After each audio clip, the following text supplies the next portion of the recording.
शुरू कर सकते हैं। हाँ जी, सभी होम्योपैथिक उपस्थित होम्योपैथिक डॉक्टर्स और होम्यो को मेरा प्यार भरा नमस्कार। मैं doctor Neha Kakkar international forum for promoting homeopathy की तरफ से आयोजित ये 333वां डेली वेबिनार है हमारा हिंदी में। आज के जो हमारे गेस्ट थे डॉक्टर A.K. द्विवेदी, बहुत ही रिनाउंड होम्योपैथिक फिजिशियन जो कि इंदौर में प्रैक्टिस करते हैं। वो किसी कारणवश आज अपनी प्रेजेंटेशन नहीं दे पा रहे हैं, हमें थोड़ा अभी बिल्कुल रिसेंटली पता चला है।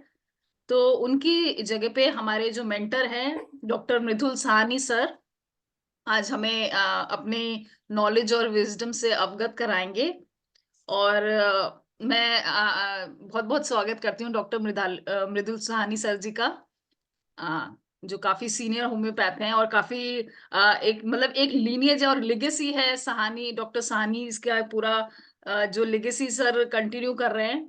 तो ये हमारे लिए बहुत ही गर्व की बात है कि आज हम सर को सुन पाएंगे, उनका नॉलेज और विजडम ले पाएंगे। और सर का आज का टॉपिक रहेगा बराइटा ग्रुप ऑफ रेमेडीज। तो सहानी सर आपका बहुत बहुत स्वागत है। सर आप शुरू कर सकते हैं प्लीज। धन्यवाद नेहा जी। हाँ जी। मुझे फिर एक बार मौका मिल गया और मैं इसी तरह से अचानक आ जाता हूँ आपके यहाँ इस प्लेटफॉर्म पर बोलने के लिए। काफी व्यस्तता रहती है और आज शाम को ही करीब करीब 5 बजे के आसपास में डॉक्टर द्विवेदी जी ने फोन किया कि आज बहुत ही अर्जेंट मीटिंग है, उनका कार्यक्रम है, नहीं आ पाएंगे। मैंने तो बोले कि 15 मिनट तक के लिए आ जाएंगे। हम लोग 15 मिनट में आगे क्या कीजिएगा, तो नहीं हो पाएगा। तो आइए हम लोग, मैंने सोचा कि इटली क्या मैं बोलूं, तो ग्रुप ऑफ मेडिसिन पर मैं कई कई एक बार बोला हूँ, कई एक तरह के ग्रुप पर मैंने चर्चा किया है। आज मैंने सोचा कि चलो हम लोग का में बहुत सारी भ्रांतियां भी हैं, बहुत सारे इसके लोग सोचते रहते हैं, इसके विषय में अलग अलग बातें आया करता है। तो इन सभी चीजों का समाधान हम इस बराइटा ग्रुप ऑफ मेडिसिन के साथ में करते हुए चले। तो मैं अपना पीपीटी को शेयर कर रहा हूँ।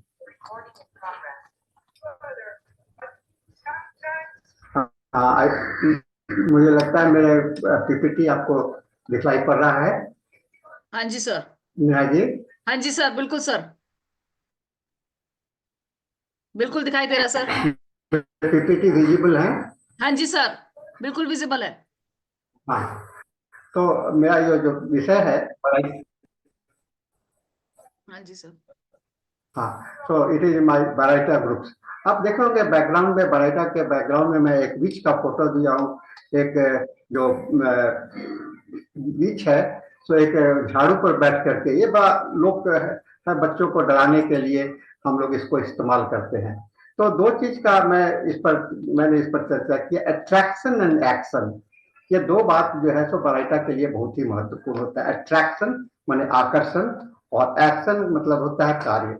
यानी कि अट्रैक्शन का मतलब होता है आप आकर्षित होते हो, और आकर्षित के हिसाब से आपका व्यवहार होता है। तो आकर्षण का कारण क्या होगा और एक्शन क्या होगा, हम लोग बराइटा ग्रुप के मेडिसिन को देखेंगे। बराइटा क्या चीज है?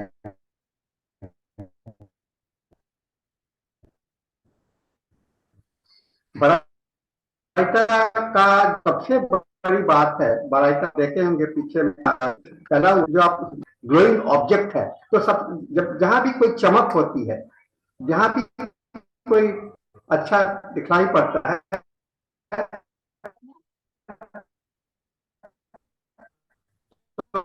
तो वहां पर हम लोगों का नजर आ जाता है, दर्शन के रूप में दिखलाई पड़ता है। यानी कि हम लोग इससे आकर्षित होते हैं। यानी कि बराइटा जो है के अंदर में अट्रैक्शन बहुत इंपॉर्टेंट होता है।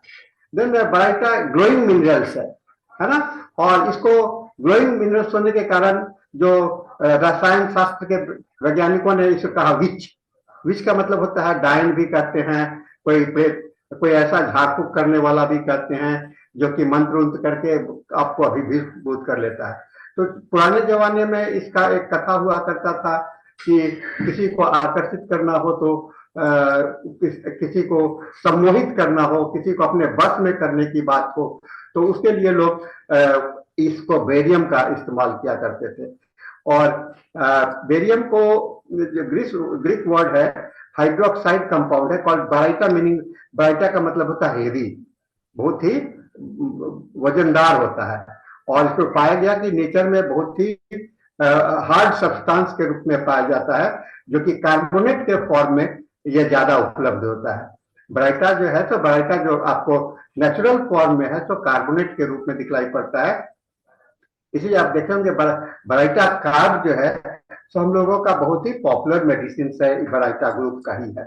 दूसरा, ये पहली बार जो है तो 1808 में सर विलियम हम्फ्रे डेवी के द्वारा इलेक्ट्रोलाइसिस प्रोसेस द्वारा बाराइटा क्लोराइड से बाराइटा कार्ब से इसको सेपरेट करके इलेक्ट्रोलाइट करके बाराइटा का निकाला गया। और इसमें बहुत सारे सिमिलरिटी हैं बाराइटा के साथ में, जिससे कैल्शियम भी बहुत हेवी एलिमेंट होता है। तो इन्होंने कैल्शियम से इसकी तुलना की और कहा कि कैल्शियम और बेरियम दोनों जो है तो अर्थ मेटल है। अर्थ मेटल कहने का मतलब हम लोगों ने केमिस्ट्री में पढ़ा है, ऐसा मेटल जो कि जमीन के स्तर का होता है। तो दिस इज वेरी इंपॉर्टेंट।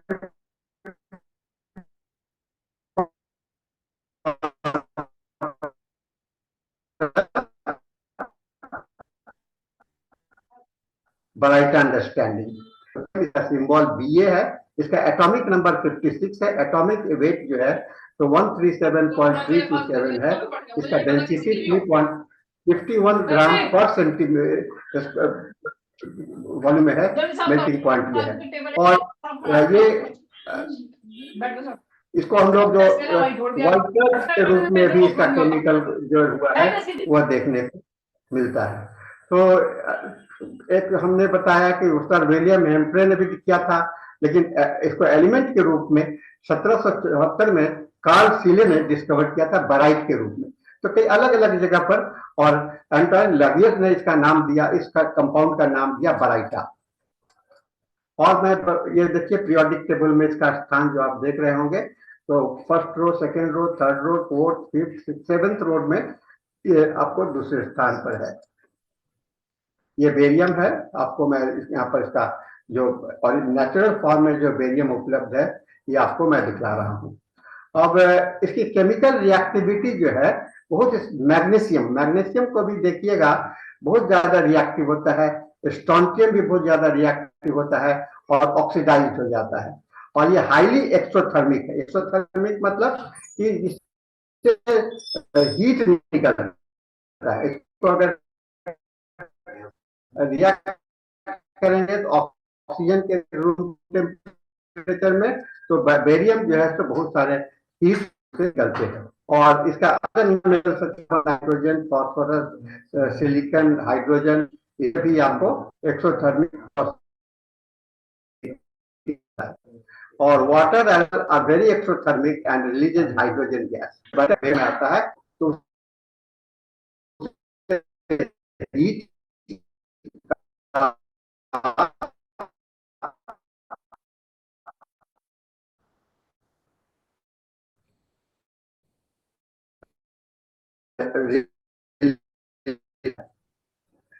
इसका ऑकरेंस कहाँ है, तो से ये प्रचलित कहा जाता है कि बेरियम का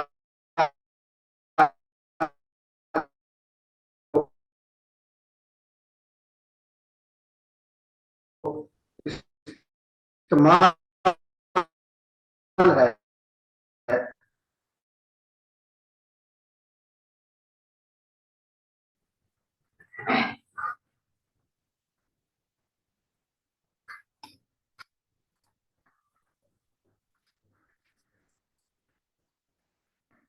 मुझे लगता है मेरा पीपीटी आपको विजिबल है। ओके, तो मैं बता रहा था नेटवर्क कनेक्शंस का प्रॉब्लम था। ये जो है तो ड्रिलिंग के लिए यूज किया जाता है, पेपर और रबर इंडस्ट्रीज में यूज किया जाता है, बहुत सारे यूज है। मैं करना चाहूंगा क्योंकि बहुत समय हम लोग का नष्ट हो गया है। और इसका हिस्ट्री जो है तो खास करके दवा के रूप में भी बहुत ही पुराने समय से ही होता रहा है।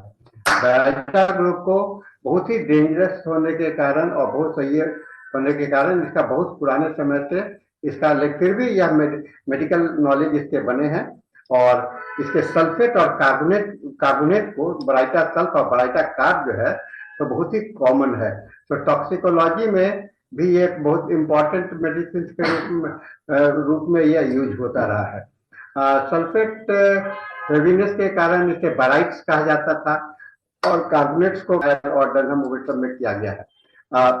इसका जो यूज जो है तो इसको यूरिन को निकालने के लिए, यानी कि बहुत ज्यादा पेशाब करने के लिए लोग, नेटिव लोग, आदिवासी लोग किया करते थे।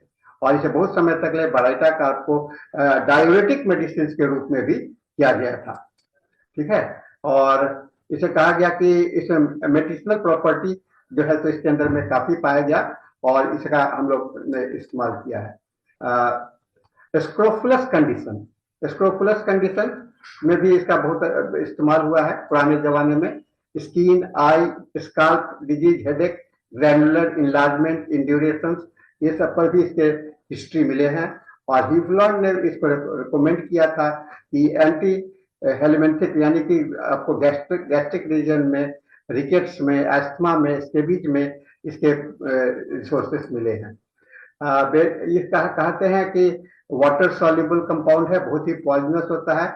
लो डोज में ये मसल्स का स्टिमुलेंट का काम करता है और हाई डोज में नर्वस सिस्टम को इफेक्ट करता है, जिससे कि cardiac irregularity, tremor, weakness, anxiety, shortness of breath और पैरालिसिस होता है। ये चूंकि इसका मुख्य जो कारण होता है बराइटा का जो है तो ये पोटासियम आयन को ब्लॉक कर देता है, जिसके कारण की नर्वस कंडीशंस आपके शरीर में क्रिएट होता है। टॉक्सिक इफेक्ट काफी मैंने इसके विषय में चर्चा किया हूँ। ये कार्सिनोजेनिक नहीं है, फिर भी ये बायो एक्यूमुलेटर, इनहेल्ड डस्ट और इसमें बेरियम कंपाउंड के कारण लंग्स पर भी इसके कंडीशंस को देखा गया है। और इसके पोटेंशियलिटी को अवॉइड करने के लिए मिनरल्स वाल में इसको रखने की बात कही जाती है। आइए, बेरियम क्लोराइड का स्क्रोफुलस कंडीशन में, जॉइंट्स में, स्वेलिंग में बहुत ज्यादा इस्तेमाल हुआ है। ये पुराने पैरालिसिस के केस में भी इसको ठीक करने के लिए यूज किया गया है। और ये सब बहुत सारे ट्रीटमेंट की बातें मैंने किया। अब आइए बराइटा का हम लोग जो समझते हैं होम्योपैथी में, उसको देखने का कोशिश करेंगे। बराइटा जो है तो बहुत ही इंपॉर्टेंट हेवी मेटल्स के रूप में रहा और हाईली इन्फ्लेमेबल रहा है। इसे हेवी मेटल होने के कारण कहता है कि मेंटली जो होता है, मेंटली हेवीनेस फीलिंग, यानी कि बराइटा के लोग जो है, हम लोग कहते हैं ना कि डलनेस, जहाँ की डलनेस क्रिएट होता है तो कहते हैं हेवीली मेंटली ड्रॉन डाउन, लगता है कि मन कितना भारी है, शरीर कितना भारी है। ये भारीपन जो है सो बराइटा ग्रुप के लिए बहुत ही कॉमन मेडिसिन के रूप में आता है। डिजायर फॉर प्रोटेक्शन, अब जब आपके अंदर में भारीपन है, आप शरीर को चला नहीं सकते हैं, तो बराइटा ग्रुप मेडिसिन में कॉन्फिडेंस की कमी हो जाती है, डिसीजन लेने में कमी हो जाती है, सपोर्ट चाहते हैं और सुरक्षा का भावना, अपने को असुरक्षित महसूस करते हैं, तो सपोर्ट एंड सिक्योरिटी की डिजायर। इसलिए आप देखे होंगे कि बचपन में हमेशा एक ऐसे बच्चे जो कि डरपोक हुआ करते हैं या ऐसे बूढ़े, जनरली हम लोग बराइटा कार्ब को दो स्तर पर सोचते हैं, बचपना के लिए और बुढ़ापे के लिए। और दोनों कंडीशंस जो होता है आपका जो है तो आपका एक ऐसा समय होता है जहाँ की एक दोनों अवस्था में आपको एक सपोर्ट की जरूरत होती है, प्रोटेक्शन की। बूढ़ों के भी आपको सपोर्ट करना पड़ता है, बच्चों को भी सपोर्ट करना चाहता है। इसीलिए बराइटा ग्रुप का मेडिसिन जो है तो आपको ओल्ड एज और चाइल्डिश बच्चे में भी इसका ज्यादा इस्तेमाल होता है। और ये डिपेंडेंट होते हैं, यानी हम लोग का लाइफ जो शुरू होता है वह डिपेंडेंट होता है। हम लोग जब जन्म लेते हैं तो हम लोग का लाइफ डिपेंडेंट होता है और जैसे जैसे बड़े होते जाते हैं हम लोग इंडिपेंडेंट होते जाते हैं और फिर जब बुढ़ापा की ओर अग्रसर होते हैं तो फिर हम लोग डिपेंडेंट, यानी कि ऐसा स्टेज ऑफ द लाइफ, जीवन जहां की आपको आश्रय का, मदद का, डिपेंड होने का अवसर आता है, वहां पर भाव आता है, लगता है कि मुझे मदद करना चाहिए, मुझे सहायता चाहिए, वहां पर हम लोग को बारैटा ग्रुप को सोच सकते हैं। तो डिपेंडेंसी बहुत ही इंपॉर्टेंट फेनोमेना है इसका। एंजाइटी, जब आप आश्रित हो तो आप किसी पर निर्भर है जीवन, तो हमेशा आपके अंदर में एक असहाय फीलिंग, हेल्पलेसनेस फीलिंग होगा, इनएबिलिटी होगा, मदद मांगने की चाहत होगी, कोई हमारे पास में रहे, हमें मदद करता रहे, है ना। इसलिए कहते हैं कि mentally this people are immature, ये इमैच्योर होते हैं, यानी कि इसका मानसिक परिपक्वता कम हो जाता है, और नेचुरली बच्चों में मानसिक परिपक्वता कम हो जाती है। लेकिन बड़ों में भी ऐसा देखा जाता है कि मानसिक परिपक्वता, लेकिन बड़ों को तो हम लोग मैच्योर्ड कहते हैं, लेकिन बड़ों की मैच्योरिटी क्या होता है, माइंड जो होता है तो एक स्टबबर्न हो जाता है, फिक्स्ड हो जाता है, इसलिए वो दूसरी बातों को स्वीकार नहीं कर सकते हैं। तो ऐसे स्टेट को भी इमैच्योरिटी, इसलिए मैच्योरिटी को समझने के लिए हमको समझना पड़ेगा कि हम किसी बात को समझने की ताकत, समझने क्या और सुनने की आदत हो, शक्ति हो, और समझने की शक्ति हो, तब आपकी मैच्योरिटी होती है। लेकिन इमैच्योरिटी का मतलब होता है जहां सुन नहीं सकते हैं और समझ नहीं सकते हैं। समझने की क्षमता, बच्चों में समझने की क्षमता नहीं होती है, सुनने की क्षमता नहीं कम होती है चंचलता के कारण। बुढ़ेपे में क्या होता है कि सुनने की, आप क्योंकि दिमाग जो है तो फिक्स्ड है, तो दूसरी बात आप नहीं सुनते हो, है ना, दूसरों की बात को समझते नहीं हो, इसलिए दोनों अवस्था में को हम लोग इमैच्योरिटी के रूप में कहते हैं। They are actually matured, but they are with other sense they are immature. तो यह है emotional intelligence, maturity versus immaturity. तो इसका जो इंटेलिजेंस है, यह मैच्योरिटी वर्सेस इमैच्योरिटी फ्लक्चुएट करता है।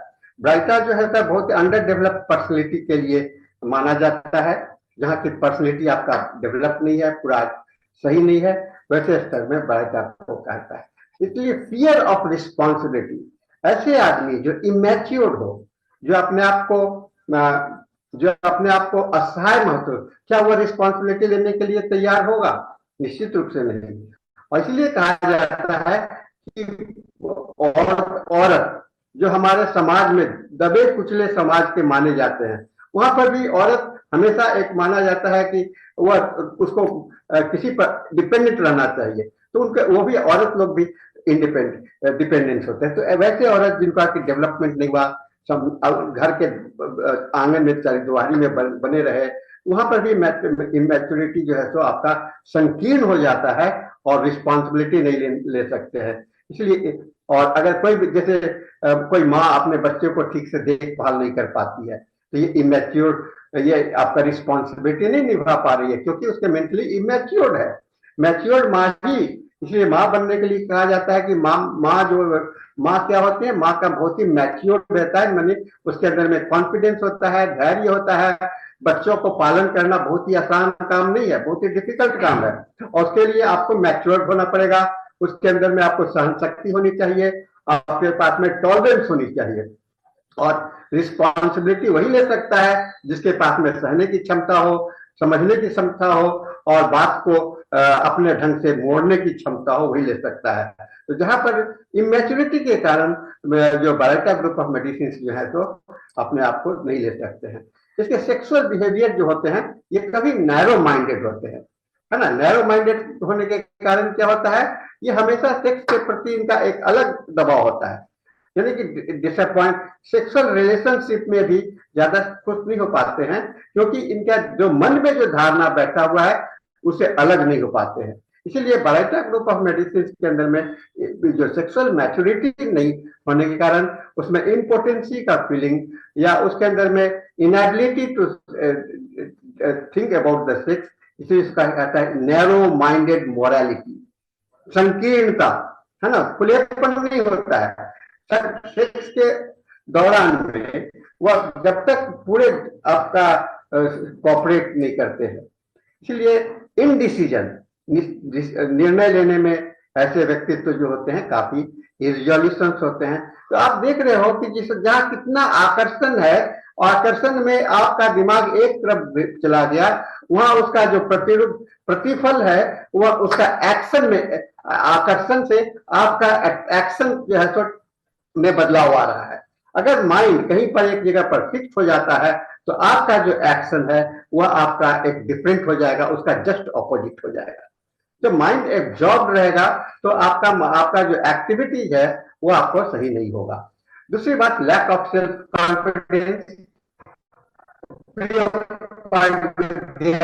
अपीयरेंस, बराबर सोचते हैं मैं सही हूं कि नहीं हूं, मैं गलत हूं कि नहीं हूं, तो इन्फीरियरिटी कॉम्प्लेक्स को देखेंगे। वैसे बच्चे जो कि जिनका मैच्योरिटी डेवलप नहीं किया, हमेशा माँ बाप के द्वारा कहते हैं स्पून फेड चाइल्ड, मुंह में चम्मच लेकर के जो बच्चे आते हैं और बराबर उनको सभी कुछ मिलता जाता है, और जब समाज में जब उन्हें सामना करना पड़ता है तो वहां पर वह सफल नहीं हो पाते हैं और वहां पर अपने आप को इंटीरियर फील करते हैं। ये सारे फीलिंग्स आपको बायोटा के अंदर में देखेंगे।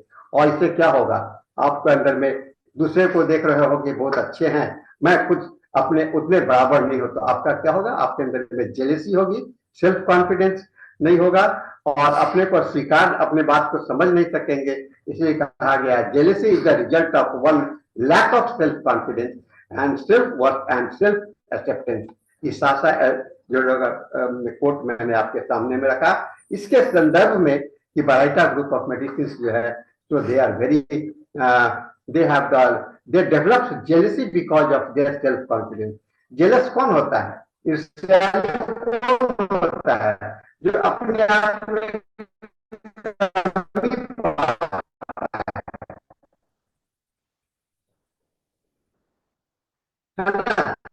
अपने आप में कमी पाता है तो दूसरे से ईर्ष्या करता है, अपने अपने आपको उसको जेलसी किया जाता है। तो हमेशा इसके साथ में एक भय बना रहेगा अपने स्वास्थ्य के प्रति और हर एक चीज के प्रति इनके अंदर में लाइफ में ट्रेमेंडस बर्डन फॉर देम। और हमेशा ये अरे मेरा जीवन तो बोझ हो गया। आप रिपोर्टरी में जाएंगे तो वहां पर एक रूब्रिक्स मिलता है, loathing of life, loathing of life, बहुत ही इंपॉर्टेंट रूब्रिक्स है, लोथिंग ऑफ लाइफ। ऐसे कहते हैं मेरा मैं शरीर का बोझा ढो रहा हूँ, काम का बोझ ढो रहा हूँ। कोई भी काम कर रहे हैं, ऑफिस जाना है तो मन से नहीं जाना है, खुश होकर के नहीं जाना है, आज जाना है इसलिए जाना है। इसीलिए खास करके कहते हैं वर्कोहॉलिक, जो काम में इतने हैं व्यस्त हो गए, वहां भी आपका बहुत ज्यादा ये बदलाव देखने को मिलेगा। इनएबिलिटी टू थिंक और एक्ट इंडिपेंडेंटली, है ना, ये अपने स्वतः सोचने की शक्ति घट जाती है। इसीलिए कहा जाता है कि इनका मानसिक अवस्था जो होता है एक नेव होता है, इनोसेंट हो जाता है, खाली रह जाता है। इसीलिए इनके जो इग्नोरेंस है और सारे चीज जो है तो आपके मैंने इनको एक सहारा चाहिए। मैं यहाँ पर एक गोट का देख रहे हैं ना, आपको भेड़िए का खाल ओढ़ करके एक लोमड़ी जो है तो अपने आप को कैसा दिखलाने का कोशिश कर रहा है, ऐसा प्रतीत आपको बायोटा के साथ में देखने को मिलेगा। Lack of self-confidence, inferiority complex, and naivete and immaturity. This becomes the important phenomena for the BARYTA group of the medicines. And they are very cautiousness. हमेशा उसके साथ में cautious मतलब हमेशा सतर्क रहते हैं, है ना। जो आदमी कॉन्फिडेंस होगा, मेरे को कुछ गलती हो जाए नहीं, कोई मेरे साथ गलत ना कर दे, मेरी से कोई गलती हो जाए नहीं, इसके लिए लगे रहते हैं। किसी पर विश्वास जल्दी नहीं कर पाएंगे। They are the characteristic feature for the baryta का टेंडेंसी टू सीक्रेटिव, हर एक चीज को छिपाने की कोशिश करेंगे, अपने कपड़े को छिपाने की कोशिश करेंगे, अपने बदलाव को छिपाने की कोशिश करेंगे, अपने मूड को छिपाने की कोशिश करेंगे। हर एक जगह पर ये छिपाने का प्रयास करते हैं। सेनिलिटी एंड ओल्ड एज, बुढ़ापा, और कहते हैं ना बुढ़ापा सठिया जाना, dwindling ऑफ द फैकल्टी, मान जो है तो हिलता रहता है। तो this senile person who become childish in their behaviour, है ना। देखते हैं बच्चे जो है तो बूढ़े जो है तो बच्चे को जैसा व्यवहार करते हैं, चाइल्डिश बिहेवियर, रूब्रिक्स आपको मिलेगा चाइल्डिश बिहेवियर। और आपको बच्चे जो है तो उसका उल्टा करते हैं, वो अपने आप को काफी बूढ़ों के जैसा व्यवहार करते हैं। तो ये दोनों कंडीशंस आपको बायोटा ग्रुप में देखने को मिलेगा। नहीं, आइए हम लोग इसके बायोटा के नेगेटिव आयंस की तरफ में चलते हैं। बारिटा कार्ब, मैं कार्बोनिकम की बात कर रहा हूं, और कार्बोनिकम का जनरल कैरेक्टरिस्टिक्स क्या होता है, जितने भी कार्बोनेट होते हैं हाईली रिएक्टिव होते हैं, हाईली रिएक्टिव होते हैं, और dependency and resentment against the father, है ना। ये रिएक्टिव क्यों हो जाएंगे, डिपेंडेंस का कारण होगा, अरे मेरे पिताजी मैंने मुझे पढ़ाया ही नहीं, मेरे को बनाया ही नहीं, मेरे को मदद नहीं किया, नहीं तो मैं तो आज कुछ अच्छा आदमी होता। देखिए कितना रिएक्ट कर रहा है अपने लाचारी के कारण, डिपेंडेंसी के कारण। कार्बोनिकम कैलकरिया बारिटा कार्ब जो है तो अपने आप को कहता है कि मैं अपने पिताजी के प्रति उसको लग रहा है एक आक्रोश पैदा कर रहा है।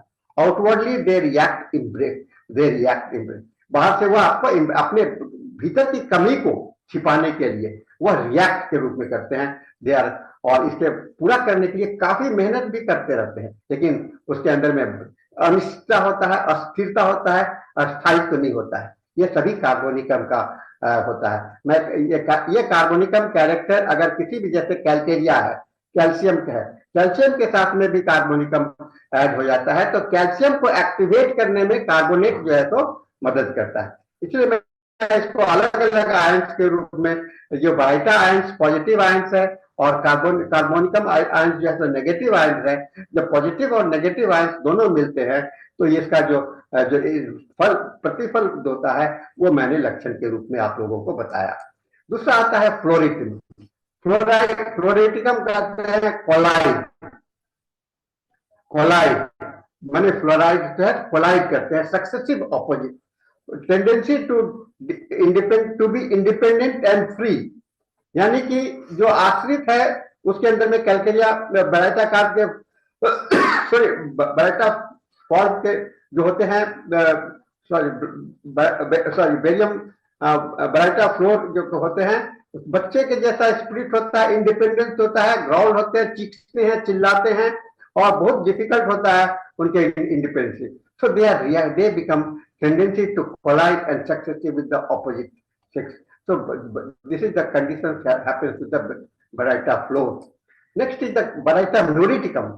Muriticum आपका जो होता है grudge against the own mother, माने अपनी माँ के प्रति ही उनको एक लगा रहता है कि उन्होंने जो कॉम्पिटेंट नहीं है, स्टूपिड बच्चे हैं, अपने आप को कहते हैं। दोस्त किसको देते हैं, दोस्त तो मरेंगे, किसको मरेंगे, जो कि उनको लालन पोषण किया, और सबसे अच्छा दोषी तो माँ बन जाती हैं, पिता बन जाते हैं।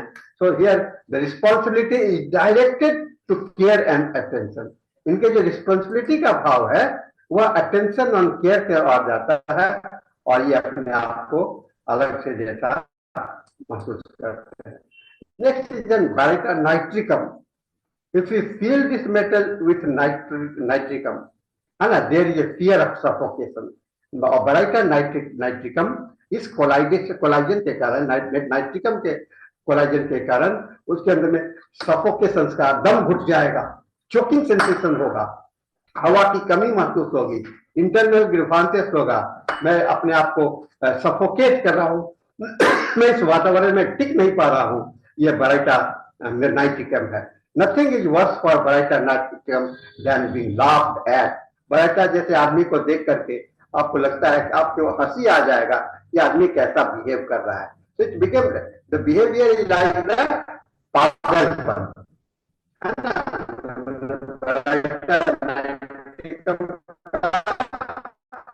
पागलपन के जैसा बदलाव होता है। एक और दूसरा ग्रुप आता है सल्फरिक, और जब ये कंबाइन करते हैं सल्फर से तो रिस्पॉन्सिबिलिटी, वैल्यूज, इसका जो रिस्पॉन्सिबिलिटी है वह वैल्यू और प्रोजेक्ट, वैल्यू और ऑनर की ओर चला जाता है। यानी कि अपना वैल्यू, सल्फर का क्या कैरेक्टरिस्टिक्स के लिए सल्फर जाना जाता है। तो जब एक बारिटा जो है हेवी मेटल है, उसके अंदर में नॉलेज जानने की बात आएगी, अपने सम्मान की बात आएगी, अपने आप को सम्मानित और असम्मानित महसूस की बात होगी, और ये डिपेंडेंसी से अलग होने का, प्रतिशोध लेने की भावना इसके अंदर में पैदा होता है।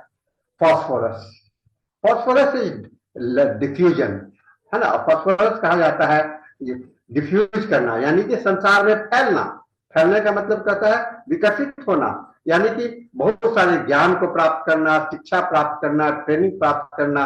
इसलिए बराइटा का जो है सो ये हमेशा बराइटा फॉस जो होता है, बराइटा फॉस जो होता है मेंटल पावर को इंक्रीज करने के लिए बहुत ही इंपॉर्टेंट हो जाता है। मैं अलग अलग मेडिसिन के दायरे में कहा, बेरियम कम्बर्सम इसलिए कहा जाता है, इनर एंगर डायरेक्ट जो है सो बदल करके इसमें ही किया जाता है। Barium, which is commonly found in power plant waste and scrubber.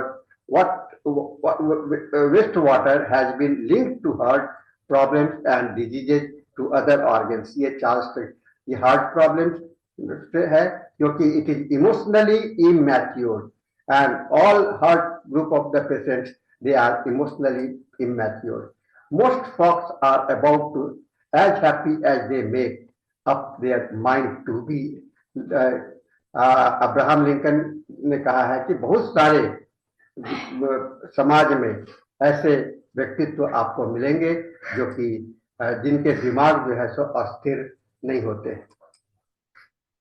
Research is formalised curiosity is provoking and praying with the purpose, है ना। तो ये हम लोगों के लिए, मैं आपके लिए मैसेज के साथ में अपना यह समाप्त करता हूं एक छोटे से कविता के साथ में। At the end of the day I am peace at peace because my intention are good and my heart is pure, है ना। At the end of the day मैं कितना भी लाचार रहा, मैं कितना भी अपने जिंदगी में जिया, हनीमैन ने इसको कहा था, my life was not lived in when, है ना। My life was not lived in when. This is important message that I wanted to share with you and इसके साथ में हम बहुत पहले ही समय, मैं चूंकि समझा कि लेट हो रहा हूँ तो मैं समझता हूँ कि हम लोग के पास में इस पर बातें करने के लिए बहुत सारे समय मिल जाएंगे, हम लोग उसको कुछ चर्चा करेंगे। बहुत पहले ही मैं समाप्त भी कर रहा हूँ।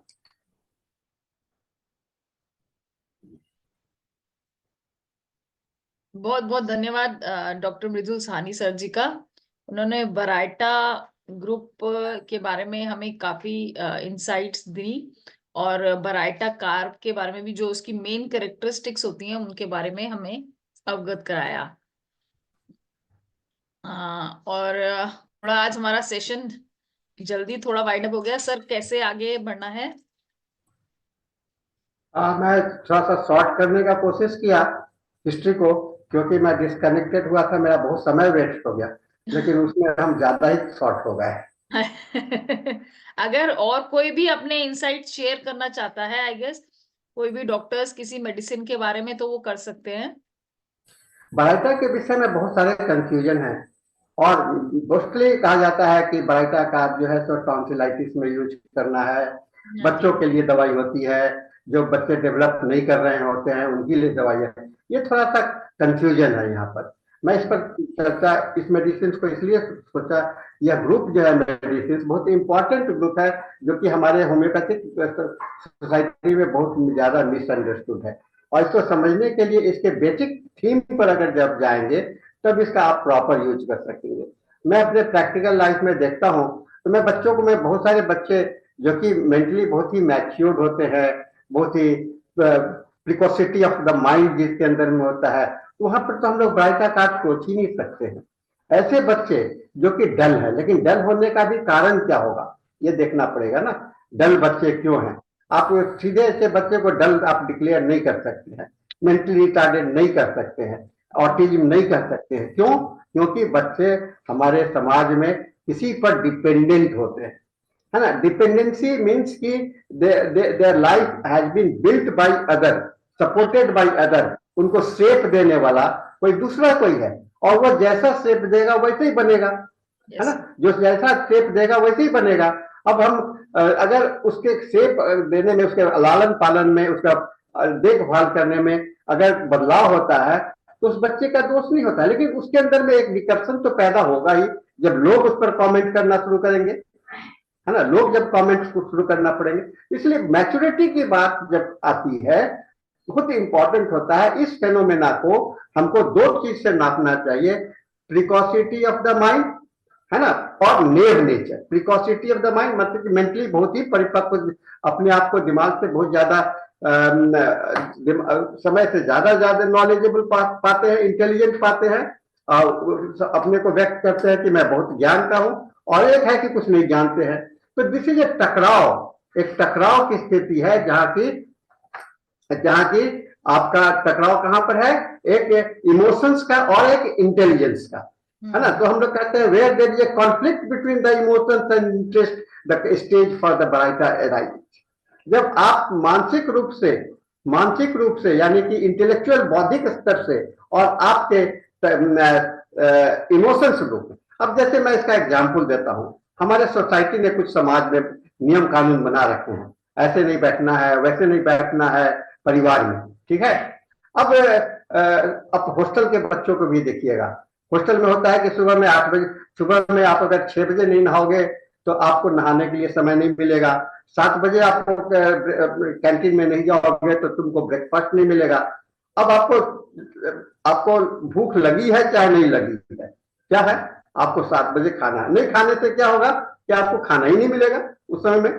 अब उस बच्चे में क्या होगा, ये मेंटल, उसका जो इमोशंस जो है सप्रेस हो रहा है और इंटेलेक्ट उस पर हावी हो रहा है, तो कोशिश अपने आप को उसके एडजस्ट करने का कोशिश करा। इसलिए कहते हैं conflict between the emotions and intelligence is the stage where you can think about the baryta groups of the material. I am not telling the baryta, but baryta gets transformed into chloride or carbonate. This is important, है ना। जब बारैटा carb आता है तो बारैटा carbonate आता है, fluoride आता है, तो फ्लोराइड का जो कैरेक्टरिस्टिक्स है उसको अडॉप्ट करके उसका जो रिजल्टेंट एक्शन होता है, वह रिजल्टेंट एक्शन एक इंपॉर्टेंट फिनोमेना हम लोग के रूप में हमको दिखलाई पड़ता है।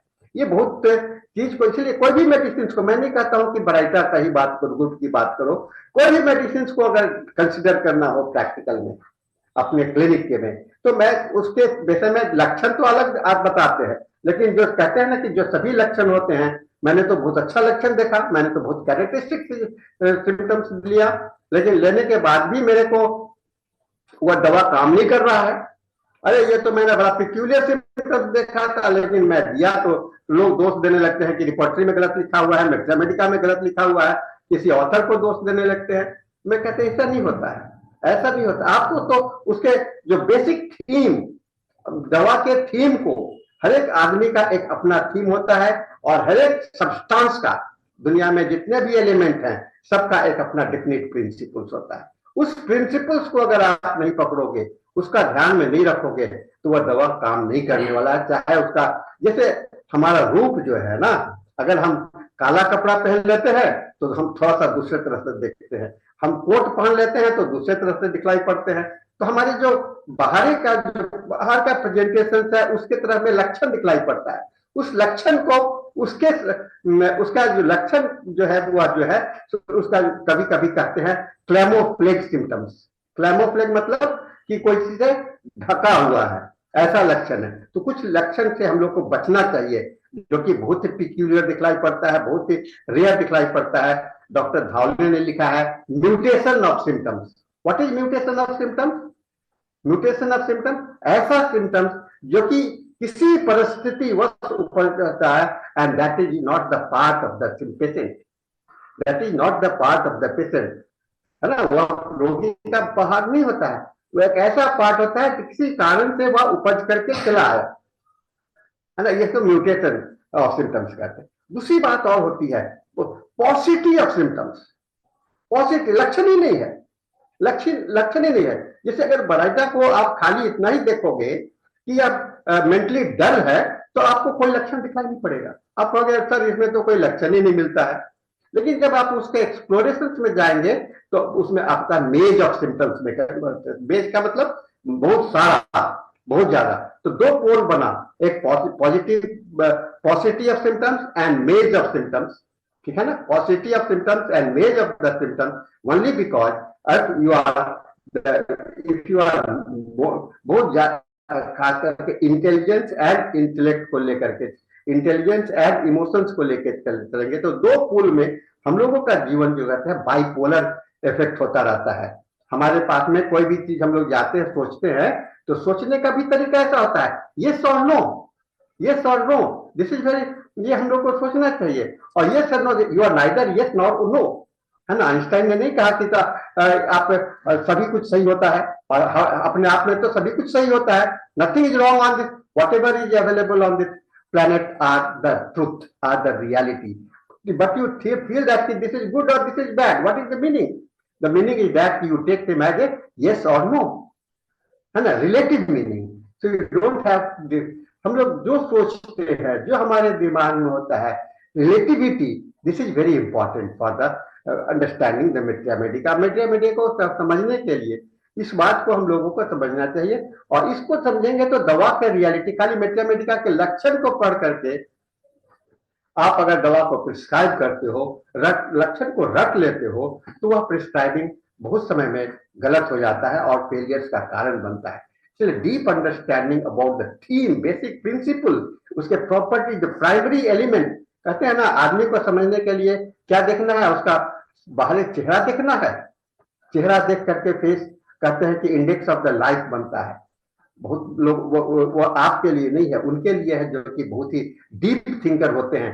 चेहरे देख करके भीतर की भावना को समझना एक आर्ट है, कला है, और उसके अंदर में आपका डीप सेंस ऑफ अंडरस्टैंडिंग है about the life. So life principle कहा गया, every individual are different from other, and likewise every medicine is different from others. कल एक पिछले क्लास में मैंने कहा था लैकेसिस पर, मैंने एक चर्चा किया था कि लैकेसिस तो खत्म होने वाला है, और आने वाले शताब्दी में आपको लैकेसिस नहीं मिलेगा, तो क्या करेंगे? तो सिमिलरिटी की बात करती है, और डॉक्टर हेनीमैन ने कहा जब एग्जैक्ट नहीं मिलता है, सेम नहीं होता है, तो सिमिलर का यूज करते हैं, है ना। सिमिलरिटी की बात आती है। और हेनीमैन का जो होम्योपैथी है, homeopathy is not the same, it is similar. Homeopathy क्या है? सिमिलर मेडिसिन, मिलता जुलता प्रारूप उसका यह है, because same thing can not be repeated again. एक ही चीज दोबारा नहीं होता है। एक चेहरा जो जन्म ले लिया, वह दोबारा वह चेहरा नहीं आएगा, वह एक अलग रूप से अलग ही रहता है। तो कहते हैं माता का चेहरा, पिता का चेहरा लेकर के पुत्र आता है, नहीं, वह माता का चेहरा और पिता के चेहरे को लेकर के आता है। वह एक नया रूप लेकर के आता है जो अपनी माँ से भी भिन्न होता है और अपने पिता से भी भिन्न होता है। हाँ, उसका छाप होता है, उसका प्रतिबिंब होता है, इम्प्रिंट होता है, लेकिन it is different. So understanding about the medicine में कुछ बात बारिटा से हट करके मैथमेटिका की ओर चला गया था, क्योंकि इस बात को जब बिना समझे हुए किसी भी मेडिसिन को, किसी भी ग्रुप को, इंडिविजुअल मेडिसिन को समझना बहुत ही मुश्किल होता है। मैं तो कुछ बहुत ज्यादा बोल गया हूँ, किसी और को कुछ कहना हो तो बोलिए, हम अब सुनना भी चाहते हैं। 10 मिनट है हमारे पास में सुनने के लिए। मैं आपको प्रश्नों का जवाब देने के लिए तैयार हूँ, जो जिनको भी। सर, मैं एक टॉपिक से अलग ही बात पूछना चाहूंगी। सर, आपके हिसाब से ऑटिज्म का मोस्ट प्रोबेबल कॉज क्या है? ऑटिज्म पर अगर चर्चा करें और बात करें, तो मोस्ट प्रोबेबल कॉज की बात आपने जो कहा, तो प्रोबेबल कॉज 2 फैक्टर्स में बांट सकते हैं। एक इंट्रायूट्राइन लाइफ, माने उसका इंट्रायूट्राइन मतलब कि उसके जो गर्भ में, माँ के गर्भ में जो बच्चे थे वहां पर। दूसरा है कि गर्भ जन्म लेने के बाद में उसका डिपेंडेंट लाइफ, है ना, dependent life and upbringing, the beginning of bringing. और तीसरा आता है मैकेनिकल। मैकेनिकल मतलब कि इंजुरी यानी कि trauma, and trauma are the natural common phenomena that is happening in the society. आप अगर ऑटिज्म का थोड़ा सा सर्वे कीजिए, कुछ पेशेंट का, अगर आपके पास में 20-25 पेशेंट भी देख लेते हैं, तो आपको ऑटिज्म के अंदर में पता लगेगा कि अधिकांश ऑटिज्म बच्चे जो होते हैं तो सिजेरियन बर्थ वाले आ रहे हैं, अधिकांश। क्यों? सिजेरियन बर्थ को नॉर्मल बर्थ आप मानते हो? नहीं, कभी नहीं। अब caesarean birth inability to produce in a normal way, है कि नहीं? हमको काट के निकालना है, जबरदस्ती निकालना है, खींच के निकालना है, अभी नहीं निकालना चाहे फिर भी निकालना है। This is called trauma, and trauma has got the basic effect on the mind and the consciousness, your vitalness. और वह वाइटलनेस जो है तो ऑटिज्म का मतलब क्या होता है? Getting fixation of the mind, है ना। ऑटिज्म का मतलब होता है एक जगह पर फिक्स हो गया, अब उससे अलग नहीं हो सकता है, रोटेट नहीं कर सकता है, मूव नहीं कर सकता है। दैट इज द ऑटिज्म, है ना। That is the autism and that situation has been caused in the society and conflict between the parents. अब प्री यूट्राइन लाइफ की बात कीजिए, जन्म लेने के पहले माता पिता का जो कहते हैं कि every new child born is the out of the love. क्या आपने प्यार में जन्म लिया या आपकी बलात्कार के रूप में जन्म लिया? मैं बहुत ही सीधे भाषा में बात करता हूं कि प्यार से क्या ये पैदा है या बलात्कार का पैदा है? क्या माता पिता के संबंध में बीच बीच में भी बलात्कार नहीं होते हैं? होते हैं। तो आपसी मन सहमति और असहमति जो है तो इम्पैक्ट करता है आपको जेनेटिक कैरेक्टर थिंग्स पर। और इस चीज को इसलिए मैं पेशेंट से जब बात करता हूं तो ऑटिज्म पेशेंट से, तो मुझे करीब करीब 1-2 घंटा लग जाता है और मैंने काफी ऑटिज्म बच्चे में इंप्रूवमेंट देखा हूं। और आप अगर उनके डिटेल्ड लाइफ स्टेज में, खास करके उसके माता पिता के रिलेशनशिप के विषय में, उसके फैमिली के इन्वायरमेंट के विषय में, उनके बर्थ प्रेगनेंसी के होल लाइफ पीरियड में, बहुत बच्चे होते हैं घर में परिवार में बना हुआ है कि हम इनमें लड़का ही होना चाहिए, है ना, लड़का ही होना चाहता है और लड़का के दबाव में उसके में मानसिकता भी बन जाती है कि अगर लड़का नहीं जन्म होगा तो संजोग से लड़का भी पैदा हो जाता है। अब ऐसी माँ जो कि एक मानसिक दबाव में बच्चा पैदा कर रही है, उसके अंदर में संजोग से वो लड़का हो गया, तो वो लड़का ऑटिज्म बनेगा कि नहीं बनेगा? क्योंकि उसका भी दबाव है, मानसिक दबाव है, एक जगह पर फिक्सेशन हो गया, है ना, एक जगह पर फिक्सेशन हो गया तो दबाव तो वहां भी बनेगा ना। तो दबाव बनना, दबाव के कारण जो होता है, इसीलिए कहते हैं where there is emotional suppression it gets resulted into the autism। अब कैसे भी कर लो, है ना, एक डायरेक्ट इमोशनल सप्रेशन करो या इनडायरेक्ट करो या इंसिपिएंट करो, 3 तरह से हो जाता है। डायरेक्ट हो गया, इनडायरेक्ट हो गया और तीसरे ढंग से भी हो गया। ये काफी जो है कि ऑटिज्म को लेकर के, और यहाँ भी ऑटिज्म की बात भी मैं थोड़ा सा, आप क्योंकि ऑटिज्म को बोले कि अलग से मैं इस विषय से अलग हट करके आपने कहा तो मैं ऑटिज्म को भी बाराइटा से भी अलग नहीं करता हूँ, क्योंकि बाराइटा के अंदर में भी आपको, मैं जो अभी बात चर्चा किया, बाराइटा के पीछे में बहुत देख सकते हैं, आपको देखते हैं हम लोग, है ना। बाराइटा में भी ऑटिज्म के कंडीशंस हैं और बहुत सारे बच्चे होते हैं जो ऑटिज्म होते हैं, वो बाराइटा को रिक्वायर्ड करते हैं, उनको जरूरत पड़ता है उनके अंदर में। हालांकि मैं नहीं कहूंगा कि बाराइटा के लिए बाराइटा ही ऑटिज्म की दवा है, ये मैं कभी नहीं कहूंगा। किसी भी दवा के साथ में मैं किसी को ब्रांडिंग नहीं करता हूँ, स्पेसिफाई नहीं करता हूँ, क्योंकि वह हमेशा एक अलग ही रूप से आता है, ठीक है ना। इस चीज को हम लोग को समझना चाहिए। मैं होता है कि इस तरह से कुछ और आएगा तो हम लोग करेंगे। रामपुर जी कुछ कहना चाह रहे हैं, बार बार हाथ उठाते हैं, बहुत ज्यादा बेसब्री में हैं। बोलिए सर, बहुत बेसब्र है आप, बोलिए बोलिए, खाली प्रशंसा मत छोड़ करके कुछ सवाल कीजिए तो ज्यादा अच्छा लगेगा सर। आप बड़ी तारीफ करने में बहुत माहिर हैं सर। करना ही है सर। अभी आप बोले कि जो है बच्चे पैदा करना माँ और बाप का भी दायित्व है, प्रेशर में पैदा करता है। ये बात एकदम सही बोले सर, परफेक्ट बोले। जो सही रहेगा वही चीज ना। अब इलेक्ट्रिक का बोर्ड है और वहां से हम स्विच दबा देते हैं और दबा देने से ट्यूब जल जाता है, इसका मतलब हम इलेक्ट्रिक डिपार्टमेंट का इंजीनियर नहीं है। तो बच्चा पैदा करने के लिए माँ और बाप का, दोनों का जो मेंटली जो है फिट होना चाहिए, है ना। तो हमारा यही कहना था। बहुत अच्छा लगा सर आपका जो है बताए बारैटा ग्रुप ऑफ मेडिसिन, और साथ में यह जो जोड़े कि इसका कॉज, और नेहा काकर ने जो बताया कि कॉज क्या है, कारण क्या, कारण बताए, बहुत अच्छा लगा। धन्यवाद सर, कांग्रेचुलेशन, बधाई, प्रणाम। बहुत सारा चीज दे दिए सर, बहुत सारा चीज दे दिए। ठीक है सर, ठीक है। और कोई आदमी, और कोई सवाल किसी का?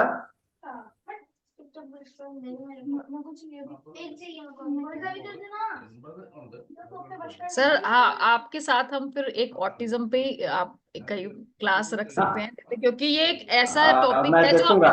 देखिए मैं क्योंकि अभी सर एक ऐसा, हाँ जी सर, एक ऐसा टॉपिक है जिसमें बहुत मतलब स्कोप है होम्योपैथी में, जो बहुत ज्यादा एलोपैथिक है। डॉक्टर्स के पास नहीं है। तो अगर इसके ऊपर एक मतलब नॉलेज शेयर, क्योंकि सर आपने ऑटिज्म के इतने केसेस देखे हैं, तो किस तरह से, क्योंकि सर ऑटिज्म की जो रिप्रेजेंटेशन होती है वो भी बहुत अलग तरीके से होती है, हर केस अलग होता है। ऑटिज्म का एक फिक्स प्रेजेंटेशन नहीं है। कोई बच्चा या कैसे प्रेजेंट करता है, कोई बच्चा कैसे प्रेजेंट करता है, उसमें कोई और सिम्टम होते हैं। तो उसमें जो वेरिएड रिप्रेजेंटेशन होती है वो भी पता होना जरूरी है, कि इस तरह का बच्चा भी हो सकता है, काम शांत बच्चा भी हो सकता है, कोई एग्रेसिव बच्चा भी हो सकता है, अलग अलग तरह के। तो इस पे एक सेशन अगर होगा तो सबको काफी नॉलेज और इंसाइट्स मिलेंगी। शायद किसी तरह इस तरह से कोई दिन कोई खाली मिले तो मैं पहले से तैयार रखूंगा आपकी अरे नहीं बात को, क्योंकि हम लोग का आप, मई तक, मई अभी जो हम लोग का जो सेशन है करीब करीब फुल अप्रैल फुल हो चुका है, मई आधा फुल हो चुका है।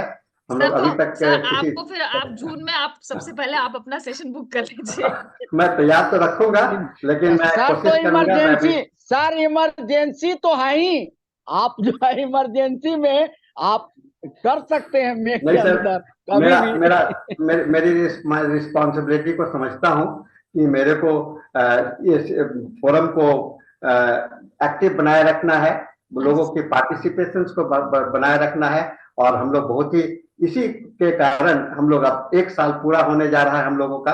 हम लोग बहुत ही जल्दी 10 अप्रैल को सालगिरह मनाएंगे आप सबों के साथ मिल करके। इसका नया, हम लोग का एक नया फॉर्मेट भी होगा और है। तो ये सभी का सहयोग भी रहा है, आप सबों का, आप और सभी मिल करके हम लोग इसको, इस फोरम को, क्योंकि इस तरह से पढ़ने की सिलसिला हमको और कहीं आपको दिखलाई पड़ता है क्या? डेली हम लोग बैठते हैं 1 घंटा के लिए, इतना अगर इतना समय दे देते हैं तो अगर पूरी बात नहीं सुनते हैं, वो समय में हम लोग पूरी बात नहीं सुन पाते हैं, कुछ क्लिनिक में पेशेंट हो जाते हैं, ये हो जाते हैं, फिर भी अगर 1% भी बात सुनते हैं तो 1% जमा होते होते साल में कितना परसेंट हो जाता है। तो चलिए, इस तरह से कहा जाता है कि मेडिकल एजुकेशन के लिए निरंतर पढ़ते रहना आवश्यक है। तो समय भी 8 बज गया और नेहा जी आप सेशन को क्लोज करके डॉक्टर हुबर्ट को हैंड ओवर करेंगे। हाँ जी, धन्यवाद सानी सर, बहुत बहुत आपने जो भी हमें नॉलेज प्रोवाइड करी। और अब हमारा इंग्लिश सेशन का टाइम हो गया है, जो मैं डॉक्टर हुबर्ट डिसिल्वा सर को हैंड ओवर करती हूँ। Sir, Thank you, yes sir. Neha. Thank you very much, Sahani sir. We are very much blessed Your because speaker is here, sir. Dr. GAURAV Bhatt is here. He has joined already. I am seeing his face. So you can make okay, him okay, the. okay. Yeah. Yeah. Today is our Dr. GAURAV Bhatt is very nice gentleman. You can, he will give you a very good feedback. thank you, sir. Yeah. Now it is our 1200 and the day of our Zoom session. So I welcome all of you from different parts of the world. Today our guest is already, our Sahani sir said that he's a most gentleman. So it is a grand privilege for us to hearing from his biodata. We know that how he is great. So we are all very much happy to see you. And now this is the time for us to have a silent prayer for 1 minute.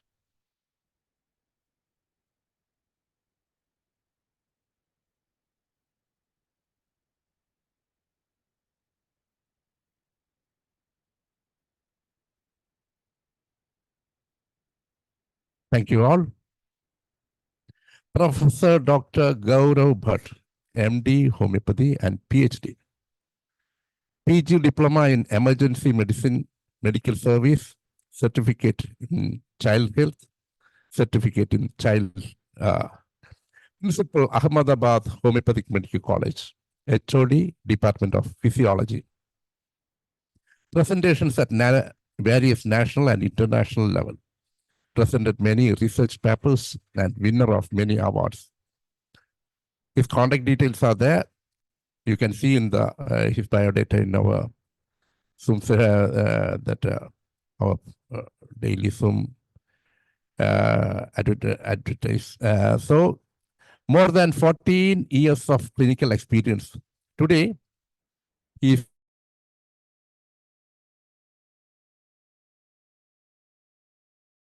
dealing the subject. Sciatic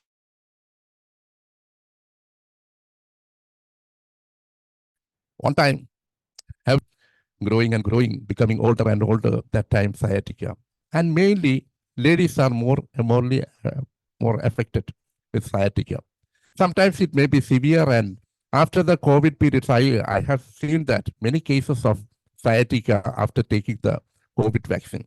They are also saying that diminution and everything is happening. And that is also, we have to distinguish between the cases of after the vaccination and the conditions of sciatica. And so I think that I believe that Dr.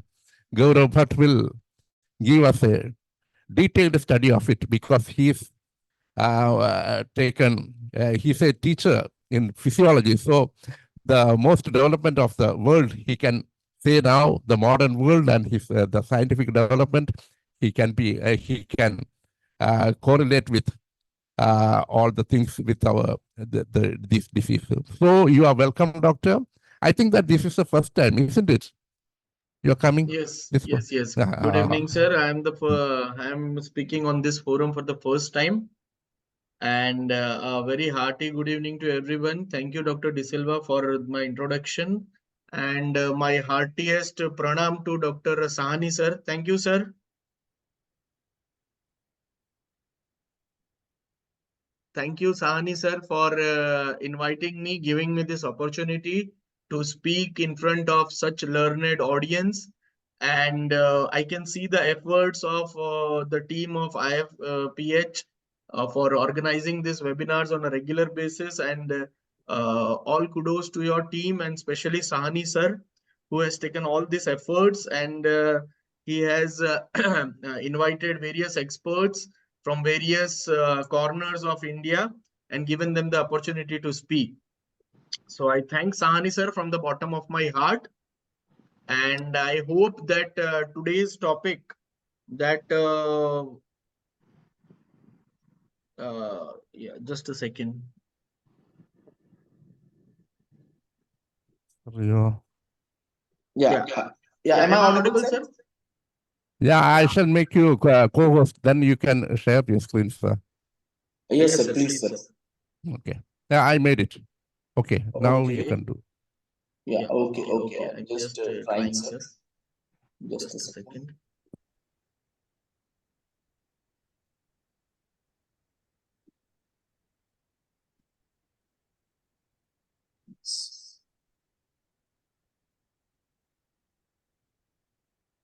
Is my screen visible, sir? Yeah. It is visible. It is coming. Yeah. Okay. Yes. Okay.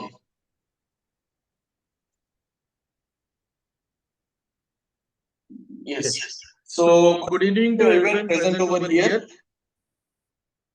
And my sincere thanks again to Dr. Sahani, sir, to giving me this opportunity to speak on the topic of sciatica and its homeopathic management.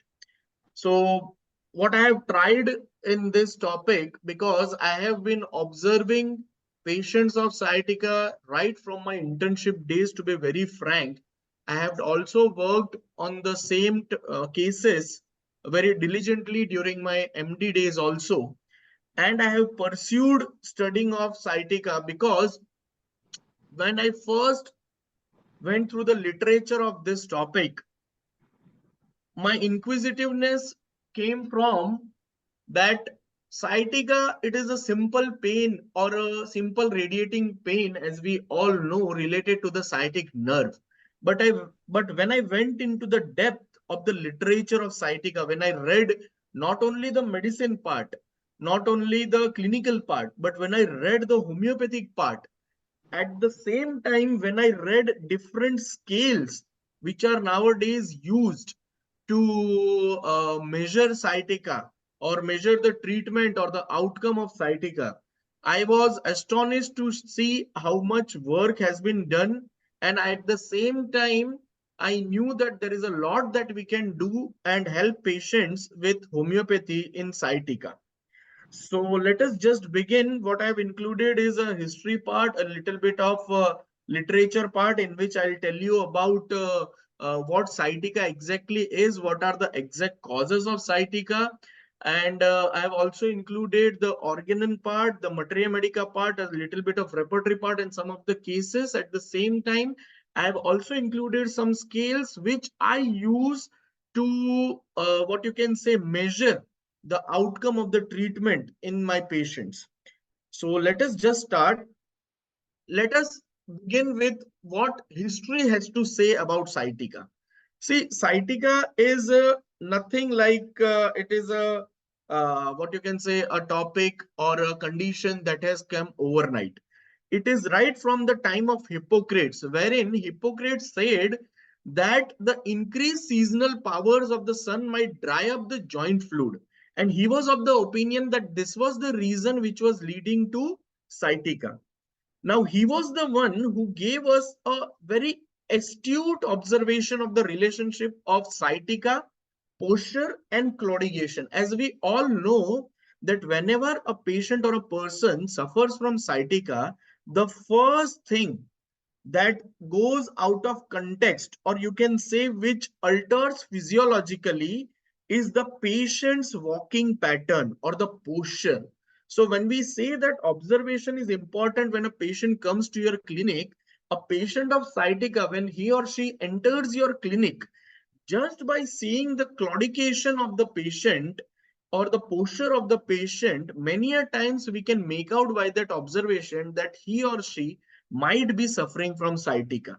So it has been said since ages that the posture, the antalgic posture, is most important to observe. Like, apart from Hippocrates, the Romans also continued to confuse sciatica with diverse pathological processes. They were not sure whether to name this condition as sciatica or gout or osseous tuberculosis or simple dislocation of the hip or poliomyelitis. So because they were confused and they did not have a particular what you can say a diagnostic terminology for it, the treatment that did not evolve at that time. The treatment remained a very, what you can say, concentrated only on a particular pattern. So that is why, in spite of having many manifestations, the treatment of sciatica was not to the point it was treated. So our Indian medicine, see, we say that our medicine is one of the oldest streams of medicine. So outside what the Greeks and the Roman believed, ancient Indian medicine underwent a largely independent development. And here the concept of murmurs, the murmur, what we say, they gave importance to this even while studying sciatica. So although clear descriptions of sciatica are very infrequent in the Indian medicine text also, but it is said that the Kakundram murmur, which is located approximately in the lumbosacral area, when it was injured, you expect the loss of sensation and paralysis in one of the lower extremities. This is what our ancient Indian medicine or the ancient Indian medicinal text they have quoted. So this is what is similar to we believe nowadays, because we all know the origin of the sciatic nerve. We all know what is the lumbosacral trunk. We all know what are the nerves that are coming through that specific foramina. So this concept was there.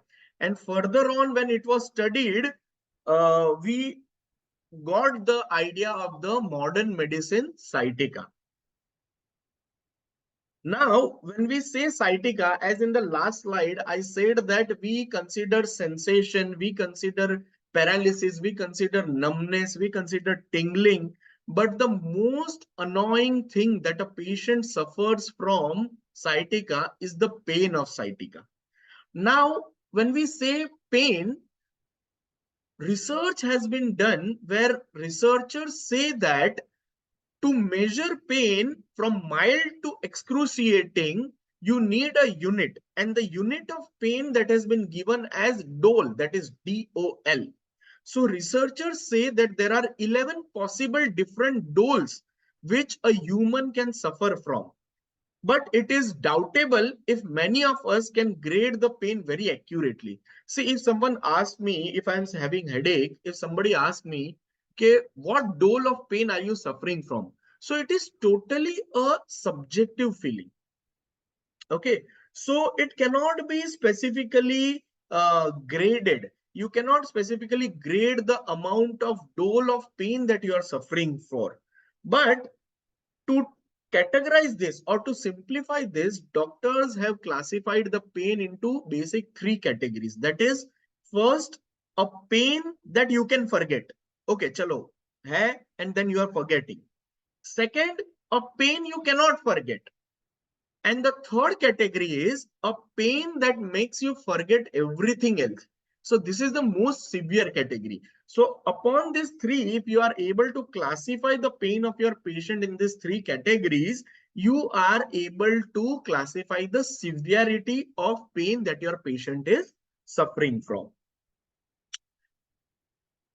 Now coming to what you can say, the sacral plexus, the anatomical part, let us just clear out fast let us just revise, I would say, what anatomy has to say. In human anatomy, the nerve plexus, which is the sacral plexus, it provides motor and sensory nerves. Now, motor sensations and sensory sensations to the particular areas of posterior part of the thigh, most of the lower leg, the entire foot, and part of pelvis, it is given by the sacral plexus. So it is part of the lumbosacral plexus and emerges from the sacral vertebra, that is S2, S3 and S4. Now what is this sacral plexus? It is formed by the lumbosacral trunk, the anterior division of the first sacral nerve, and the portions of anterior division of the second and the third sacral nerves. Okay, so the nerves forming the sacral plexus, they come together, what we call as they converge together in the lower part of the greater sciatic foramina. And when they come together, they unite and they form a thick flattened band from the anterior and posterior surface. Okay, and this thick band coming together of these nerves forming of the flattened band, this band together is continuous as the sciatic nerve. In the next slide, when I show you the picture, it will be more clear to all of you. You can see in the single picture, I have tried to show whatever I spoke in the last 2 to 3 slides. Okay, you can clearly see the superior gluteal nerve, the inferior gluteal nerve. You can see the posterior cutaneous nerve of the thigh, the pudendal nerve, where they are originating, from where they are coming. And you can also see how the lumbosacral trunk is formed. And when this lumbosacral trunk, it is coming out from the greater sciatic foramina, it is continuous as a band, which we call as the sciatic nerve. Okay, so this is a more clear picture where you can see the relation of the nerve with the muscles, the major muscles which are present in that area. So you can see the gluteus maximus muscle. Now, see, this is not only for the purpose of showing, I am showing you this slide. When we go to the cause, you will be able to correlate this again, that what role the muscles play in cases of sciatica. What role these muscles play whenever your sciatic nerve is impinged upon or it is being compressed upon. So all this muscle, gluteus maximus, semitendinosus, vastus lateralis, biceps femoris, and sciatic nerve, they are in close proximity. As you can see, this is a picture that I have shown from the dissection point of view. And you can see how thick our sciatic nerve is. So coming to the main part of today's presentation, as we all know that sciatic nerve, it is one of the longest nerve in the body, and branches out from the spinal cord in the lower back through both the buttocks and the thighs. The sciatic nerve and its branches are responsible for movement and feeling in the legs and the feet. Okay.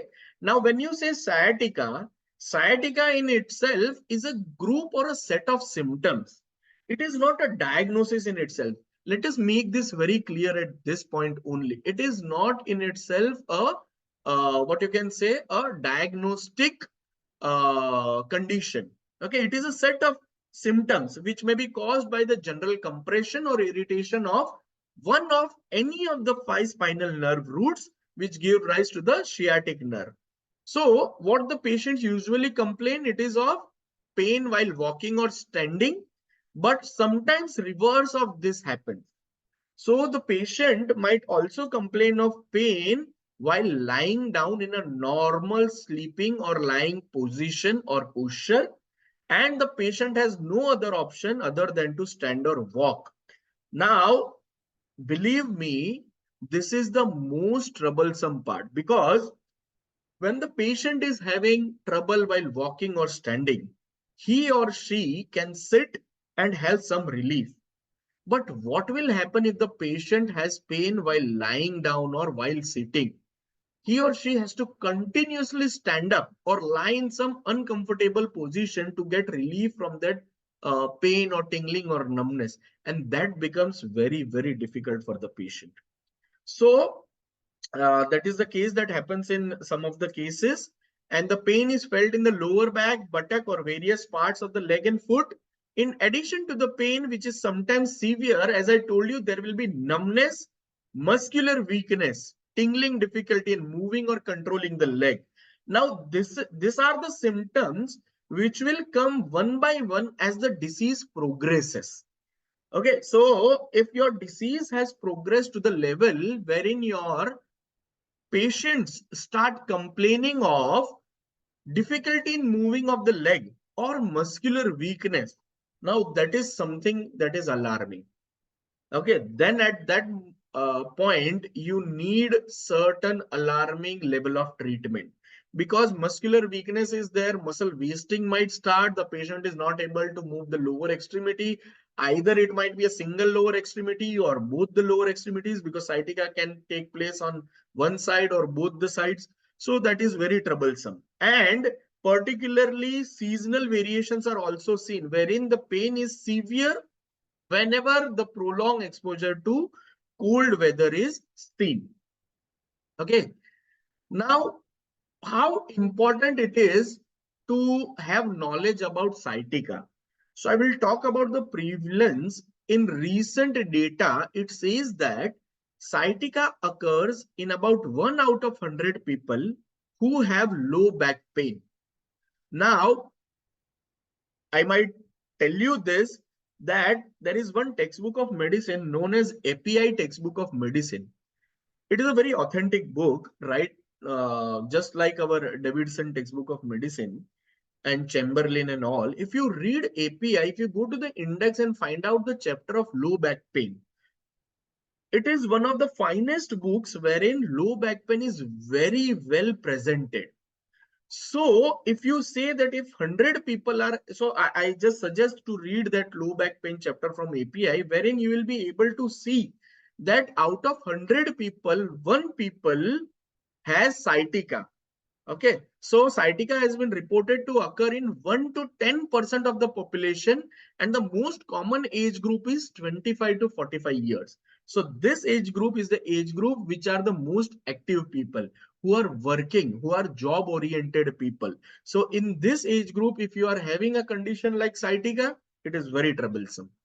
And it is estimated that about 5 to 10% of patients with low back pain have sciatica, whereas lifetime reported prevalence of low back pain ranges from 49 to 70%. So out of this, you can make that if at all in a lifetime, there are 49 to 70% chances that an individual will have low back pain. And similarly, out of this, 5 to 10% will have sciatica. So that comes to a very staggering figure of 1 people out of 100 having low back pain will suffer from sciatica. So this is very important and alarming nowadays. Now coming to the types of sciatica, if you want to classify sciatica, there are mainly two types. One, you can classify sciatica depending upon the duration, and one is depending upon the origin of the pain. Okay, so depending upon duration, typically you can classify it into acute sciatica or chronic sciatica, which we call it as short-term or long-term. Now, what do you mean by acute is, it may be foregoing between 4 to 8 weeks and the symptoms can be significantly reduced. But chronic sciatica, it persists for a longer period of time, more than 8 weeks usually, and it always requires physical therapy. Like along with medicines, you will always require exercise, heat fomentation, cold fomentation, and some other techniques. And in very rare cases, you cannot ignore surgical intervention. So this you should definitely correlate, okay, because it is such a case wherein your spine is involved, your spinal nerves are involved, right? So you must be very vigilant enough. We must be very vigilant enough when to advise the patient to go for surgery or not to go for surgery. The second type on which we can classify is depending upon the origin of pain, that is true or pseudo sciatica. Now, true sciatica is caused by the compression of the lumbar spine nerve root, and its main cause is a herniated vertebral disc. This we all know, that this is the most common cause which leads to the compression of the lumbar spine nerve root. Pseudo sciatica, pseudo as the name suggests, false sciatica, it is caused due to compression of peripheral regions of spinal nerve. So in true sciatica, it was the direct compression of the lumbar spine nerve root, and here in pseudo sciatica, it is the peripheral region of the spinal nerve. But believe me, it is just the name pseudo, but it is as severe as a true sciatica. So it may be caused by some unhealthy posture or certain sports activities, lack of exercise, and many other activities like sitting or standing in a particular position for long periods, sitting with a wallet in the back pocket. This is a very small thing you might consider, but sitting with the wallet in the back pocket might result into it. I'll further elaborate this thing when we study the further causes. And then sitting on chairs with high seat. Now, why this is important? Because as I suggested, or as I showed in the previous slide, that 25 to 45 years of age group are more prone to these conditions. Now, when you say this age group, most of the people who are working mostly in the IT sector, I have many patients from the IT sector wherein they have their extended work hours of 8 hours or 9 hours, wherein they are hardly able to stand up for 5 or 10 minutes. So in such cases, the chances of patients suffering from sciatica increases drastically. Coming to the causes, the first cause is spinal disc herniation, as I told you. Now, mostly it is because of the compression of L4 or L5 sacral nerves, S1, S2, S3, or by compression of the directly of the sciatic nerve itself. So spinal disc herniation, a very common cause. Now, what happens is a herniated disc. Now, this is important to know because we all know what is spinal disc herniation. But what happens because of this? It is sometimes referred to as slip disc, ruptured disc, or bulging or protruding disc. Now, when the bulging disc is there, it is also known as a contained disc disorder. Now, why it is known as a contained disc disorder? Because the gel-like center, that is the nucleus pulposus, that material, it remains inside the annulus fibrosus. It does not come out. Okay, this is important, and this will definitely have a impact on the severity of the condition. Okay, so if it is a contained disc disorder, the nucleus pulposus will remain inside and it will not come outside the annulus fibrosus. But if at all there is a rupture of annulus fibrosus, this nucleus pulposus, this gel-like material, will come outside if there is a rupture of annulus fibrosis. And when it comes outside, it is known as a non-contained disc disorder. Now it is not a content disorder. Okay. Now this is more dangerous, because what happens is the material which has come out, it contains a acidic chemical irritant known as hyaluronic acid. And this hyaluronic acid, it will start causing nerve inflammation. And this nerve inflammation is a very acute condition, and the pain is of the most severe type. Okay, so in both the cases, whether it is contained or non-contained, nerve compression and irritation, it leads to inflammation and pain, often leading to numbness, tingling, and muscle weakness. So this inflammation and irritation are the causes of the symptoms of sciatica. Next common cause is spinal stenosis. As we all know, stenosis means narrowing. So the narrowing occurs in the lower spine, and the lumbar and the sacral nerve roots may be affected. And the condition typically results from one or more of the following conditions, such as if the facet joints are enlarged, if there is any overgrowth of the soft tissues, and a bulging disc is placing pressure on the nerve roots when they are exiting the spine. Okay. Then in spinal stenosis, if the cause of sciatica is spinal stenosis, then the pain will usually be positional, often brought on by activities such as standing or walking, and relieved by sitting down. So now why I'm telling you this again, I told you that this will come. The importance of posture will come when I talk about causes. So here is the importance. Like when we ask the history of the patient, if the patient says such things or such modalities, then our mind should start thinking about the causes.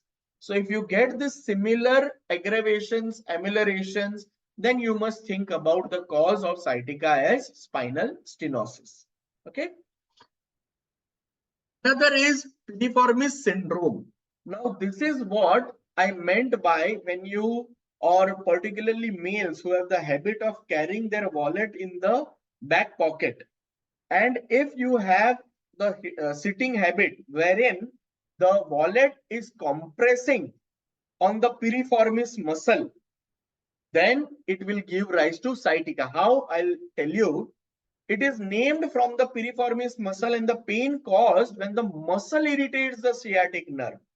Correct? The sciatic nerve also gets irritated as it runs under the piriformis muscle. Now, ideally, the sciatic nerve runs under the piriformis muscle, but in 15% of the population, the sciatic nerve runs through the piriformis muscle. It does not go below or beneath the piriformis muscle. It runs through or in between the piriformis muscle. Okay. So such conditions are known as entrapment neuropathies, because here the nerve is getting entrapped in between the muscle. Okay. So colloquially, it is referred as wallet sciatica, since a wallet carried in the rear hip pocket will compress the muscles of the buttock and sciatic nerve when the bearer or the patient sits on it. Okay. So piriformis syndrome may be a cause of sciatica when the nerve root is normal. See, don't always think that your L4, S5, S1, S2, S3 are compromised. Your nerve root coming out of the greater sciatic foramina is getting compromised. It might be a simple entrapment neuropathy. So herein you need to give treatment accordingly so that the patient gets relief. And this is an acute condition which can be treated faster as compared to some other causes like herniated disc or spinal stenosis.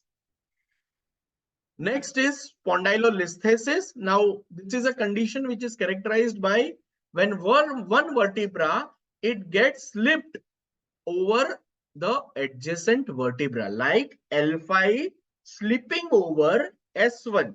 So S1 is the adjacent vertebra to L5. So this might happen in these cases. Okay.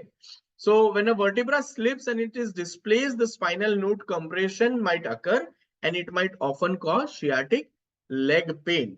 Now, spondylolisthesis can be categorized as a developmental disorder because it can happen at birth or develop during childhood, or sometimes it is acquired from spinal degeneration, some trauma, or some physical stress like weightlifting. So you might know weightlifters, they suffer from this condition. Even in cricket, fast bowlers like, you might have heard about bowlers suffering from stress fractures in the back. So why does that happen? Because when they come and bowl, they thump their front foot. For a right hand bowler, the left foot will be the front foot. For a left hand bowler, the right foot will be the front foot. So when the bowler thumps his foot, and this thump occurs with a lot of pressure, and when this occurs time and again for years together or months together, it leads to the rupture in the lower back, and this might lead to the vertebra slipping over one another. So this is because this condition might also happen in what you can say sports person. Trauma, as we all know, like motor vehicle accidents, or if you have a sudden fall, or some sports also like football and all, if you have a trauma to that particular region, the impact may injure the nerves, and occasionally fragments of broken bone may also compress the sciatic nerve. See, this is also very important, and this will correlate when we talk about certain investigations. Spinal tumors might occur. Now, these tumors occur inside the spinal cord within the membranes, what we call as meninges, which covers the spinal cord. Or sometimes these tumors might also occur in the space between the spinal cord and the vertebrae. Okay, some malignant tumors might also occur. There might be secondary metastasis also at the level of sacroiliac joint by bone metastasis from a breast cancer. Okay, so or by endometrial carcinoma. So you just think in a malignant carcinoma wherein you have metastasis from the breast or from the endometrium coming to this level where it causes the spinal tumors and ultimately leads to sciatica. So the pathology is deep rooted in these cases. And another similar condition is a sacroiliac joint dysfunction, which irritates the L5 nerve, which leads to leg pain, which can feel same as sciatica. Okay, so these are some of the common causes. Now coming to the risk factors, who are at the most risk of having sciatica? So in most known cases, pain begins with an injury after lifting a heavy object or after making a sudden movement. So we usually tell the patient suffering from sciatica that come whatever may, you should not give jerk to your lower back. You should not lift heavy objects suddenly.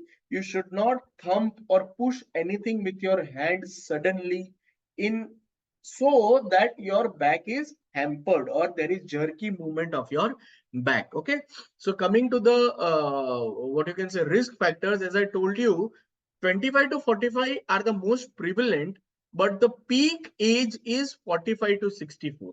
So there are age, and this happens because in this age group there are age related changes in the spine which are common. Okay, so intervertebral disc also begin to deteriorate and grow thinner by the age of 30. So, and also in women, 45, around 45, it is considered to be a menopausal age.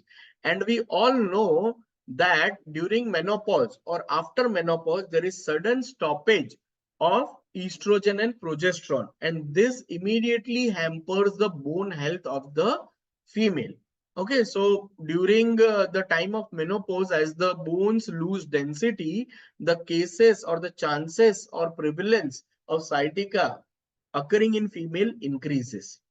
Occupational factors, we all know, as I told you, obesity is also one of the major conditions. Because of obesity, the center of gravity shifts, and being overweight will also lead to certain other associated symptoms like osteoporosis, arthritis, RA, degenerative disorders. Okay, so these are the risk factors. Apart from this risk factors and common causes, certain other miscellaneous causes might also lead to sciatica, such as spinal abscess, scar tissue, muscle strain, some infections, pelvic fractures, or other inherited disorders of the connective tissue. One new terminology that has come up nowadays, I would like to highlight it over here, which we call as cyclical or catamenial sciatica. Now, what is cyclical or catamenial sciatica? That is endometriosis. You all are aware that what is endometriosis. So in endometriosis, it can compress the sciatic nerve within the pelvis at the sciatic notch and in the gluteal region distal to the sciatic notch, or sometimes within the sheath of the sciatic nerve. So what happens is, patients present with pain in the hip and buttock, radiating in the leg and foot, onset is few days before menstruation and becomes progressively severe, and it subsides 2 to 3 days or 2 weeks after the cessation of menstruation. So it is all related to the endometrium, the endometrial tissue, the muscles, okay, and all related to the menstrual cycle, and that is why this terminology that is given as cyclical or catamenial sciatica. Now, when you say that you know about the cause, you know about the sign and symptoms, you should also know about certain examination or test that needs to be performed when you need to classify the patient as suffering from sciatica. Okay, so physical examination has to be done, and the first common test, that is the SLR test, that is the straight leg raise test, that needs to be done. What it is also known as the Lasig sign or the Lasig test. And what you do is, when performing the SLR, remember that the sciatic pain in the leg produced from 0 to 30 degrees indicates nerve root compression. If the pain is between 30 to 60 degrees approximately, it indicates sacroiliac disease. And if the pain is produced beyond 60 degrees, it always suggests that there are some lumbosacral conditions. Now, this is very, very important, because when you are performing this test, you should always see when the patient starts complaining of pain. And if you are able to note approximately that at what level the patient said or started suffering from pain, then you will always be able to make out the cause for it. Okay. And remember that it will always be negative in spinal stenosis. Okay. I'll not go into the details of this. You can easily see into the literature books of how to perform the SLR. Okay. Similarly, it needs to be done in a lying down position. There is another alternative that is known as the seated SLR. The technique is the same, but it is done in the seated position. Then you have the Bragard test, the hip flexion test, and the piriformis stress test. Commonly used is the SLR test. So that is why you should always perform that. Now, this test will help you to diagnose. But apart from this, there are certain imaging techniques such as the spinal X-ray or the CT scan and the MRI. And nowadays, you also have an electromyogram and a nerve velocity conduction test, which helps you in judging or diagnosing whether the patient has sciatica and what level the pathology has progressed. So if at all you see X-ray in an AP or a lateral view, it will help you, but X-rays cannot accurately diagnose if there are some soft tissue conditions such as degenerative disc disease or typically a herniated disc. So accurately, if you need the diagnosis or investigations, then you need to go for MRI. It will provide you a very well defined image of the soft tissue and the bone, and it will also detect the tears in the disc herniation or disc fragments, and it can also help you diagnose the spinal stenosis. But limited, again, MRI is limited to diagnosing structural pain conditions and often creates perfect circumstances for mixed diagnosed sciatica syndrome based on ischemic based sciatica. Okay, so you can go for a CAT scan, and in some cases we need CSF study also, because elevated CSF protein, they are the important indicators of functional status of the nerve root and a measure of the degree of seriousness of sciatica. Then you can also check for myelogram. Then scintigraphy is there, SPECT imaging is there. As I told you, nerve conduction studies are to be done, okay, to check for the velocity or the conduction of the impulses through the nerves. These studies are very important. Now, along with this was the part of investigations and all. Now, what you should suggest, or the auxiliary line of treatment, what you should tell the patient? You can ask the patient to use alternate hot and cold packs to reduce swelling. Then you should ask the patient to have good posture, perform regular exercises, careful lifting of heavy objects, avoid sitting or standing for extended periods. Then proper sleeping posture is a must. Stretching if you are sitting in a chair for a longer period of time, stretching is most important. Lying on the back and gently pulling the knees to the chest until a comfortable stretch is felt, you can do that. And then walking and swimming are the exercises which will help you to strengthen the lower back. Okay, along with that, definitely you would advise your patient to take help of physiotherapy. There are certain physiotherapeutic maneuvers. In my further slides, I'll show you some of the yoga postures also, which help in relieving the pain along with our medications. Okay, yes, these are the top 8 yoga poses. Definitely you should tell the patient to take advice of a certified yoga instructor, but you can tell them that these are some of the poses which you can practice, or if somebody himself or herself is knowing yoga, you can tell them to practice this 8 poses for yoga, which are helpful in relieving the complaints of sciatica. Okay, so these are again certain what you can say instructions that you can tell your patient to undergo. Yes. Now, what is the prognosis of sciatica? Now, here it is important to tell your patients this, because if they go to a surgeon, they will immediately put the patient under the knife. But you should tell the patient that most people, about 80 to 90%, fully recover from sciatica without surgery. And in most cases, the nerve is not permanently damaged.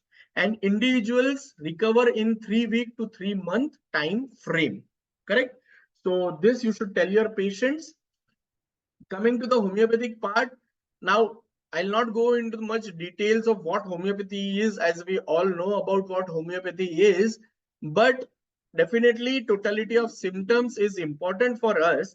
Here I would specifically concentrate or tell you about 2 aphorisms, that is aphorism 147 and aphorism 252. Now, at the same time, when I talked about causes, I meant exciting and maintaining causes. So we must always refer to what causa occasional is, as it is said by Dr. Hanneman. And yes, definitely aphorism 7 from the 6th edition is most important. But 147, why I'm telling you this over here, it is related to specific remedy. So in cases of sciatica, sometimes you need the help of specific remedy, which has been very beautifully described by our master in aphorism 147. And again, the minutest dose of the best selected remedy, when it does not effect an improvement, it is a sure sign that the cause that keeps the disease is still present. Okay, so the patient needs to change the mode of life, the situation which he or she is placed.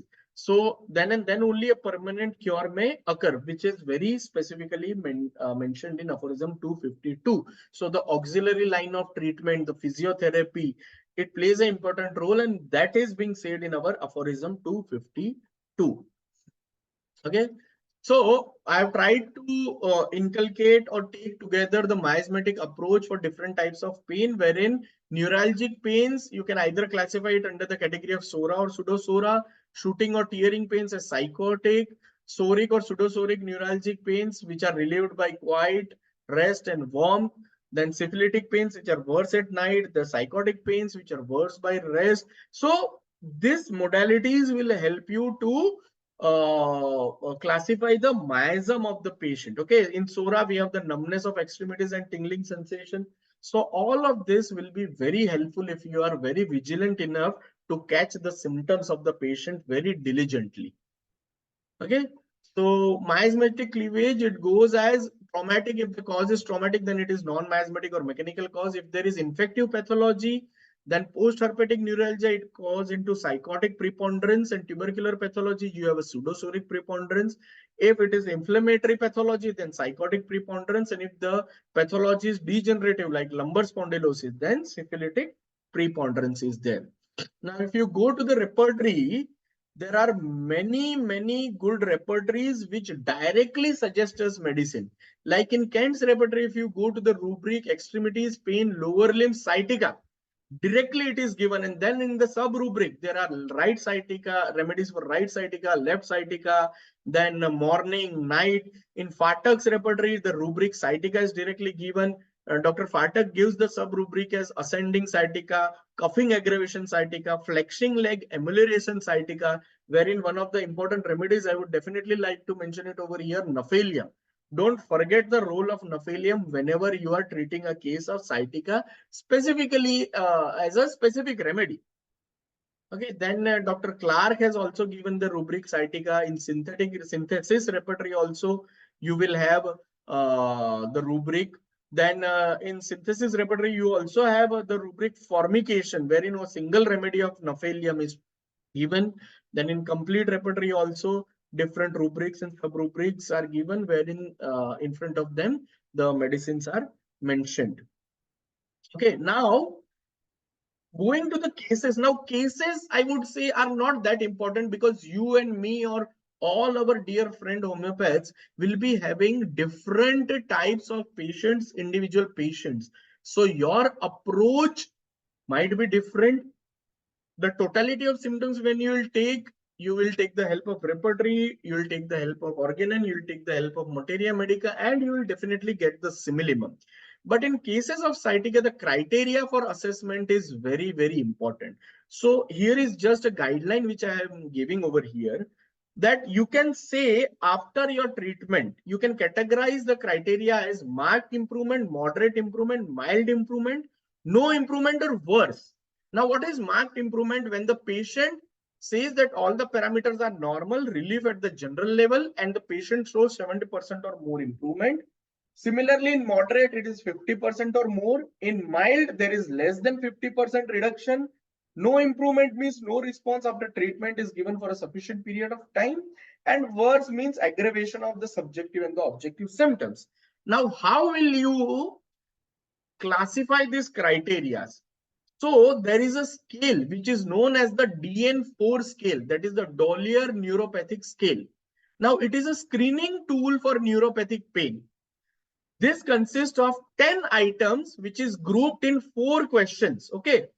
Out of this 10, the 7 items are related to the pain description, like burning, painful, cold, electric shock. What is the type of pain? We asked this. And to its associated abnormal sensations like tingling, pins, and needles. And the other 3 items are related to brief bedside neurological examination in the particular painful area. Okay. So whenever you classify this 10 items, 7 and 3 classified, you give scoring. And the scoring is 1 is given to each positive and 0 mark is given to each negative item. So the total score range is in 0 to 10. See, this is the chart. For interview of the patient, question 1, like, does the pain have one or more of the following characteristic? So you'll ask the patient of burning or painful cold or electric shock, and the patient will either answer in yes or no. Similarly, you have 4 questions, question 1, 2, 3, and 4. Okay. So for yes, single yes, there is 1 point. For no, there are 0 points. And alternately, you will take the score of the patient. So in regular follow-ups, if you're what you can say, what is your score? Depending upon your score, you can judge the criteria of your assessment, whether it is mild, moderate, or whatever classification you want to do. And along with this DN4 scale, you have a VAS scale. This is the most simple scale which is available, and it is a measurement instrument that tries to measure a characteristic that is believed to range across a continuum of values and cannot easily be directly measured. So you can just ask the patient of ranging the pain from 0 to 10, wherein 0 is the patient is not having any pain and 10 is the worst possible pain that a patient can suffer. Again, remember, dole is there. Okay, so a pain you can forget, a pain you cannot forget, and a pain that makes you forget everything else. So this is about the typical theory or the literature of what sciatica I needed to describe today. Hope I was clear. Then there are some cases. I'll not, 4 or 5 cases I have put on over here. I'll not go into the details of this, but definitely I'll show you about the repertorial chart that I had taken while considering the prescription of the medicines. So many medicines, and then my follow-ups. Yes, how I take my follow-ups. So I have taken about 7 follow-ups in this case, and this is how I told you about the criteria for assessment. So this is how I go on categorizing, wherein I definitely take the DN4 scale with my case paper. I have attached the case sheet of DN4 and the visual analog scale also.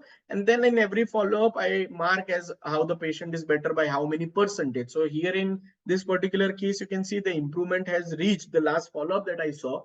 The improvement is up to 60%. Then in a 46-year-old male, again, you can see he was a known case of mild lumbar spondylosis. He came with the report.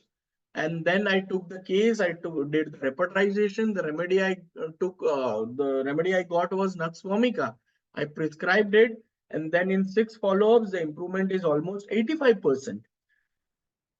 With homeopathy, we are able to avoid surgery. This is what you can see. Another case of a 40-year-old female. Okay. Again, the remedy that was prescribed after proper repertorization and taking help of Mater Medica was Kalicar.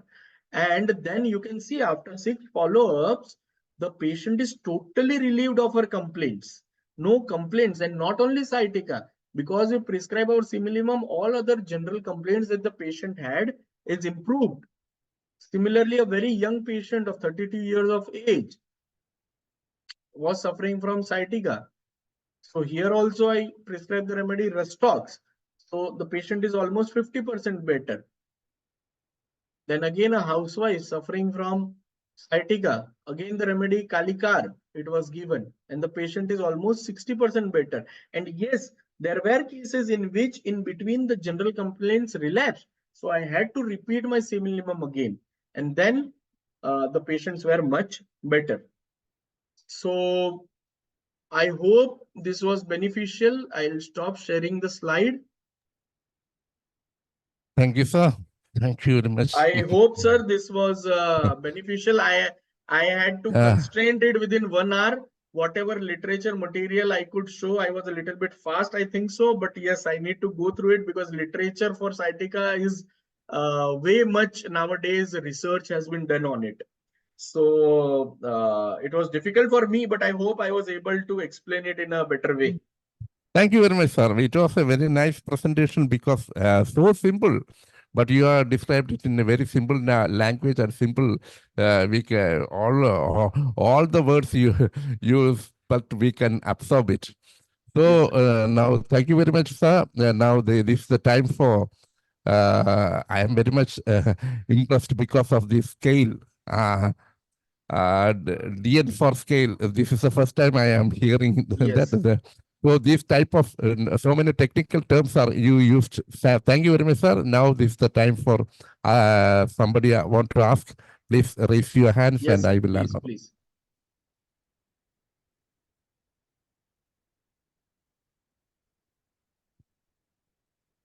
Yes, anyone, please feel free to ask. If any questions, I would be more than happy to answer them. Ram Pravesh, sir. Unmute, sir. And ask. Thank you, everyone. Thank you, Dr. GAURAV Bhatt. Very nice presentation, excellent session. Thank you very much, sir. This deals sciatica or every clinic sciatica patient is always yes, very common cause, background of sora background of sora, very nice. Yes, sir. Sora psychotic, sciatica, miasmatic treatment, very easily treatment and curative way of treatment. Yes, sir. Psychotic and holistic. You are very kinds of presentation, holistic presentation and beautiful presentation are deals medicine and according to repertory. Very nice. Thank you. Thank you, Thank sir. you. Thank you very much. Thank Very you, nice. sir. Thank you, sir. So, This is the first time I am hearing that Nexomi can be prescribed for sciatica. That is the beauty of homeopathy, sir. Now, Sridhar Kurup sir, our veteran. Miasmatic role of sciatica. Medornum is the very curative way of treatment. Medornum, Medornum very curative way of treatment. So sciatica miasmatic role. Thank you. Thank you. Thank you, sir. Thank you, sir. Kurup sir, please unmute, sir.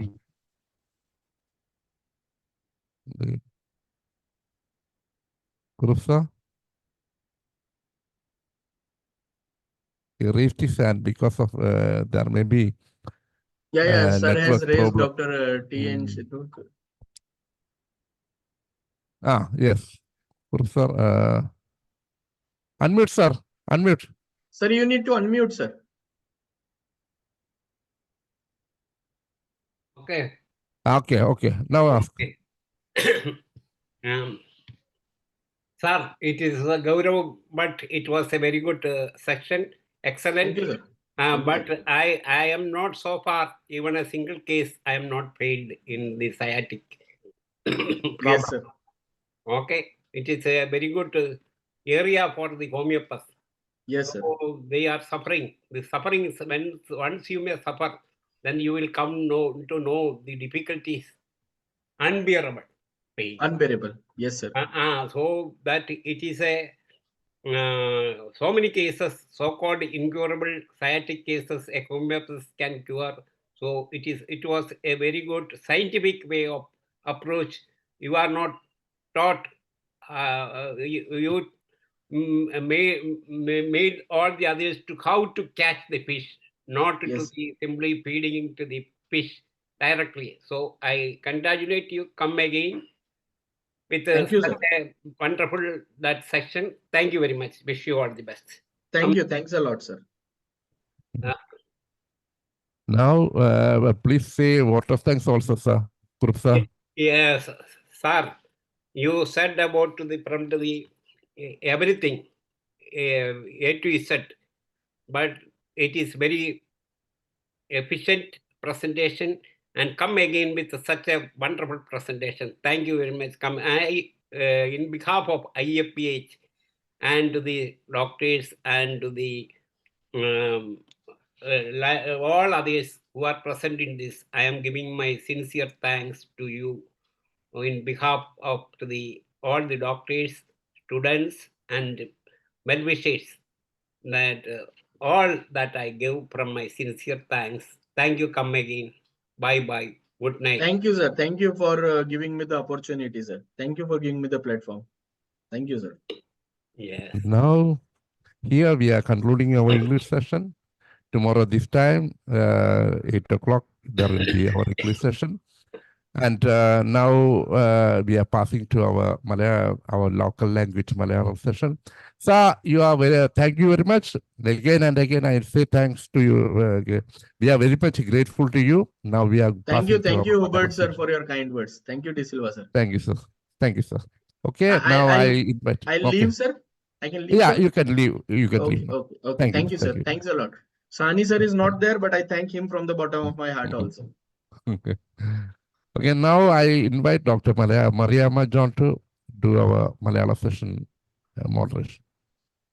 നന്ദി Hubert ഡോക്ടറെ. എല്ലാവർക്കും നമസ്കാരം. IFPHന്റെ 1286 പ്രതിദിന zoom വെബിനാറിലേക്ക് എല്ലാവരെയും സ്വാഗതം ചെയ്തുകൊള്ളുന്നു. ഇന്ന് നമ്മളുടെ class ആരംഭിക്കുന്നതിന് മുമ്പ് ഒരു നിമിഷം ഈശ്വര പ്രാർത്ഥന.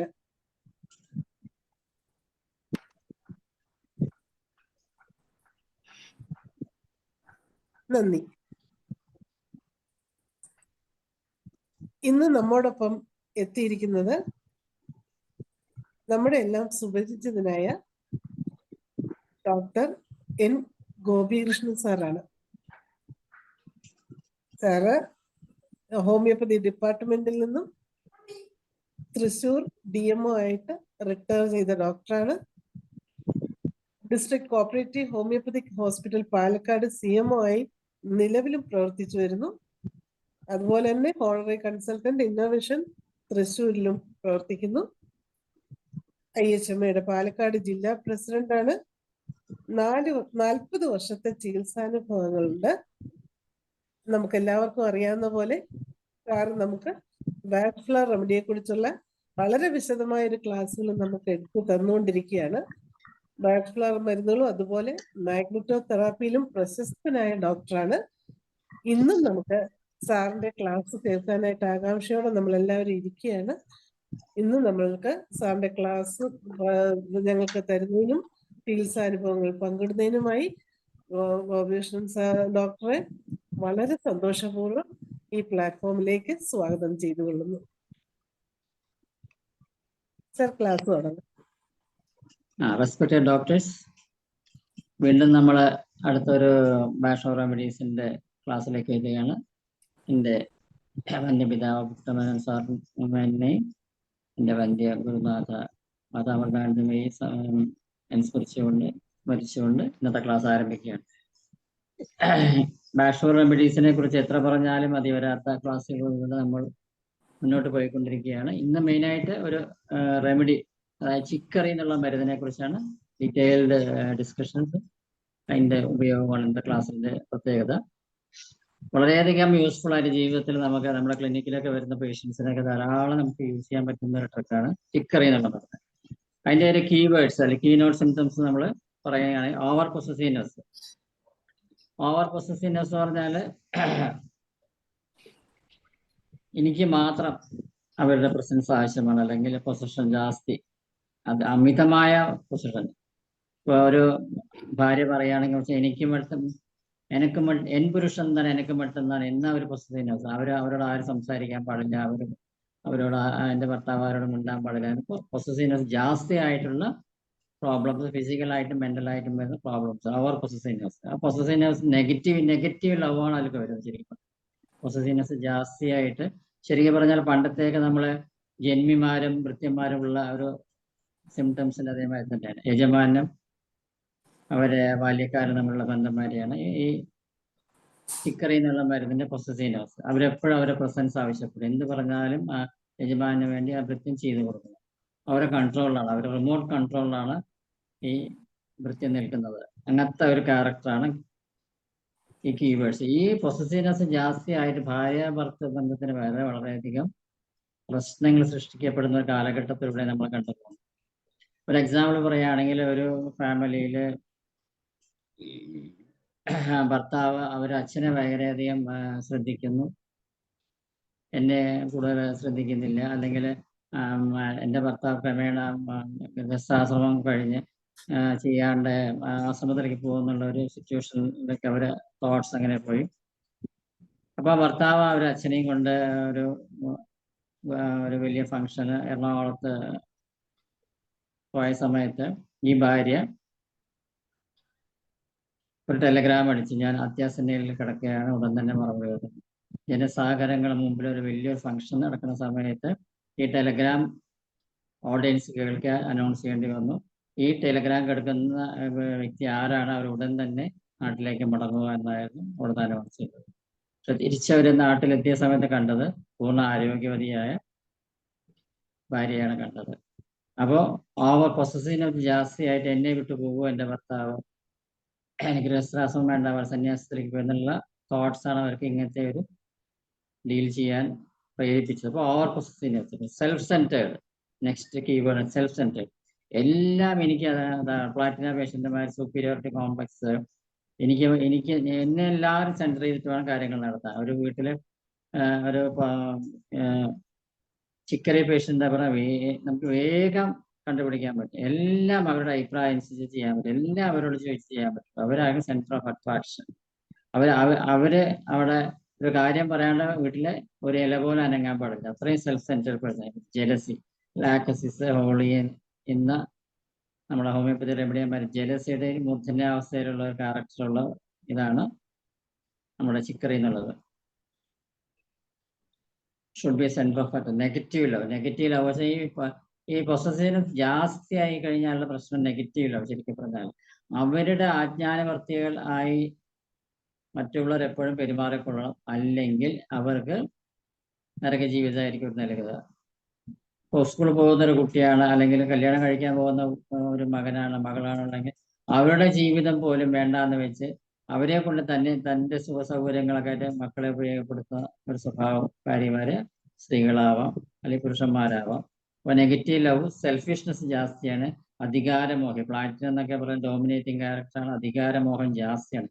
ഇല്ലാത്ത അസുഖങ്ങൾ ഉണ്ടെന്ന് നടിക്കും. ഫെയിനിങ് ഓഫ് ഡിസീസസ്. നമ്മൾ ഇഗ്നീഷ്യയൊക്കെ ആ ക്യാരക്ടറിൽ ഫെയിനിങ് ഇല്ലാത്ത അസുഖങ്ങൾ എന്ന് പറഞ്ഞാൽ ഇപ്പം സ്കൂളിൽ എന്തെങ്കിലും ഒരു ഇത് കൊടുക്കുകയാണെങ്കിൽ, ഒരു അസൈൻമെന്റ് കൊടുക്കുകയാണെങ്കിൽ നെക്സ്റ്റ് ഡേ ചില കുട്ടികൾ അയ്യോ ഒന്ന് പനിച്ചിട്ട് വയ്യ, എനിക്ക് തലവേദനിച്ചിട്ട് വയ്യ എന്ന് സ്കൂളിൽ പോയിട്ടാണ്.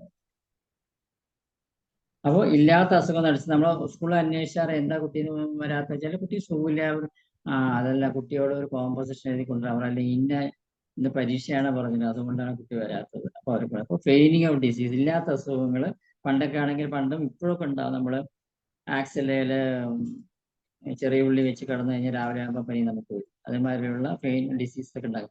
ശ്രദ്ധ പിടിച്ച് പറ്റുന്നത് എപ്പോഴും അവരെ ശ്രദ്ധിച്ചുകൊണ്ടിരിക്കണം. മറ്റുള്ളവരെ എപ്പോഴും അവര് ശ്രദ്ധ വിട്ടുപോയി കഴിഞ്ഞാൽ അവർക്ക് മാനസികമായ ഭയങ്കര ആങ്സൈറ്റി, ടെൻഷൻ, ഭ്രാന്തിന്റെ ലക്ഷണങ്ങൾ അവർ കാണിച്ചിരിക്കും. ചിക്കറി പേഷ്യൻസ് അഹംഭാവം ജാസ്തിയാണ്. അപ്പൊ ഇതൊക്കെയാണ് keywords. Over possessiveness, self centred person, jealousy, self pity. സ്വയം സഹതാപം, ഓരോന്ന് കാര്യങ്ങൾ ചെയ്തിട്ട് സഹതാപം പിടിച്ചു പറ്റുന്ന ക്യാരക്ടറാണ് self pity. Should be centre of attraction. Negative selfishness, അധികാരമോഹി, ഇല്ലാത്ത അസുഖങ്ങൾ ഉണ്ടെന്നടക്കി ശ്രദ്ധ പിടിച്ചു പറ്റുന്നു, മറ്റുള്ളവരെ എന്നെ അനുസരിക്കണം, അഹംഭാവം. ഇതൊക്കെയാണ് ചിക്കറുടെ കീവേഡ്സ്. ഉടമസ്ഥത, പൊസസീവ്, നമ്മുടെ ഇഷ്ടത്തിനനുസരിച്ച് മറ്റുള്ളവരെ അനുസരിപ്പിക്കുക. അതായത് ഭൃത്യനും യജമാനും എന്നുള്ള ഒരു ക്യാരക്ടറാണ് അവരുടെ ജീവിതം ഇത് കാരണം നരകതുല്യമാകും. നമ്മളെ അനുസരിക്കുന്നവരെ അവരുടെ ജീവിതത്തിന് തന്നെ ഇല്ലാതാക്കും, അവരുടെ ഫ്യൂച്ചറിനെ തന്നെ ഇല്ലാതാക്കും. എത്രയോ എക്സാമ്പിൾസ് നമ്മുടെയൊക്കെ ലൈഫ് എടുത്തു നോക്കിക്കഴിഞ്ഞാൽ പല ഫാമിലിയിലും ഇത് നടക്കുന്ന കാണും. ചില അമ്മമാരൊക്കെ അവരുടെ ഭർത്താവ് മരിച്ചു കഴിഞ്ഞാൽ മക്കളെ അവരുടെ ഉന്നതി കൊടുക്കാതെ അവനവൻ്റെ കാര്യങ്ങൾക്ക് വേണ്ടി ഉപയോഗിച്ച് അവരുടെ ജീവിതം നരകതുല്യമാക്കുന്ന പല ഫാമിലീസും ജീവിതം. ഈ മെഡിസിൻസ് വായിച്ച ശേഷം മനസ്സിലാക്കി ഇവർക്കൊക്കെ chicory patients, typical chicory patients. എന്നിട്ട് ആ മക്കള് അവരുടെ കല്യാണം കഴിച്ചാൽ സ്വസ്ഥതയില്ല, അവര് ഡ്രഗ്സിന്റെയും ആൽക്കഹോളിലേക്കൊക്കെ അഡിക്ഷൻ ആയിട്ട് ജീവിതം എൻജോയ് ചെയ്യാണ്ട് ജസ്റ്റ് ടൈം പാസ് ചെയ്ത് കളയുന്ന എത്രയോ മക്കളെ ഞാൻ കണ്ടിട്ടുണ്ട്. ശരിക്കും പറഞ്ഞ ആൺമക്കളായാലും പെൺമക്കളായാലും. അപ്പോൾ അത് അമ്മമാരുടെ പൊസസീവ്നെസ് ജാസ്തിയായിട്ട് തൻ്റെ സുഖം മാത്രം നോക്കി മക്കളെ അവനവൻ്റെ ഇഷ്ടത്തിന് വരുതിയിൽ നിർത്തി അവരെ കൊണ്ട് കാര്യങ്ങൾ നടത്തി മുന്നോട്ട് പോകുന്ന പ്രകൃതം. ഉറച്ച തീരുമാനം എടുക്കുന്നവരായിട്ട് ഞാൻ പറയുന്നതും പ്രവർത്തിക്കുന്ന ശരിയായ കാര്യങ്ങൾ മറ്റുള്ളവർ അത് അനുസരിച്ചേ മതിയാകും. പക്ഷെ മറ്റുള്ളവർക്ക് ഇത് ഇഷ്ടപ്പെട്ടു എന്ന് വരില്ല. എന്നെ എന്തിനാണ് ഫോഴ്സ്ഫുള്ളായി കാര്യങ്ങൾ ചെയ്യിക്കുന്നത് എന്ന് നമ്മൾ വിചാരിച്ചാലും നമുക്ക് ആ ക്ലച്ച് നമ്മുടെ ആ പിടി നമുക്ക് മോചനം നമുക്ക് ലഭിക്കില്ല. സാധനങ്ങളുടെയും മറ്റുള്ള വസ്തുക്കളുടെ എല്ലാം എൻ്റെ എന്നുള്ള ഒരു പ്രോമിനൻസ് ജീവിതത്തിൽ ഉടനീളം കാണിക്കുന്നത്. വയസ്സായാലും അല്ലെങ്കിൽ നമ്മളൊരു കുഴിയിലേക്ക് കാലിരുന്നാലേ ഇവരുടെ സ്വഭാവത്തിന് മാറ്റം കാണും. ഒത്തിരി ഫാമിലീസ് നമുക്ക് നമ്മുടെ ജീവിതത്തിലെ കൂടെയൊക്കെ തിരിഞ്ഞു നോക്കിക്കഴിഞ്ഞാൽ കാണാൻ പറ്റും. നമ്മുടെ ബ്രദേഴ്സിന്റെ ഫാമിലി, സിസ്റ്റേഴ്സിന്റെ ഫാമിലി ആയാലും അല്ലെങ്കിൽ ഫ്രണ്ട്സുമാരുടെ ഫാമിലി ആയിട്ട് ഇങ്ങനെയൊരു ക്യാരക്ടർ ഇല്ലാത്തൊരു വീട്ട് ഉണ്ടാവില്ല. ശരിക്കും മറ്റുള്ളവരെ തന്നോട് ചേർത്ത് പിടിച്ചിരിക്കുന്ന സ്വഭാവം, മറ്റുള്ളവരെ തന്നോട് ചേർക്കുന്ന സ്വഭാവം, എല്ലാവരും എന്നെ തന്നെ നോക്കിയിരിക്കുക, എന്നോട് അഭിപ്രായം ചോദിക്കുക, എൻ്റെ സുഖസൗകര്യങ്ങൾ അന്വേഷിക്കുക, എപ്പോഴും നിങ്ങൾ എൻ്റെ വിസിനിറ്റിയിൽ ഉണ്ടായിരിക്കണം. അവർ ആ വിസിനിറ്റി ഇല്ലാതായിക്കണ്ട ഇവരില്ലാത്ത പ്രോബ്ലംസ് എല്ലാം make a hell in the house. Actually സൂക്കടവിർക്ക് വന്ന മറ്റുള്ളവരുടെ സാന്നിധ്യം അമിതമായി ഇവർ ആഗ്രഹിക്കുന്നു. അല്ല ഇവർ പല അസുഖം വന്നാലും മറ്റുള്ളവരെ എല്ലാവരും ഇവരെ ചുറ്റും വരണം, അവർക്ക് വേണ്ടതെല്ലാം ശുശ്രൂഷ എല്ലാം ചെയ്യാം, അവരെ കണ്ണു വെട്ടുന്ന ആരും പോകാൻ പാടില്ല. ഇല്ലാത്ത സൂക്കട് ഉണ്ടെന്ന് പറഞ്ഞ് മറ്റുള്ളവരെ ശ്രദ്ധ പിടിച്ച് പറ്റാൻ ശ്രമിക്കും. ഫിക്ഷ്യസ് ഡിസോർഡർ, അയഥാർത്ഥമായ കാര്യങ്ങൾ അഭിനയിക്കുക. ഫിക്ഷ്യസ് ഡിസോർഡർ എന്ന് പറയുന്നതാണ് ഒരു പ്രോബ്ലം. ഈറ്റിംഗ് ഡിസോർഡർ, ഈ ചിക്കറി പേഷ്യൻസ് സംഭവിക്കാവുന്ന കാര്യം. ഈറ്റിംഗ് ഡിസോർഡർ, അനാരോഗ്യമായ ഭക്ഷണശീലം. ശരിക്കും പറഞ്ഞാൽ ഭക്ഷണം കഴിക്കുമ്പോൾ നമ്മൾ സ്വാത്വിക ഭക്ഷണം ഉണ്ട് നമുക്ക്, അല്ലെങ്കിൽ മറ്റേ സാത്വികമല്ലാത്ത ഭക്ഷണങ്ങളുണ്ട്. അത് ഏതാണ് നമുക്ക് ചേരുന്നത്, നമ്മുടെ ഹെൽത്തിന് നല്ലത്, അതാണ് നമ്മൾ കഴിക്കേണ്ടത്. അല്ലാണ്ട് അനാരോഗ്യമായി നമ്മൾ ഈ ബേക്കറി ഐറ്റംസ് ധാരാളം കഴിക്കുക, ധാരാളം കളർ ഡ്രിങ്ക്സ് കഴിക്കുക, അങ്ങനത്തെ അനാരോഗ്യം നമ്മുടെ ദേഹത്തിന് പറ്റാത്ത സാധനങ്ങൾ കഴിക്കുന്ന അതാണ് ഈറ്റിംഗ് ഡിസോർഡർ എന്ന് പറയുന്നത്. അനാരോഗ്യം ഭക്ഷണശീലം, കൺവേർഷൻ ഡിസോർഡർ, പരിവർത്തന ക്രമക്കേട്. ഈ അവസ്ഥയിൽ മറ്റുള്ളവരെ സ്നേഹവും പരിചരണവും കൂടുതൽ ആവശ്യമുള്ളൂ. ഇതാണ് കൺവേർഷൻ ഡിസോർഡർ. ഈറ്റിംഗ് ഡിസോർഡർ ഉണ്ട്, ഫിക്ഷ്യസ് ഡിസോർഡർ ഉണ്ട്, കൺവേർഷൻ ഡിസോർഡർ, പരിവർത്തന ക്രമക്കേട് എന്ന് പറയുന്നത് മലയാളത്തിൽ. ഈ അവസ്ഥയിൽ മറ്റുള്ളവരെ സ്നേഹവും പരിചരണവും കൂടുതൽ ആവശ്യപ്പെടും. ശരിക്കും പറഞ്ഞാൽ മറ്റുള്ളവരെ നമ്മളിൽ ബന്ധനസ്ഥനാക്കുക. ശരിക്കും പറഞ്ഞാൽ മറ്റുള്ളവരെ അവർ പറഞ്ഞ് തൻ്റെ വിസിനിറ്റിയിൽ തന്നെ എല്ലാവരും ഉണ്ടായിരിക്കണം എന്നുള്ള സ്ഥിതിയിലേക്ക് ഇവരെ ക്രമേണ മനസ്സ് പോകും. ഇതെല്ലാം ചെയ്യുന്നത് സ്നേഹത്തിനും ശ്രദ്ധയും കിട്ടുന്നതിന് വേണ്ടിയാണെങ്കിലും മറ്റുള്ളവർക്ക് ഇത് ഒട്ടും ദഹിക്കാത്ത കാര്യം. പക്ഷെ അവർക്ക് ഇതിന്നൊരു മോചനമില്ല. ശരിക്കും ഹൈപ്പോകോൺട്രിയാസിസ്, ഇല്ലാത്ത അസുഖങ്ങൾ നടിക്കുന്ന character hypo. Somatoform pain disorder, വേദന ഉണ്ടെന്ന് പറഞ്ഞ് ഡോക്ടർമാരെ കാണാൻ പോവുക, അല്ലെങ്കിൽ ഡോക്ടേഴ്സിനെ വരുത്തുക. പക്ഷെ ശാരീരിക പരിശോധനയിലോ ലാബ് ടെസ്റ്റിലോ ഇവർക്ക് നമുക്ക് ഒരു സൂക്കേടും കണ്ടുപിടിക്കും. ഫെയിനിങ് ഓഫ് ഡിസീസസ്, വേദന എന്താ പറയുക, പക്ഷെ ഡോക്ടർമാരെ പരിശോധിക്കുമ്പോൾ ഒരു വേദനയും യഥാർത്ഥത്തിൽ അവിടെ കണ്ടുപിടിക്കാൻ പറ്റും. അപ്പൊ somatic form pain disorder, somatisation disorder, വൈദ്യശാസ്ത്രമായ അസുഖങ്ങൾ വർഷങ്ങളെ പക്ഷെ ശരിക്കും അസുഖങ്ങൾ ഉണ്ടാവില്ല. ആ അസുഖമുണ്ട്, ഈ അസുഖമുണ്ട് എന്നെല്ലാം എന്ന് പറഞ്ഞ് ഡോക്ടർമാരെ വരുത്തി പരിശോധനകൾ നടത്തുക. പക്ഷെ ഇവർക്ക് യാതൊരു അസുഖങ്ങളും ഉണ്ടാവില്ല. അധികാരവും സ്വാധീനവും ചെലുത്തുന്ന പ്രക്രിയ, ഇതിനുവേണ്ടി മറ്റുള്ളവരെ കൂടെ ചേർത്തുന്ന സ്വഭാവം, ശ്രദ്ധ, അഭിനന്ദനം എന്നിവ ഇവയ്ക്ക് വേണ്ടി ഇവർ എന്തും ചെയ്യും. ഈ ഫിസിക്കൽ സിംറ്റംസ്, വിശപ്പില്ലായ്മ ഉണ്ടാകും ഇവർക്ക്, ഛർദിക്കാൻ തോന്നൽ, അടങ്ങാത്ത വിശപ്പ്, തീറ്റപ്രാന്തി എന്ന് പറഞ്ഞാൽ ശരിക്കും പറഞ്ഞാൽ ചിലവർക്ക് ഒരു മെന്റൽ ഡിസോർഡർ വന്നു കഴിഞ്ഞാൽ ചില സമയത്ത് ഈറ്റിംഗ് ഡിസോർഡേഴ്സ് കാണും. ചിലപ്പോൾ എത്ര തിന്നാലും അവർക്ക് മതിയാവും, പിന്നെയും വിശക്കുന്നു എന്ന് പറയും. അപ്പൊ തീറ്റപ്രാന്തി, ബ്ലൂമിയ എന്ന് പറയാം നമുക്ക്. ശ്വാസതടസ്സമുണ്ട്, അഹംഭാവം, ഓവർ അധികാരം, ഉടമസ്ഥത ജാസ്തി, തന്നെ സ്നേഹിക്കുന്നവർ ഇഷ്ടപ്പെടും, തൻ്റെ അടുത്ത് തന്നെ ഉണ്ടായിരിക്കണം എപ്പോഴും. ഞാൻ നിനക്ക് വേണ്ടി എന്തെല്ലാം ചെയ്തു, ഞാൻ നിനക്ക് വേണ്ടി എന്തെല്ലാം അനുഭവിച്ചു എന്ന് പറയുന്ന സ്വഭാവം. അതുകൊണ്ട് നീ എപ്പോഴും ഞാൻ പറഞ്ഞ അനുസരിച്ച്, ഞാൻ നിനക്ക് വേണ്ടി എന്തെല്ലാം ചെയ്തു, ഞാൻ നിനക്ക് വേണ്ടി എന്തെല്ലാം അനുഭവിച്ചു, അതുകൊണ്ട് നീ ഞാൻ പറഞ്ഞത് മാത്രം അനുസരിച്ച് ജീവിച്ചോളണം. ഇനി ഇതിന്റെ കേസ് ഹിസ്റ്ററീസ് പറയാം. ഒരു 6 വയസ്സായ കുട്ടി തൻ്റെ ഇഷ്ടത്തിനനുസരിച്ച് ജീവിക്കുള്ളൂ, തന്നെ എല്ലാവരും ശ്രദ്ധിക്കുക, അറ്റൻഷൻ സീക്കിങ് എപ്പോഴും, സ്വഭാവം ഇടയ്ക്കിടെ മാറുന്ന പ്രകൃതം, സ്വതവേ സഹകരിക്കുന്ന സ്വഭാവക്കാരെ എല്ലാവരോടും നല്ല രീതിയിൽ ഇടപെടും. അപ്പൊ സെൽഫ് സെൻറ്റേർഡ്നെസ് ജാസ്തിയായിട്ട് എപ്പോഴും പ്രോബ്ലംസ് ക്രിയേറ്റ് ചെയ്യുന്ന ഒരു സ്വഭാവക്കാരിയായിരുന്ന കുട്ടി. അപ്പൊ ആ സെൽഫ് സെൻറ്റേർഡ്നെസ് അല്ലെങ്കിൽ സെൽഫിഷ്നെസ്, തന്നെ എല്ലാം ശ്രദ്ധിച്ചോളാം, അല്ലെങ്കിൽ പ്രോബ്ലംസ് ക്രിയേറ്റ് ചെയ്യുക, അല്ലെങ്കിൽ വാശി, കരച്ചില്, ബഹളം. ടിപ്പിക്കൽ ചിക്കറി പേഷ്യൻ്റ് ആയിരുന്നത്. സ്വയം കേന്ദ്രീകൃതമായ സ്വഭാവം, പിന്നെ മൂഡ്സ് ചേഞ്ചിങ് സ്വഭാവക്കാരിയായിരുന്നു. സ്ക്ലിറാന്തസ് എന്ന മരുന്നും കൂടെ ആ കുട്ടിക്ക് കൊടുക്കേണ്ടി വന്നു. രണ്ടാമത്തെ കേസ്, മധ്യവയസ്കരായ വിധവ, മകന്റെ കല്യാണം ഉടൻ തന്നെ ഉണ്ടാവും, അവർക്ക് വരാൻ പോകുന്ന മരുമകളോട് ഇപ്പോൾ തന്നെ പറഞ്ഞാൽ തീരാത്തത്ര അസൂയ. അവർക്ക് മകനോട് അതിഭയങ്കരമായ പൊസസീവ്നെസ് ആയിരുന്നു ഉണ്ടായിരുന്നത്. ഇപ്പോൾ ഈ കല്യാണം നടക്കാതിരിക്കാനായി ശ്രമം തുടങ്ങി. അവർക്ക് ശാരീരിക മാനസികമായ പ്രയാസങ്ങൾ പലതും ഉണ്ട്. അവർ പറഞ്ഞു, എന്നെ ഒറ്റയ്ക്കായി വിട്ടുപോകുന്നത് സഹിക്കാൻ പറ്റുന്നു, കല്യാണം നടന്നാൽ എനിക്ക് എൻ്റെ വീട് നഷ്ടപ്പെടും, എന്തൊക്കെയായാലും ഇതോടുകൂടി എൻ്റെ ജീവിതം ഇല്ലാതാവും. ഇങ്ങനത്തെ ഒരു മാനസികാവസ്ഥയിലാണ് അവർ ഡോക്ടറെ കണ്ടത്.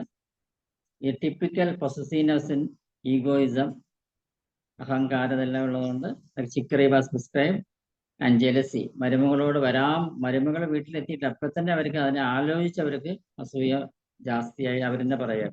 അപ്പൊ അതിന് ഹോളി എന്നുള്ള മരുന്ന് കൂടെ പ്രിസ്ക്രൈബ് ചെയ്തു. 2 മാസം അവർ ഈ മരുന്ന് കഴിച്ചു. മകന്റെ കല്യാണത്തിന് അവർ പോയി. 2 മാസത്തിന് ശേഷം അവരെ ആശീർവദിച്ചു. മാത്രമല്ല മകൻ പുതിയൊരു കുടുംബജീവിതം തുടങ്ങുന്നതിൽ അതൃപ്തിയില്ലാതെ 2 വർഷം അവർ ഈ മരുന്ന് തുടർച്ചയായി കഴിച്ചു. മരുമകളോടും ഹാപ്പിയായി ജീവിക്കാൻ അവർ പഠിച്ചു. പേരക്കുട്ടിയെ താലോചിച്ച് ഇപ്പോൾ അവർ സന്തോഷമായി ജീവിക്കുന്നു. 61 വയസ്സായ സ്ത്രീ, അവർക്ക് വിട്ടുമാറാത്ത മാനസിക പിരിമുറുക്കം, നിഷേധാത്മകമായ പെരുമാറ്റം, നെഗറ്റീവ്, നെഗറ്റീവ്നെസ് ഇൻ എവരിബഡി, സ്വഭാവം ഉണ്ടായിരുന്നു. താനായിരുന്നു എല്ലാവരുടെയും ശ്രദ്ധാകേന്ദ്രമെന്നവർ പറഞ്ഞു. സ്വന്തം വീടിനെ കുറിച്ചും പൂന്തോട്ടത്തെക്കുറിച്ചും അഹംഭാവവും ഉണ്ടായിരുന്നു. ഒറ്റയ്ക്കിരിക്കാൻ അവർക്ക് ഇഷ്ടപ്പെട്ടിരുന്നില്ല. അതിനായി അവർ ചങ്ങാതിമാരെയും ബന്ധുക്കളെയും അവരുടെ സമീപത്തു നിന്നും മാറാൻ അനുവദിച്ചിരുന്നില്ല. ചികിത്സകനെ സമീപിച്ച അവർ മാനസികമായി വളരെ തളർന്നിരുന്നു. അവരൊക്കെ പെപ്റ്റിക് അൾസർ, ആമാശയത്തിൽ പുണ്ണുമുണ്ടായിരുന്നു. അപ്പോൾ ഈ ഒരു ക്യാരക്ടർ, ഈ ഒരു ഹിസ്റ്ററി വായിക്കുമ്പോൾ തന്നെ അറിയാം, സെൽഫ് സെന്റേർഡ്നെസ് ഉണ്ട്, മറ്റുള്ള അറ്റൻഷൻ സീക്കിംഗ് ഉണ്ട്, പൊസസീവ്നെസ് ഉണ്ട്. Chicory was first medicine. ഈ നെഗറ്റീവ് ആറ്റിറ്റ്യൂഡിന് നമ്മൾ പ്രിസ്ക്രൈബ് ചെയ്തത് വില്ലോ എന്ന മരുന്നാണ്. മറ്റുള്ളവരോട് ഉള്ള നീരസത്തിന് 3 ആഴ്ച കഴിഞ്ഞപ്പോൾ ബന്ധുക്കളെ പറഞ്ഞു അവർ ഇപ്പോൾ കുറച്ച് സന്തോഷവതിയാണ്, 1 മാസത്തിന് ശേഷം ശാരീരികമായി നല്ല മാറ്റങ്ങളുണ്ട് എന്ന് പറഞ്ഞു. 2 മാസം കഴിഞ്ഞപ്പോൾ ഇപ്പോൾ അവർ പുതിയൊരു സ്ത്രീയായി മാറിക്കഴിഞ്ഞു.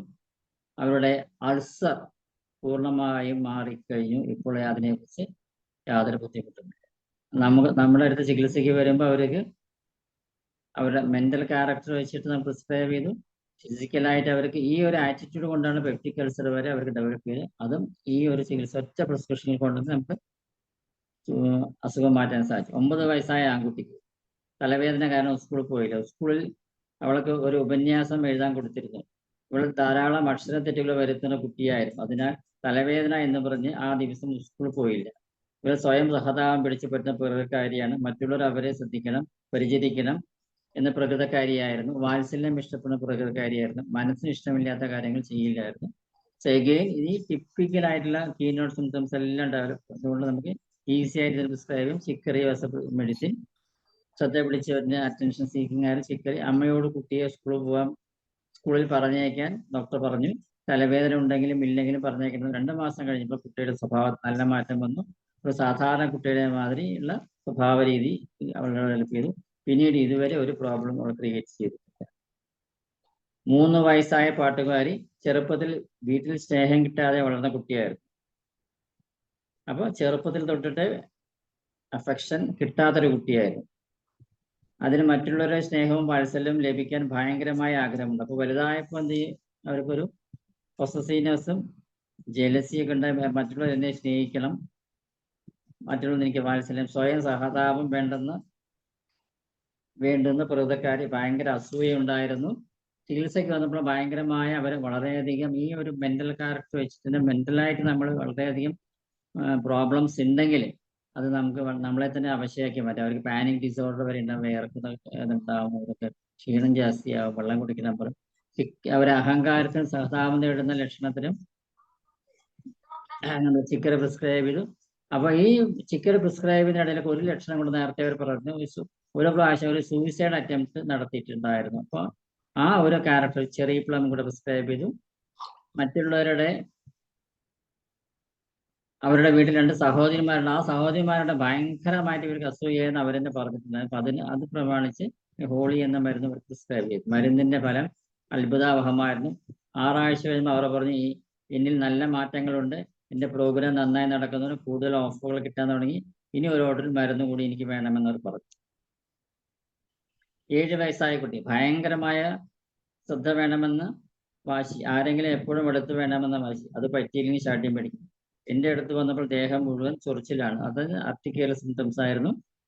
പൊള്ളങ്ങൾ ധാരാളം, നമ്മളൊരു ബേൺസ് വന്നാൽ എങ്ങനെ എഴുതുമാതിരി പൊള്ളങ്ങൾ ധാരാളം ഉണ്ടായിരുന്നു.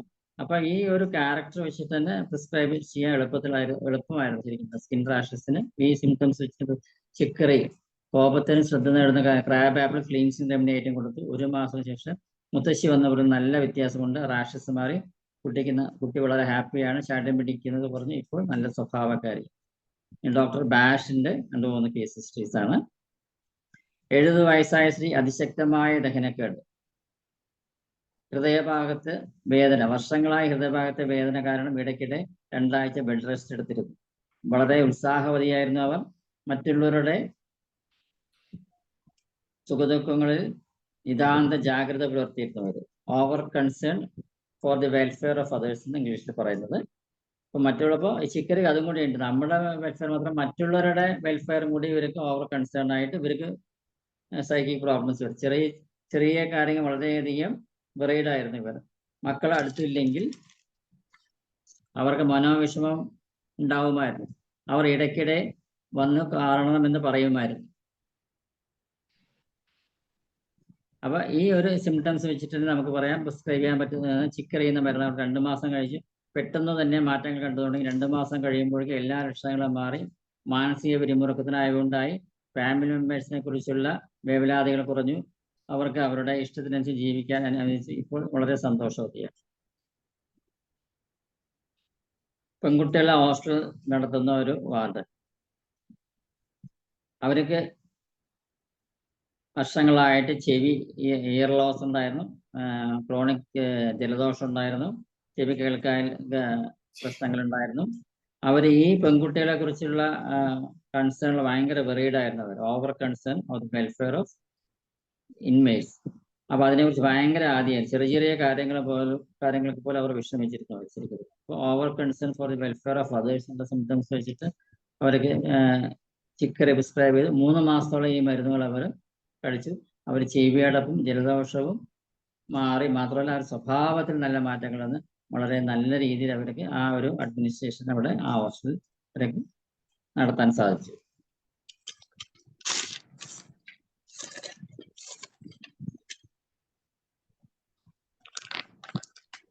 ഇനി നമ്മൾ പറയുന്ന കുറച്ച് മെഡിസിൻസിന്റെ ചില ഇമ്പോർട്ടൻറ്റ് സിംറ്റംസ് ആണ് പറയുന്നത്. അതിൽ ഫസ്റ്റ് റെമഡിയാണ് വില്ലോ എന്നുള്ള മരുന്ന്. അപ്പോൾ നമുക്ക് നല്ല സ്വഭാവങ്ങൾ വേണം, അല്ലെങ്കിൽ നല്ല ക്യാരക്ടർ നമുക്ക് ഡെവലപ്പ് ചെയ്യണം, അല്ലെങ്കിൽ അവർ പറഞ്ഞ നമുക്ക് ജീവിതത്തിൽ നമ്മളൊരു മിഡിൽ ഏജ് അല്ലെങ്കിൽ ഒരു പ്രായമൊക്കെ ആയി ഇന്ന ഒരു സ്വഭാവം വരുന്ന സമയത്ത് നമ്മൾ പലരോടും നമുക്ക് വ്യക്തിവിരോധങ്ങൾ ഉണ്ടായിട്ട് അപ്പോൾ നമ്മൾ പറയും ആധ്യാത്മികമായിട്ട് നമ്മളെ ദ്രോഹിച്ചവരെയും നമ്മളെ ഫൊർഗീവ്നെസ് എന്ന ഒരു ക്യാരക്ടർ ഡെവലപ്പ് ചെയ്യണം. എന്നാലേ നമുക്ക് സമാധാനപരമായിട്ട് ജീവിതം മുന്നോട്ട് കൊണ്ടുപോകാൻ സാധിക്കും. അപ്പോൾ ഫൊർഗീവ്നെസ് ഞാൻ എത്രയൊക്കെ ഞാൻ പറഞ്ഞാലേ ആ ഒരു കാര്യം മാത്രം എൻ്റെ ജീവിതത്തിൽ ഞാൻ ചെയ്യില്ല. ആരും ഞാൻ ക്ഷമിക്കില്ല. ക്ഷമ എന്നുള്ള വാക്ക് എൻ്റെ ഡിക്ഷണറിയിൽ എന്ന ഒരു പ്രോമനൻസ് പറയുന്ന ഒരു ക്യാരക്ടർ ഉള്ള ഒരു പേഷ്യന്റ് നമുക്ക് കിട്ടിയെങ്കിൽ ആ ഫൊർഗീവ്നെസ് എന്നുള്ള ഒരു മൃദുവായ ചിന്ത അല്ലെങ്കിൽ നല്ലൊരു പോസിറ്റീവ് ക്യാരക്ടർ നമുക്ക് ഡെവലപ്പ് ചെയ്തെടുക്കാൻ സാധിക്കുന്നതാണ് ബാഷോബോണ്ടീസ് പറയുന്നത്. അതിനകത്ത് the best drug is willow. Willow എന്ന് പറഞ്ഞാൽ തൂജയാണ്, ഫിക്സഡ് ക്യാരക്ടർ. ശരിക്കും പറഞ്ഞാൽ തൂജയമാർ തന്നെ വില്ലോ എന്നുള്ളത് ഫിക്സഡ് ക്യാരക്ടർ, മാറില്ല. എന്ത് മാറ്റിയാലും റിജിഡിറ്റി വരും. റിജിഡിറ്റി പറഞ്ഞാൽ മെന്റൽ റിജിഡിറ്റി ഉണ്ട്, ഫിസിക്കൽ റിജിഡിറ്റി ഉണ്ട്. ആങ്കറിൽ അവർക്ക് പറഞ്ഞാൽ ഫിസിക്കൽ റിജിഡിറ്റി വരെ ഉണ്ട്. പ്രോസസ് കോളിക്കി പെയിൻ ഉണ്ടാവും ഇവർക്ക്. വില്ലോ എന്നുള്ളതിൽ ഫിസിക്കൽ റിജിഡിറ്റി വന്ന് ക്രമേണ വയറുവേദന ഉണ്ടാകും, ഡിപ്രഷൻ ഉണ്ടാകും, ടെൻഷൻ ഹെഡേക്ക് ഉണ്ടാകും. ഇതെല്ലാം നമുക്ക് വില്ലോ കൊടുക്കാം. ഹൈപ്പർ ടെൻഷൻ ഉണ്ടാകും, ഉയർന്ന രക്തസമ്മർദ്ദം, ക്രോണിക് ഫോർ പ്രൊട്ടസ്റ്റ്, വിട്ടുമാറാത്ത ചുമ, സോഫ്റ്റ് ടിഷ്യൂ റുമാറ്റിസം ഇവർക്ക് ഉണ്ടാവാം വില്ലോ എന്നുള്ള പേഷ്യന്. ചുമ, റുമറ്റോയിഡ് ആർത്രൈറ്റിസ്, രക്തവാതം, soft self inflicted skin lesion, സ്വയം ഉണ്ടാക്കിയ ത്വക്ക് രോഗങ്ങൾ, ഇന്റർമിറ്റന്റ് ഇൻസോംനിയ, ഇടയ്ക്കിടയ്ക്കുള്ള ഉറക്കമില്ലായ്മ, ഫോൾട്ടി ലീവിംഗ് തെറ്റായ ജീവിത രീതി കൊണ്ടുണ്ടാകുന്ന പ്രശ്നങ്ങൾ. തെറ്റായ ജീവിത രീതി കൊണ്ടുണ്ടാകുന്ന പ്രശ്നങ്ങൾ എന്തൊക്കെയാണ്, ഡിസീസ് എന്തൊക്കെയാണ്? ഒബേസിറ്റി. അപ്പൊ നമുക്ക് ഒബേസിറ്റിക്ക് ബാഷ് റെമഡീസ് ഉണ്ടോ എന്ന് ചോദിച്ചു കഴിഞ്ഞാൽ നമുക്ക് പറയാം. തീർച്ചയായിട്ടും willow is remedy four obesity. Peptic ulcer. ഇപ്പൊ പെപ്റ്റിക് അൾസർ നമ്മൾ ഒരു ഡ്രഗ് ഇപ്പൊ പറഞ്ഞു, ചിക്കറി പെപ്റ്റിക് അൾസറിനെ പറ്റിയ മരുന്നാണ്. അതേമാതിരി ഫോൾട്ടി ലീവിംഗ് കൊണ്ട് പെപ്റ്റിക് അൾസർ വരികയാണെങ്കിൽ അതിനെ പറ്റിയ മരുന്നാണ് വില്ലോ എന്നുള്ള മരുന്ന്. Non insulin dependent diabetes, insulin കുത്തിവെക്കാത്ത പഞ്ചസാരയുടെ അസുഖമുള്ള രോഗികൾക്ക് നമുക്ക് വില്ലോ എന്നുള്ള ഡ്രഗ് കൊടുത്ത് നോക്കാം. നമുക്ക് ഇൻസുലിൻ ഡിപ്പെൻഡന്റ് അല്ലാത്ത വില്ലോ എന്നുള്ള ഡ്രഗ് കൊടുത്ത് നമുക്ക് നമ്മളെല്ലാം പേഷ്യൻസിന് വില്ലോ ട്രൈ ചെയ്യാം. ഡ്രഗ് അബ്യൂസ് ചെയ്യുന്നവര്, അറിവില്ലായ്മ കൊണ്ട് ശരീരത്തെ ശ്രദ്ധിക്കാത്ത കൊണ്ടും ഉണ്ടാകുന്ന അസുഖങ്ങൾ. അറിവില്ലായ്മ അവരുടെ ശ്രദ്ധയില്ലായ്മ അല്ലെങ്കിൽ അവരുടെ എഡ്യൂക്കേഷൻ ലെവലിൽ അത്രയുള്ളവർക്ക് അത്ര ചിന്തിക്കാനുള്ള കഴിവില്ല, അല്ലെങ്കിൽ അവരെ പറഞ്ഞ് മനസ്സിലാക്കാനുള്ള കഴിവില്ല എന്ന് മറ്റുള്ളവർ ചെയ്തില്ല. അപ്പൊ അങ്ങനെ വരുമ്പോൾ ഉള്ള അസുഖങ്ങൾ. സ്കൂളിൽ കളിക്കാത്ത കുട്ടികൾ, നമ്മൾ ചില പറയും എൻ്റെ മകൻ അല്ലെങ്കിൽ മകൾ സ്കൂളിൽ ചെന്ന് കഴിഞ്ഞാൽ അവിടെ പോയി ബാക്കിയുള്ളവർ കളിക്കുന്ന നോക്കില്ല, അവർ മിങ്കിളിയിൽ മറ്റുള്ളവർ മിങ്കിളിയിൽ അവർ കളിക്കില്ല എന്ന് പറയാൻ അത്തരം കുട്ടികൾക്ക് നമുക്ക് വില്ലോ എന്ന മരുന്ന് കൊടുക്കാം.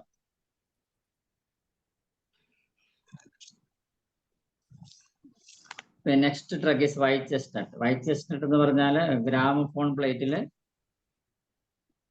പ്ലേറ്റ് ഓൺ ചെയ്ത് കഴിഞ്ഞാൽ ആ ഒരു പാട്ട് കഴിയുന്നവരെ ആ സൂചി തിരിഞ്ഞുകൊണ്ടേയിരിക്കും. അപ്പൊ പെർസിസ്റ്റന്റ് അൺവാണ്ടഡ് തോട്ട്സ്. ചിലവരൊക്കെ രാത്രി ആയി കഴിഞ്ഞാൽ ഉറക്കമില്ലായ്മ ഉണ്ടാവും. അപ്പൊ അവര് പറയുന്നത് ചില ചിന്തകളെ എന്നെ ഉറക്കമില്ലായ്മയിലേക്ക് നയിക്കുന്നു, ആ വിചാരങ്ങൾ എൻ്റെ മനസ്സിൽ നിന്ന് രാത്രിയായ ഇങ്ങനെ ഓർമ്മ വരുന്നു. അത് എത്ര നമ്മൾ മായ്ച്ചു കളയാൻ ശ്രമിച്ചാലും അത് മായുന്നില്ല. അതുകൊണ്ട് എൻ്റെ ഉറക്കം നഷ്ടപ്പെടുന്നു. Persistent unwanted. OCDയുടെ one of the best drug is white chestnut. Insomnia, ഉറക്കമില്ലായ്മ, നിരന്തര ചിന്തകൾ, മാനസിക പിരിമുറുക്കം, IBS, ഇറിറ്റബിൾ ബവൽ സിൻഡ്രോം കൊടുക്കുന്ന ഒരു ഫ്ലവർ റെമഡിയാണ് വൈറ്റ് ചെസ്റ്റ്നട്ട്. ഗാസ്ട്രാൾജിയ, വയറുവേദന, ഹൈപ്പർ മോട്ടിലിറ്റി ഫീവർ നമുക്ക് ഇടയ്ക്കിടയ്ക്ക്, അതൊക്കെ IBSന്റെ സിംറ്റം തന്നെ. പൈലോറോസ്പാസം, പൈലോറിക് റീജിയനിൽ ഉണ്ടാകുന്ന ഒരു മസിൽ ക്രാംസ് വരുന്നതിന്. ക്രോണിക് അൾസേഴ്സ്, ഇൻഡൈജഷൻ, ഇതിനെല്ലാം വൈറ്റ് ചെസ്റ്റ്നട്ട് നമുക്ക് തീർച്ചയായിട്ടും കൊടുക്കാം. OCDക്ക് കൊടുക്കുന്ന മരുന്നാണ് ശരിക്കും പറഞ്ഞാൽ നമ്മൾ ഒബ്സഷൻസ് ധാരാളമുള്ളവർക്ക് കൊടുക്കുന്നതാണ് white chestnut. Next is walnut. ഈ പിയർ ഇൻഫ്ലുവൻസ് ശരിക്കും പറഞ്ഞാൽ ഈ നമ്മളെ ടീനേജിലൊക്കെ നമ്മൾക്ക് കൊടുക്കാൻ പറ്റുന്ന ഡ്രഗാണ് വാൾനട്ട് എന്നുള്ളത്. ലിങ്ക് ബ്രേക്കറാണ് ശരിക്കും പറയുന്നത്. നമ്മളിപ്പോൾ 10th ഒക്കെ കഴിഞ്ഞാൽ പ്രൊഫഷണൽ കോഴ്സിൽ ചേർന്ന് കഴിഞ്ഞാൽ അവിടെയുള്ള അടുത്ത അറ്റ്മോസ്ഫിയറിൽ നമുക്ക് മിങ്കിൾ ചെയ്യാൻ പറ്റുന്നില്ല, അല്ലെങ്കിൽ അവിടുത്തെ അറ്റ്മോസ്ഫിയർ നമുക്ക് ഡിസ്റ്റർബൻസ് ഉണ്ടാക്കുന്നു. വീട്ടിൽ നിന്ന് പെട്ടെന്ന് പറിച്ചു നട്ടാലുള്ള പ്രശ്നങ്ങൾ ശരിക്കും പറയുന്നത് അതിനാണ് പറയുന്നത്. ശരിക്കും പറഞ്ഞാൽ നോർത്തിൽ അല്ലെങ്കിൽ നല്ല ഫോറിനിലൊക്കെ പഠിച്ചിട്ട് കേരളത്തിൽ വന്ന് സ്കൂളിലേക്ക് വിട്ടു കഴിഞ്ഞാൽ അവർക്ക് ഇവിടുത്തെ സാഹചര്യം പൊരുത്തപ്പെടാൻ പറ്റാത്ത കുട്ടികളാണെങ്കിൽ അവർക്ക് നമുക്ക് ആ ഒരു പൊരുത്തപ്പെടലിന്റെ ആ ഒരു ഗ്യാപ്പിൽ അതിനെ കറക്റ്റ് ചെയ്യാനായിട്ട് ഈ വാൾനട്ടുള്ള ഡ്രഗ് കൊടുക്കും. ലിങ്ക് ബ്രേക്കറാണ് ശരിക്കും. അങ്ങനെയുള്ള നമ്മള് പാലക്കാടൊക്കെ പറയുകയാണെങ്കിൽ ഞാറ് നടല്, ഞാറൊക്കെ പാകിയ ശേഷം അതിനെ പറിച്ച് നടുമ്പോൾ ഉള്ള ആ ഒരു മാറ്റം ചെറുതായി സംഭവിക്കില്ലേ, ആ സമയത്ത് നമ്മൾ ഈ ഡ്രഗ് ആ ചെടികൾക്ക് കൊടുക്കുകയാണെങ്കിൽ ആ ചെടികൾ നന്നായിട്ട് വളർച്ചിരിക്കും. വാൾനട്ട് പറിച്ച് നടല് പറഞ്ഞാൽ ടീനേജിൽ നമുക്ക് ഓരോ ചേഞ്ചസിനും നമ്മുടെ ജീവിതത്തിൽ വരുന്ന ഒരു പീരീഡിലേക്ക് വാൾനട്ട് കൊടുക്കാം. നമ്മൾ പ്യൂബർട്ടി പീരീഡ്, അത് ചേഞ്ചാണ്. നമ്മൾ ചൈൽഡ്ഹുഡിൽ നിന്ന് അഡൽട്ട്സിലേക്ക് പോകുന്ന ടൈമിൽ വരുന്ന ആ ടൈമിൽ അതിന് ആ ഒരു കറക്ഷൻ വരുന്ന നമുക്ക് വാൾനട്ട് ലിങ്ക് ബ്രേക്കർ പറഞ്ഞാൽ. ലൈംഗിക കാര്യങ്ങൾ താല്പര്യം, അതിശയോക്തിപരമായ ലൈംഗിക എക്സാജറേറ്റഡ് സെക്ഷൽ ഇൻട്രസ്റ്റ്, അതിശയോക്തിപരമായ സെക്ഷൽ പ്രശ്നങ്ങൾ ശരിക്കും സ്കൂളിൽ ആരംഭിക്കുമ്പോൾ അവസാനിക്കുമ്പോൾ ഉണ്ടാകുന്ന പ്രശ്നം. സ്കൂൾ ആരംഭിച്ചവർക്ക് പോവില്ല എന്ന് പറഞ്ഞിട്ടല്ല, സ്കൂളിൽ അവസാനിക്കുമ്പോൾ അയ്യോ സ്കൂളിൽ നീ പോകാൻ പറ്റില്ല, 2 മാസം അങ്ങനെയുള്ള സമയത്തും നമുക്കത് ഈ ഡ്രഗ് കൊടുത്ത ആ പീരീഡിനെ നമുക്ക് കറക്റ്റ് ചെയ്യാൻ സാധിക്കും.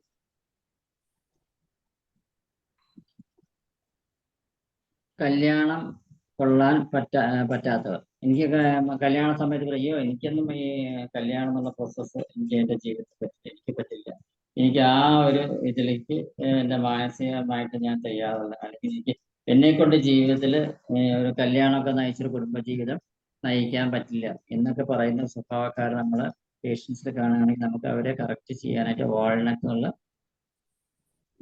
ഡ്രഗ് കൊടുക്കാം. വാൾനട്ടൊക്കെ നമ്മൾ അറിയാൻ പറ്റിയാൽ നമ്മുടെ കടയിലൊക്കെ തിന്നാൻ കിട്ടുന്ന സാധനം നമ്മൾക്ക് നല്ലൊരു ഹൈലി ന്യൂട്രീഷൻ വാല്യൂ ഉള്ള ഒരു ഫുഡാണ്, ശരി ഫുഡ് ഐറ്റമാണ്.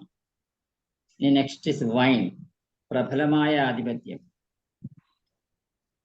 അധികാര ദുർവിനിയോഗം ശരിക്കും പറഞ്ഞാൽ പ്ലാറ്റിന പേഷ്യന്മാര് പ്രബലമായ ആധിപത്യം കാണിക്കുന്നത്,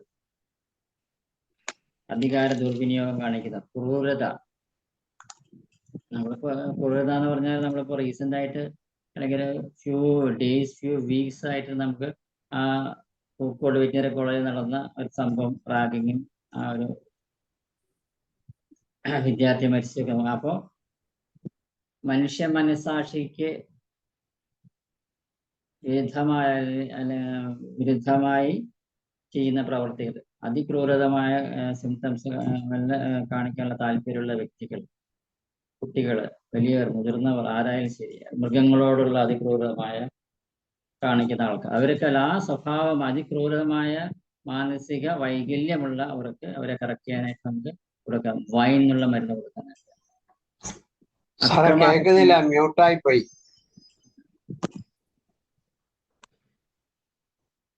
കേൾക്കുന്നില്ല, മ്യൂട്ടായി പോയി തോന്നുന്നു. ഹലോ ഹലോ, എപ്പോഴോ ഇപ്പൊ കേൾക്കുന്നുണ്ടോ? കേൾക്കുന്നുണ്ട് ഡോക്ടറെ. ആ ശരി ശരി, പ്രശ്നമായിരിക്കും. ആ ശരി ശരി ശരി, ഓക്കെ ഓക്കെ. അപ്പൊ വൈൻ എന്നുള്ള ഡ്രഗാണ്. അക്രമാസക്തമായ സ്വഭാവം, ദുരുപയോഗം ചെയ്യുന്ന സ്വഭാവം, ചാട്ടിങ്, അഗ്രസീവ്, ഇവരുടെ 4 വ്യക്തി വൈകല്യങ്ങളുള്ള ക്യാരക്ടർ വൈൻ എന്നുള്ള മരുന്ന്. Aggressive personality disorder, anti social personality. കേൾക്കുന്നില്ല, മ്യൂട്ടായി പോയി തോന്നുന്നു. ഡോക്ടറുടെ കുഴപ്പാ, വേറുള്ളവർക്കെല്ലാം കേൾക്കാം. കേൾക്കുന്നുണ്ടല്ലോ അല്ല? ശരി ശരി ശരി. അപ്പൊ 4 തരം ഡിസോർഡേഴ്സ് ഉള്ള കൊടുക്കുന്ന ഒരു മരുന്നാണ് വൈൻ എന്നുള്ളത്. അഗ്രസീവ് പേഴ്സണാലിറ്റി ഡിസോർഡർ, വ്യക്തി വൈകല്യങ്ങൾ, സാമൂഹ്യ വിരുദ്ധത, വ്യക്തി വൈകല്യമുള്ള, ഒരു നിമിഷത്തെ വൈകാരികമായ ആവേശം, സ്വഭാവ വൈകല്യം, ദേഷ്യം, സങ്കടം, മാറിവരുന്ന ഉൾപ്രേരണ മൂലമുണ്ടാകുന്ന സ്വഭാവ വൈകല്യങ്ങൾ, മുടിപറിക്കൽ. ഈ സ്വഭാവ വൈകല്യങ്ങളുള്ള ഒരു എക്സാമ്പിൾ മുടിപറിക്കൽ അല്ലേ? നമ്മൾ ശരിക്കും പറഞ്ഞാല് ബെൽഡോണയാണ്. ഡോക്ടർ പറയുന്നത് എനിക്ക് കേൾക്കാലോ. ഡോക്ടറുടെ സിസ്റ്റത്തിന്റെ കുഴപ്പാ, ഒന്ന് നോക്ക്. ഞങ്ങൾക്കെല്ലാം കേൾക്കാം. ആ എനിക്ക് കേൾക്കാലോ, കുഴപ്പമൊന്നുമില്ല. കേൾക്കുന്നില്ല എല്ലാവർക്കും?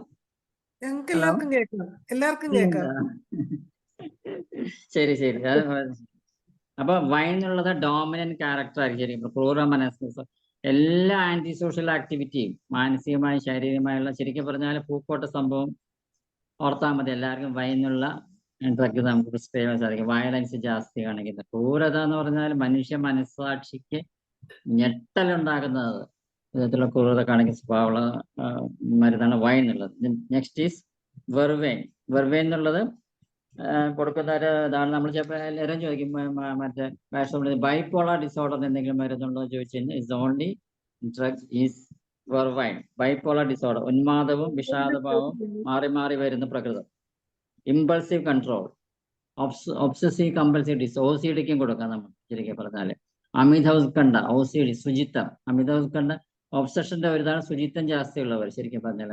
അപ്പൊ അതിന് നമ്മൾ പറയുന്ന ട്രിക്കാണ് ഈ അമിതമായിട്ട് ജലത്തിനോട് അല്ലെങ്കിൽ ശുചിത്വം ജാസ്തിയായിട്ട് വെള്ളം ജാസ്തി ഉപയോഗിക്കുന്ന character. Always washing hands, washing clothes, washing vessels. അതിലുള്ള ഭാഷകൾ ഇവിടെയാണ് ക്രാബ് ആപ്പിൾ ആൻഡ് പൈൻ ഉള്ളത്. അതിന് പുറമെ വെർവൈൻ എന്നുള്ള ശുചിത്വം ജാസ്തി, മറ്റുള്ളവർ നമ്മളെ പോലെ പെർഫെക്റ്റ് ആയി ചെയ്യണമെന്ന് പറയും വെർവൈൻ ടൈപ്പ്. അപ്പൊ ഇത്രയും കാര്യങ്ങളാണ് ഇന്നത്തെ ഇതിൽ ഞാൻ പ്രസന്റ് ചെയ്യാൻ ആഗ്രഹിക്കുന്നത്. ഇനി നമുക്ക് ഓപ്പൺ ഡിസ്കഷനിലേക്ക് പോവാം. നിങ്ങളുടെ ചോദ്യങ്ങൾക്കും ഉത്തരങ്ങൾക്കും എന്റേതായ രീതിയിൽ ഞാൻ മറുപടി തരും. നന്ദി ഡോക്ടറെ. പതിവ് പോലെ നമുക്ക് ബാക്ക്ലർ റെമഡി 6 മരുന്നുകളാണ് ഇന്ന് നമുക്ക് സാറ് പറഞ്ഞു തന്നു. ശ്രീധരക്കുറുപ്പ് സാറ് ഹാൻഡ് റൈസ് ചെയ്തിട്ടുണ്ട്. സാറിന് സംസാരിക്കാം. എനിക്കൊരു ചോദ്യമുണ്ട്. ഇതിന് ഇപ്പൊ പൊട്ടൻസി കിട്ടുന്നുണ്ടെന്ന് പറഞ്ഞു. പൊട്ടൻസി ആണെങ്കിൽ നമ്മൾ എങ്ങനെ ചെയ്യണം? കമ്പനികളൊക്കെ പൊട്ടൻസി ചോദിച്ചാൽ പൊട്ടൻസിയാ കൊടുക്കുന്നു പറഞ്ഞു. പൊട്ടൻസി വാങ്ങരുത്. പൊട്ടൻസിയിൽ ഡോക്ടർ ഭാഷ ശരിക്കും പറഞ്ഞാൽ ഇത് ചെയ്തിട്ടില്ല, എക്സ്പെരിമെന്റ് ചെയ്തിട്ടില്ല. അപ്പൊ നമ്മളത് പ്യുവർ ഫോമിൽ മാത്രം പ്രിസ്ക്രൈബ് ചെയ്താൽ മതി എന്റെ അഭിപ്രായം. പൊട്ടൻസിയിൽ എന്തായാലും ഡിഫറൻസ് വരുമല്ലോ. ഓക്കെ ഓക്കെ ഓക്കെ, അതെന്റെ ഒരു സംശയമായിരുന്നു. പൊട്ടൻസി ഞാൻ യൂസ് ചെയ്യാറില്ല ശരിക്കും പറഞ്ഞാൽ. ട്രൈ ചെയ്യാൻ വേണമെങ്കിൽ നമ്മൾ ഹയർ നമ്മൾ പൊട്ടൻസി കൊടുത്ത ഹോമിയോപ്പതി മരുന്നിന് പ്രിസ്ക്രൈബ് ചെയ്ത് നോക്കാമെന്ന് മാത്രം. നമുക്ക് ഡോക്ടേഴ്സിന് താല്പര്യമാണെങ്കിൽ ഒന്ന് ട്രയൽ മെത്തേഡ് നോക്കിയോ. ഇപ്പോൾ ചിക്കറി നമ്മൾ കൊടുത്തു, ഇമ്പ്രൂവ്മെന്റ് ഉണ്ട്, അതിന് ഫുൾ സ്റ്റോപ്പ് പറഞ്ഞെങ്കിൽ ചിക്കറി 30 വേണമെങ്കിൽ കൊടുത്ത് നോക്കാം, അല്ലെങ്കിൽ 200ലേക്ക് എത്താം. അങ്ങനെ പോയി നോക്കാമെന്ന് മാത്രം. അപ്പം ഡോക്ടർ ഭാഷ ഒരിക്കലും അത് ചെയ്തിട്ടില്ല. എന്തെങ്കിലും എക്സ്റ്റേണൽ ആപ്ലിക്കേഷന് പറ്റുമോ ഇത്? എക്സ്റ്റേണൽ ചെയ്യാം, എക്സ്റ്റേണൽ ചെയ്യാം. എല്ലാ മരുന്നുകൾക്കും എക്സ്റ്റേണൽ ആപ്ലിക്കേഷൻ പറയുന്നുണ്ട്. അത് വൂൺസ് അല്ലെ സ്റ്റിങ്സ് പോയിസണ് അല്ലെങ്കിൽ കണ്ണിലൊക്കെ നമ്മൾ ഈ ഐ ലോഷൻസ് ഇയർ ഡ്രോപ്സ് അങ്ങനെ എന്തെങ്കിലും ആയിട്ട് ഉപയോഗിക്കാൻ പറ്റും? ഇയർ ഡ്രോപ്സ് പറഞ്ഞ കേട്ടില്ല. ഇഞ്ചുറീസ് റെസ്ക്യൂ റെമഡി എക്സ്റ്റേണൽ പറയുന്നുണ്ട്. മനസ്സിലായില്ലേ? അത്രേ പറയുന്നുള്ളൂ. അത്ര ക്രാബ് ആപ്പിളാണ് മെയിൻ ആയിട്ട് പറയുന്നത് സ്കിൻ എക്സ്റ്റേണൽ ആയിട്ട് യൂസ് ചെയ്യുന്നത്. റെസ്ക്യൂ റെമഡി ബേൺസിന് റെസ്ക്യൂ റെമഡി എക്സ്റ്റേണൽ ആയിട്ട് യൂസ് ചെയ്യാം. ബേൺസിന്റെ മുകളിൽ ഡ്രോപ്പ് ചെയ്ത് കൊടുത്തു കഴിഞ്ഞാൽ വിത്തിൻ സെക്കൻഡ്സ് നല്ല റിലീഫ് വരുന്നുണ്ട്.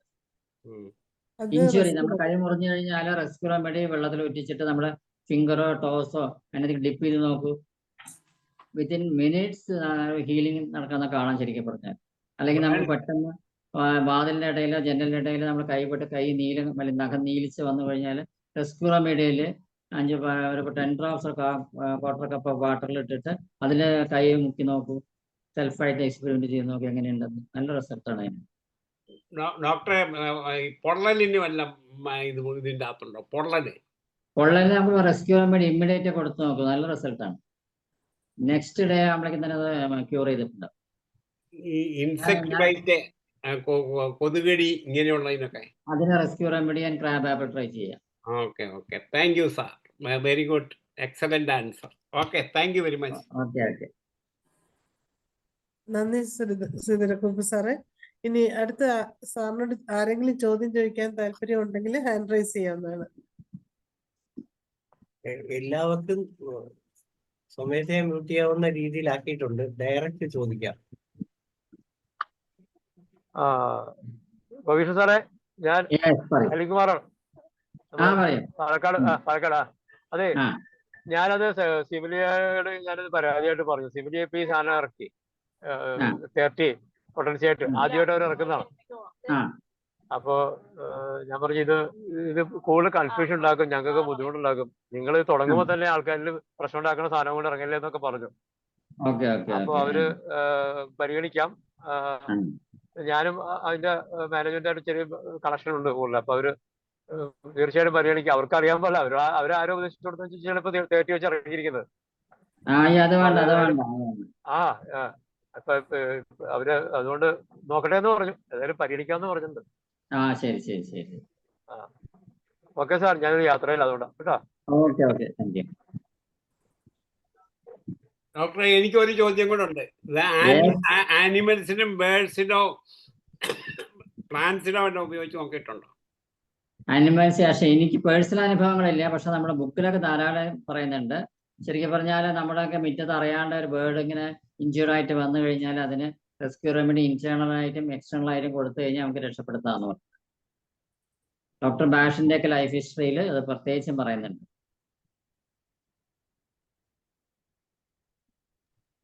ആനിമൽസ് ബേർഡ്സിനൊക്കെ റെസ്ക്യൂ റെമഡി ആണ് നമ്മൾ കൊടുക്കേണ്ടത്. അത് നല്ല റിസൾട്ട് കിട്ടുകയും ചെയ്യും. പിന്നെ ഈ ഫംഗസ് ഡിസീസ് പോലെയൊക്കെ ഈ പ്ലാന്റ്സിനൊക്കെ വന്നതിന് എന്തെങ്കിലും ഉപയോഗിക്കാൻ? ഫംഗസ് ഡിസീസ് അതിന് വന്നു കഴിഞ്ഞാൽ കൊടുക്കേണ്ടത് ക്രാബ് ആപ്പിൾ ഇംപേഷ്യന്റ്.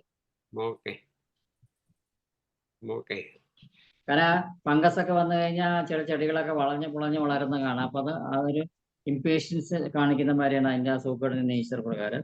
അപ്പൊ ഞാൻ നേരത്തെ ഫ്ലവേഴ്സിന് ഒരു ക്ലാസ് എടുത്തിട്ടുണ്ടായി ശരിക്കും പറഞ്ഞാൽ പ്ലാന്റ്സിൽ എങ്ങനെ യൂസ് ചെയ്യാന്ന് പറഞ്ഞിട്ട് അതിൽ പറഞ്ഞിട്ടാണ് ഇംപേഷ്യന്റ് ക്രാബ് ആപ്പിൾ വരുന്നത്. സോറി ഡോക്ടർ, ഞാൻ അത് അറ്റൻഡ് ചെയ്തില്ല. പിന്നെ വേറെ റിപ്പീറ്റേഷൻ നമുക്ക് വരുത്താം വേണം. ഡോക്ടറെ, ഇതിന്റെ പ്രിപ്പറേഷൻ എങ്ങനെയാണെന്ന് അറിയാവോ? ഇത് ഈ ഫ്ലവർ റെമഡീസ് ഉണ്ടാക്കുന്നതിനെ കുറിച്ച് വല്ല ഫ്ലവർ റെമഡീസ് ശരിക്കും ഒറിജിനൽ പറയുന്ന അവരത് ഫ്ലവേഴ്സ് പ്ലക്ക് ചെയ്ത് കഴിഞ്ഞ് ആൽക്കഹോൾ ഇത് വെച്ചിട്ട് 24 മണിക്കൂർ എക്സ്പോഷർ ടു സൺ എന്നാണ് പറയുന്നത്. ഇത് മെഡിസിൻ സ്റ്റഡി എന്നാണ്. ഫ്ലവേഴ്സിന് ആൽക്കഹോളിൽ മുക്കി വെക്കുക, 24 മണിക്കൂർ സണ്ണിന് എക്സ്പോസ് ചെയ്യുക, എന്നിട്ട് ഡീകാൻഡ് ചെയ്യുക, ഉപയോഗിക്കുക.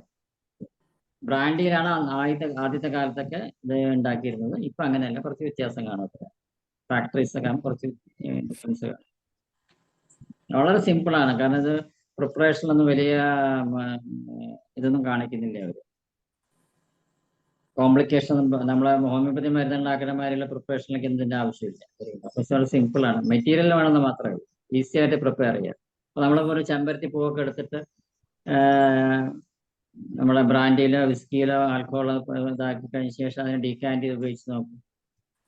അപ്പോൾ അതിൻ്റെ എന്തൊക്കെയാണ് ഗുണങ്ങളുള്ളതെന്ന് വെച്ചാൽ ആ ഗുണങ്ങൾ നമുക്ക് ഏതൊക്കെ ഡിസീസിനാണെന്നുള്ളത് ബയോളജി പഠിച്ചവരൊക്കെ അറിയാം. അത് നമുക്ക് ഉപയോഗിക്കാം. ചെമ്പരത്തി നമ്മൾ തലയുടെ ഹെയർ ഫോളിനൊക്കെ ഉപയോഗിക്കുന്ന മാതിരി ഇന്റേണൽ ആയിട്ട് നമുക്ക് ഉപയോഗിക്കാൻ പറ്റും. അപ്പോൾ ട്രയൽ മെത്തേഡ് നമുക്ക് ചെയ്യാൻ പറ്റുന്ന നെല്ലിക്ക അതേമാതിരി ഉപയോഗിക്കാം. അങ്ങനെ ഡയറക്റ്റ് ആയിട്ട് ചെയ്യുന്നത്.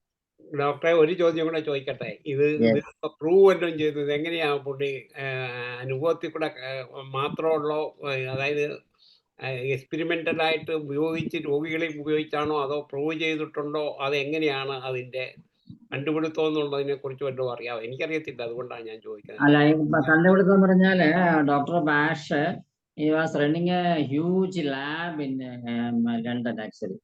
മനസ്സിലായില്ലേ? അപ്പോൾ MD കഴിഞ്ഞ് he was being called a second Hahnemann എന്നാ പറഞ്ഞിരുന്നത്. അപ്പോൾ ഇങ്ങനെ തന്നെയാണ് നമ്മളെ ബവൽ നോസോഴ്സ് ഒക്കെ കണ്ടുപിടിച്ച ആളാണ് ഡോക്ടർ ബാഷ്. അപ്പോൾ ബവൽ നോസോഴ്സ് ഒക്കെ കണ്ടുപിടിച്ച സമയത്ത് അതൊരു ബാക്ടീരിയ അല്ലെങ്കിൽ നമ്മുടെ ബാക്ടീരിയ എടുത്തിട്ട് നമ്മുടെ ഫീസസ് എടുത്തിട്ട് അങ്ങനെ പല സാധനം ഇൻഡസ്ട്രിയൽ ബാക്ടീരിയ അതൊക്കെ എടുത്ത് ചെയ്യുമ്പോൾ ഒരു അറപ്പും ഉറപ്പൊക്കെ തോന്നി നോക്കുക. ഇതല്ല, പ്രകൃതിയിൽ തന്നെ ഇതിന് ഈക്വലൻ്റ് ആയിട്ടുള്ള ഡ്രഗ്സ് ഉണ്ടാവും എന്ന് പറഞ്ഞ് അയാളെ ജീവിതത്തിൽ സമ്പാദിച്ച എല്ലാം ഉപേക്ഷിച്ച് ഒരു അവരുടേതായ സാധാരണ വേഷം ധരിച്ച് തോളൊരു സെഞ്ചിയും എടുത്ത് തേംസ് നദി തീരത്ത് കൂടെ നടന്ന് കാട്ടിലേക്ക് പോകാനുണ്ടായത്. അപ്പോൾ is A very sensitive, hyper sensitive person ആയിരുന്നു അയാൾ. ശരിക്കും പറഞ്ഞാൽ എല്ലാ പ്രകൃതിയിൽ നടക്കുന്ന ഓരോന്നും അയാളുടെ മനസ്സിലേക്ക് അയാൾക്ക് ഇംപ്രഷൻ കിട്ടുമായിരുന്നു ശരിക്കും പറഞ്ഞാൽ. അപ്പൊ അങ്ങനെ ഒരു ഇംപ്രഷനിൽ അങ്ങനെ കാട്ടിക്കൂടെ നടന്ന സമയത്ത് ചില ഫ്ലവേഴ്സിനടുത്ത് പോകുമ്പോൾ ചില ചെടികളുടെ അടുത്ത് പോകുമ്പോൾ അങ്ങനെയുള്ള മനസ്സിൽ തോന്നിയ ചില കാര്യങ്ങളാണ്. ആ കാര്യങ്ങൾ അയാൾക്ക് മനസ്സിൽ തോന്നുക, അതിനെ ഒബ്സർവ് ചെയ്യുമ്പോൾ അയാൾക്ക് മനസ്സിൽ അതിൻ്റെതായ പിക്ചേഴ്സ് ഡെവലപ്പ് ചെയ്യുകയും ചെയ്തിട്ടാണ് ഓരോ ഡ്രഗ് ഉണ്ടാക്കി. ഇപ്പം മിമുലസ് എന്നുള്ള ഡ്രഗൊക്കെ എടുത്ത് അങ്ങനെ ഫിയർ ഇതിനടുത്ത് പോകുമ്പോൾ നമ്മൾ അപ്രോച്ച് ചെയ്യുന്ന സമയത്ത് ഒരു പേടി പ്രകടിപ്പിക്കുന്ന ഒരു ക്യാരക്ടർ അയാൾക്ക് ഒബ്സർവ് ചെയ്യാൻ സാധിച്ചു. അപ്പോൾ അല്ലെങ്കിൽ ഫ്ലവേഴ്സ് ഷ്രിങ്ക് ചെയ്യുക, അല്ലെങ്കിൽ ഇലകൾ ഷ്രിങ്ക് ചെയ്യുക, നമ്മൾ തൊട്ടാവാടിയുമായി അങ്ങനെയൊക്കെ ഒബ്സർവേഷനിലാണ് ഡോക്ടർക്ക് 40 മെഡിസിൻസിൽ അല്ലെങ്കിൽ 39 മെഡിസിൻസ് കണ്ടുപിടിക്കാൻ സാധിച്ചത്. വളരെയധികം അയാളുടെ ഇൻറ്റ്യൂട്ടീവ് പവർ ശരിക്കും പറഞ്ഞാൽ അയാൾ ഇരിക്കുന്ന സ്ഥലത്ത് മറ്റേ കാലക്രമേണ അങ്ങനെയൊക്കെ ശരിക്കും പറഞ്ഞാൽ തേർഡ് ഐ ഓപ്പണിംഗ് ആയി 6th സെൻസ് ഒക്കെ ഡെവലപ്പ് ചെയ്ത ആളാണ് ശരിക്കും പറഞ്ഞാൽ. ഇപ്പൊ നാളെ എന്താ സംഭവിക്കാൻ പോണെന്ന് വെച്ചാൽ ഇന്ന് തന്നെ മുൻകൂട്ടി അയാൾക്ക് മനസ്സിൽ കണ്ടിട്ട് അതിനനുസരിച്ച് അയാൾ പ്രിപ്പയർഡ് ആയിരുന്നു ശരിക്കും പറഞ്ഞാൽ. ഈ മറ്റേ കടൽ തീരത്തൊക്കെ പോയിട്ട് നാളെ ഈ ഒരു കപ്പൽ മറ്റേ കടൽ ഒന്ന് ആക്സിഡന്റ് ആയിട്ട് വരും, അവരെ രക്ഷിക്കേണ്ട കാര്യമുണ്ട് എന്നൊക്കെ അയാൾക്ക് മനസ്സിൽ മുൻകൂട്ടി പിക്ചർ കിട്ടുമായിരുന്നു. അതല്ല, അത് പ്രകാരം അങ്ങനെയൊക്കെ സംഭവിച്ചിട്ടുണ്ട് ശരിക്കും പറഞ്ഞാൽ, അങ്ങനെയുള്ള അത്തരം കാര്യങ്ങൾ. അപ്പൊ അങ്ങനെ വീട്ടിലിരിക്കുന്ന സമയത്ത് വീട്ടിലെ ഉള്ളിലെ തണുപ്പ് മാറുന്നതായിട്ട് നമ്മളെ വിറകുള്ളിലേക്ക് വെച്ച് രണ്ടങ്ങളൊക്കെ നടക്കുക. അപ്പൊ അതിനകത്തൊക്കെ ഒരു ബേർഡ് വീണ സമയത്ത് ഭയങ്കരമായിട്ട് ബേൺസ് ഒക്കെ ഉണ്ട്. അപ്പൊ ആ ബേൺ ഇതായി കഴിഞ്ഞാൽ അല്ലെങ്കിൽ ഇൻഷുർഡ് ആയ ബേർഡിനെ അയാൾ കയ്യിലെടുത്ത് അതിന് റെസ്ക്യൂ റെമഡി ഇൻറ്റേണലായിട്ടും എക്സ്റ്റേണലായിട്ടും കൊടുത്ത് 3 ദിവസം ശുശ്രൂഷിച്ച് നോർമലൈസ് ചെയ്യാൻ പറ്റി. അങ്ങനെ വളരെയധികം മറ്റേ മൈൻഡ് പവർ തന്നെയായിരുന്നു അയാളോട് ശരിക്കും പറഞ്ഞത്. കൊണ്ടാണ് ഇതെല്ലാം കണ്ടുപിടിച്ചിരിക്കുന്നത്. ശരിക്കും അതാ ഡോക്ടർ ബാഷിന്റെ ലൈഫ് ഹിസ്റ്ററി ഉണ്ട് ശരിക്കും പറഞ്ഞാൽ. Edward bash, the medical discoveries of Edward bash physician എന്ന് പറഞ്ഞിട്ട് പുസ്തകം നമുക്ക് വാങ്ങിക്കാൻ കിട്ടി ശരിക്കും പറഞ്ഞാല്. ഈ നമ്മുടെ ഡൽഹിയിലുള്ള ഇതിൻ്റെ അകത്താണോ കിട്ടുന്നത്? Homeopathy medicine? അതെ ജെയിൻ പബ്ലിഷേഴ്സിന്റെ. അതെ. ഇത് വായിക്കണം, വായിച്ചാൽ തന്നെ നമുക്ക് ഈസ് എ ബോൺ ശരിക്കും പറഞ്ഞ ജീനിയസ് ആണ് കേട്ടോ. കുറച്ചെനിക്കറിയാം, അയാള് ലണ്ടൻ ഇതിലെ എമർജൻസി ഡിപ്പാർട്ട്മെന്റിലെ ഡോക്ടറായിരുന്നെന്നും അത് കഴിഞ്ഞ് ഹോമിയോപ്പതിന്ന് ഇതിലോട്ട് തിരിയാനുള്ള കാര്യം ഹോമിയോപ്പതി മെഡിസിൻ സെലക്ട് ചെയ്യാനുള്ള വിഷമം കൊണ്ടും പൊട്ടൻസി സെലക്ഷനുള്ള റിപ്പറ്റീഷനുള്ള വിഷമം കൊണ്ടാണെന്നൊക്കെ അതൊക്കെ എനിക്കറിയാം. പക്ഷേ സാറേ ഒരു സ്ഥലത്ത് കൃഷ്ണമൂർത്തി ബുക്കിലാണ് അതിനെ കുറിച്ച് പറയുന്നുണ്ട്. ഈ ബ്രിട്ടീഷുകാർ ലോകത്ത് ഇത്രയും വലിയ ബുദ്ധിമാന്മാരാവുന്നതിന്റെ കാരണം ലോകത്ത് ഏറ്റവും ബുദ്ധിമാനായിട്ട് അറിയപ്പെടുന്ന ബ്രിട്ടീഷുകാരാണല്ലോ. അവരാണല്ലോ ഇത് ലോകം പിടിച്ചെടുക്കുക. അതൊരു പക്ഷേ ഈ ഫ്ലവേഴ്സിന്റെ ഒക്കെ കാറ്റേറ്റാണല്ലോ അവർ വളരുന്നതെന്നാണ്. ആ ഒരു ഇതായിരിക്കും അവർ ഇത്രത്തോളം വീരശൂര പരാക്രമികളൊക്കെ ആക്കിയെന്നുള്ളതാണ് അതിലൊരു കൺസെപ്റ്റ് ആയിട്ട് പറയുന്നത്. അതെയോ, ശരി ശരി, ആയിരിക്കാം. അങ്ങനെ എന്റെ കാര്യം വെച്ചാല് നല്ല ഓതന്റിക് ആയിട്ടുള്ള ബുക്കുകളാണ് ഞാൻ റെഫറൻസ് ഒക്കെ. കൊർണീലിയ റിച്ചാർഡ്സ് ബോൾഡർ, ഡോക്ടർ ബാഷിന്റെ ഒറിജിനൽ റെപ്പർട്ടറി, ഫിലിപ്പ് എം ചാൻസലറുടെ handbook of the Basher, Philip M Chancellor, ഇങ്ങനത്തെയൊക്കെ ബുക്സ് ആണ് എന്റെ റെഫറൻസ് ഗ്രന്ഥങ്ങൾ ശരിക്കും പറഞ്ഞാൽ. ഡോക്ടർ മലയാളത്തിലുണ്ടോ പുസ്തകം? മലയാളത്തിൽ ഞാൻ എന്റെ അച്ഛൻ എഴുതുന്ന ചെറുതായിട്ട് ഇപ്പോഴും 10-30 കൊല്ലം, ഒരു 12 റെമഡി അത്ര തന്നെ ഉള്ളൂ. ബാക്കി ഭാഷ ഇൻസ്റ്റിറ്റ്യൂട്ട് ഇറക്കിയ ബുക്ക് ഉണ്ട്, പക്ഷെ അത് വായിക്കാതിരിക്കണ സ്ഥലം നല്ലത്. അല്ലല്ല, ഇത് ഓതന്റിക് ആയിട്ട് ഇതല്ല, അതല്ല, ഭാഷ ഇൻസ്റ്റിറ്റ്യൂട്ട് ഇറങ്ങിയ ഒരാളുടെ ബുക്ക് ഉണ്ട്, പക്ഷെ ഒരു ചുക്കിനും കൊള്ളില്ല, വായിക്കാനും കൊള്ളില്ല. അതായത് അങ്ങനെ തന്നെ മലയാളീകരിച്ചേക്കുക, ലാംഗ്വേജ് ശ്രദ്ധിക്കാതെ. വേർഡ് ബൈ വേർഡ് മലയാളീകരിച്ചാൽ ഒന്നിനും കൊള്ളില്ല. അതെ, അങ്ങനെ ചെയ്തിട്ടില്ല. അതിൽ കാര്യമില്ല. കാരണം നമ്മൾ ഇംഗ്ലീഷ് പറയുന്നതല്ല മലയാളത്തിൽ അർത്ഥം വരും. അതെ അതെ, അപ്പൊ വളരെ ശ്രദ്ധിക്കണം ശരിക്കും പറഞ്ഞാൽ. ഡോക്ടറെ, മലയാളത്തിലെ ബുക്കുണ്ട്, ഒരു MA ഖാദറിന്റെ ബുക്ക്. MA ഖാദർ നമ്മുടെ കൊച്ചിയിലത്തെ ഡോക്ടറാണോ? കാണിച്ചു തരാം, ഞാൻ കാണിച്ചു തരാം. വായിക്കാൻ കൊള്ളൂല. കാണാവോ? ആ ബുക്കിന്റെ കാര്യം പറഞ്ഞ ഞാനത് വായിച്ചിട്ടുണ്ട്. അവിടെ ശരിക്കും പറഞ്ഞാല് നമുക്ക് മലയാളത്തിൽ MA മലയാളമൊക്കെ എടുത്തവർക്ക് ഒരു പുസ്തകം ഇംഗ്ലീഷിൽ നിന്ന് മലയാളത്തിലൊക്കെ തർജ്ജമ ചെയ്യാൻ സാധിക്കുള്ളൂ ഉള്ള കാര്യം പറയാം. കാരണം എൻ്റെ ഫാദർ ശരിക്കും പറഞ്ഞാല് BSc physics, MA Malayalam, Hindi Visharad, ഇതൊക്കെ കഴിഞ്ഞ ശേഷമാണ് ബുക്സ് ഒക്കെ എഴുതാൻ തുടങ്ങിയതും വിവർത്തനം ചെയ്യാനൊക്കെ തുടങ്ങിയത്. അപ്പൊ അത്രയും നോളേജ് നമുക്ക് വേണം ഒരു ബുക്സ് ഇംഗ്ലീഷിൽ നിന്ന് മലയാളത്തിലേക്ക് തർജ്ജമ ചെയ്യാൻ. ആ പുസ്തകങ്ങൾ വായിച്ചാൽ മാത്രമേ നമുക്ക് നല്ല ഫ്ലുവൻ്റ് ആയിട്ട് മലയാളം വരുള്ളൂ ശരിക്കും. അല്ലെങ്കിലൊക്കെ ചെറുപുറന്ന് അർത്ഥമേ മാറും. ഇംഗ്ലീഷ് അറിഞ്ഞിരിക്കണം, ഇംഗ്ലീഷും മലയാളം രണ്ടും നല്ല. ഇംഗ്ലീഷ് അറിഞ്ഞിരിക്കാം, അത് വേണം, ബേസിക് ആയിട്ട് ഇംഗ്ലീഷ് അറിയാം. കാരണം മലയാളത്തിൽ തന്നെ 20 ഹോമിയോപ്പതി ബുക്സ് എഴുതിയ ആളാണ് എൻ്റെ അച്ഛൻ. അപ്പൊ പിന്നെ നിങ്ങൾക്ക് അറിയാമല്ലോ എത്രത്തോളം എഴുതാനുള്ള വാഞ്ച. മാത്രം സാഹിത്യത്തിൽ 20 ബുക്സ് എഴുതിയാണ്. സത്യസായ ബാബയെ കുറിച്ചും ശ്രീസായ ബാബയെ കുറിച്ചും ഒക്കെ 20 ബുക്സ് മലയാളത്തിൽ പ്രസിദ്ധീകരിച്ച ആളാണ് ഫാദർ. അപ്പൊ എല്ലാത്തിലും ഒരു സകല കലാവല്ലഭത്വം നേടി ഒരു വ്യക്തിക്ക് മാത്രമേ ഇത്തരം കാര്യങ്ങൾ വെഞ്ചർ ചെയ്യാൻ പറ്റുള്ളൂ. ഹോമിയോപ്പതിയെ കുറിച്ച് എഴുതിയ പുസ്തകം വല്ലതും അവൈലബിൾ ആണോ? ഇപ്പൊ ഒന്നുമില്ല സത്യം പറഞ്ഞാല്. ഞങ്ങളെ തന്നെ പറയണം, മക്കളെ തന്നെ പറയണം, ഒന്നും എടുത്ത് വെച്ചില്ല. സാറേ, ഒന്ന് റീപബ്ലിഷ് ചെയ്താലുള്ള കുഴപ്പമെന്നാ? ചുമ്മാ കൊടുക്കണ്ട, എല്ലാവർക്കും കാശിന് കൊടുത്താൽ മതി. എൻ്റെ ഉള്ള ബുക്സ് ഞാൻ നോക്കട്ടെ. ഇഫ് എനിബഡി ഈസ് ഇൻട്രസ്റ്റഡ് നമുക്ക് നോക്കാം.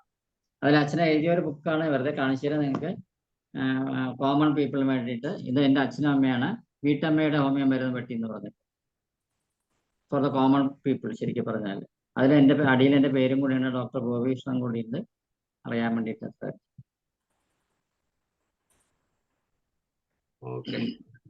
ഡോക്ടറെ, അച്ഛൻ എത്ര മക്കളാ ഉള്ളത് സാറ് കൂടാതെ? എത്ര മക്കളാ ഉള്ളത്? ഞങ്ങൾ 8 മക്കളാ. 8ാമത്തെ അവസാനത്തെ ആളാണ് ഞാൻ. അപ്പം ബാക്കിയുള്ളവരൊക്കെ ഡോക്ടേഴ്സ് ആണോ? അല്ല, ഒരാൾ സയന്റിസ്റ്റ് ആയിരുന്നു, നാഷണൽ ഇൻസ്റ്റിറ്റ്യൂട്ട് ഓഫ് ന്യൂട്രീഷനിലെ ഡയബറ്റിക്സ് സ്പെഷ്യലിസ്റ്റ് ആയിരുന്നു, അതിന്റെ ഡയറക്ടർ ആയിരുന്നു, ന്യൂട്രീഷൻ സെന്റർ ഹൈദരാബാദിൽ. ഒരാൾ കെമിസ്റ്റ് ആയിരുന്നു മറ്റേ ബോംബെയില്, ഒരാള് ഹൈസ്കൂൾ പ്രിൻസിപ്പൾ ആയിരുന്നു, ഒരാൾ ഇലക്ട്രിക്കൽ എഞ്ചിനീയർ ആയിരുന്നു, ഒരാള് പോളിടെക്നിക് സൂപ്രണ്ട് ആയിരുന്നു. അങ്ങനെ അച്ഛൻ്റെ ശരിക്കും പറഞ്ഞാല് മൾട്ടി ടാലന്റഡ് പേഴ്സണാലിറ്റി ഉള്ള അച്ഛൻ്റെ എല്ലാ ടാലൻസും ഡിവൈഡ് ചെയ്ത് പോയി. അവസാനം ഈ ട്രീറ്റ്മെന്റ് സാറിനും കിട്ടി. ട്രീറ്റ്മെന്റ് പ്ലസ് മകനാണ്, പ്ലസ് മകൻ പാലക്കാട്. ഡോക്ടർ, ഈ മുടി കൊഴിച്ചലിന് എന്താ ഡോക്ടറെ? മുടി കൊഴിച്ചൽ എന്ന് പറഞ്ഞാൽ ആ മുടി കൊഴിച്ചൽ ഉള്ള പേഷ്യന്റിന്റെ അവരെ ക്യാരക്ടർ അല്ലെങ്കിൽ അവരുടെ സംബന്ധിച്ച് എന്തെങ്കിലും 3-4 സിംറ്റംസ് നോക്കുക. അവർക്ക് അതിനെക്കുറിച്ചുള്ള ഭയങ്കര ഡിപ്രസീവ് മൂഡിലേക്ക് ഉണ്ടോ, അല്ലെങ്കിൽ വളരെ ഇംപേഷ്യന്റ് ആണോ, വെറീഡ് ആണോ. One main drug is crab apple. ബാക്കി നമ്മൾ അത് എക്സ്റ്റേണൽ ഇന്റേണൽ പ്ലസ് നമ്മളെ ബാക്കിയുള്ള എന്തെങ്കിലും സിംറ്റംസും കൂടെ അവരെ കുറിച്ച് വേണം. അപ്പം ഇത്രയും നമ്മളിപ്പോ ഒരു ഡ്രഗ് പറയുന്നുണ്ടല്ലോ, നമ്മൾ എത്ര സിംറ്റംസ് ആണ് നമ്മൾ പറയുന്നത് ശരിക്കും പറഞ്ഞാൽ. അപ്പൊ അതിൽ ഏതെങ്കിലും ഒരു ക്യാരക്ടർ ശരിക്കും പറഞ്ഞാൽ നമുക്ക് ഒബ്സർവ് ചെയ്യാൻ സാധിക്കും. അങ്ങനെ പ്രിസ്ക്രൈബ് ചെയ്ത് കഴിഞ്ഞാൽ ഫിസിക്കൽ കണ്ടീഷൻസ് പോലും ഇമ്പ്രൂവ്മെന്റ് വരും. Thank you doctor. ഓക്കെ. ഇനി ആർക്കെങ്കിലും സാറിനോട് ചോദിക്കാനുണ്ടോ? നേരിട്ട് ചോദിക്കാവുന്നതാണ്.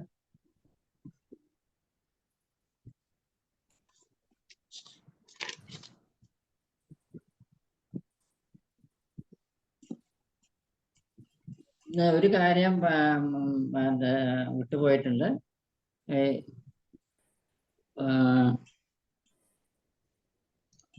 വാൾനട്ട് തന്നെ സ്പൈൻ സ്റ്റെബിലിറ്റി കിട്ടാനായിട്ട് വാൾനട്ട് ഉപയോഗിക്കാന്ന് പറയുന്നത്. സ്പൈൻ നട്ടലിന് ഒരു സ്റ്റെബിലിറ്റി അല്ലെങ്കിൽ അങ്ങനെ എന്തെങ്കിലും പ്രശ്നങ്ങൾ ഉണ്ടെങ്കിൽ ഇത് കൊടുക്കാം. അലർജീസിന് കൊടുക്കാം വാൾനട്ട്. കൗമാരപ്രായത്തിലെ പ്രശ്നങ്ങൾ, ടീനേജ് പിയർ ഗ്രൂപ്പ് ഇൻഫ്ലുവൻസ് കാരണം ഓരോ നമ്മുടെ മകനോ മകളോ ഒക്കെ ചെയ്യുന്ന ഓരോ ഗോഷ്ഠിത്തരങ്ങൾക്ക് അതിനെ ഒന്ന് കറക്റ്റ് ചെയ്യാനായിട്ട് റേഡിയേഷൻ കൊണ്ടുണ്ടാകുന്ന ബുദ്ധിമുട്ടുകൾ കേട്ടോ, അത് ഞാൻ പറയാൻ പറ്റുന്നതാണ്. വാൾനട്ട് കൊടുക്കാം.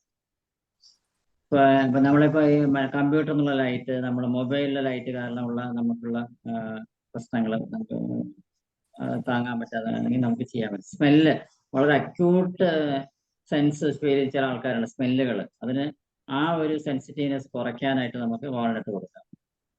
അപ്പൊ ഈ ഷോർട്ട് സൈറ്റിനും കൊടുക്കാതിരിക്കും അല്ലേ? ട്രൈ ചെയ്യണം. കൂടുതൽ ഈ ഫോണും സിസ്റ്റം ഒക്കെ ഉപയോഗിക്കണോണ്ടേ. അതെ, കാരണം ഈ നിയോൺ അത് പറയുന്നത് neon light, computer light, radiation ഇതിനെല്ലാം വരുന്ന ശേഷം നമുക്ക് ഉണ്ടാകുന്ന മുഖത്തെ വ്യത്യാസങ്ങളൊക്കെ കണ്ണിലെ പ്രശ്നങ്ങളൊക്കെ വാൾനട്ട് ഉപയോഗിക്കാം. ലിങ്ക് ബ്രേക്കർ ആണ് ശരിക്കും പറഞ്ഞാൽ. Try it. ഇതിന്റെ ബെസ്റ്റ് റെപ്പർട്ടറി ഏതാണ്? ബെസ്റ്റ് റെപ്പർട്ടറി എന്ന് പറയുമ്പോൾ ശരിക്കും പറഞ്ഞാൽ മാത്സിന്റെ റെപ്പർട്ടറി.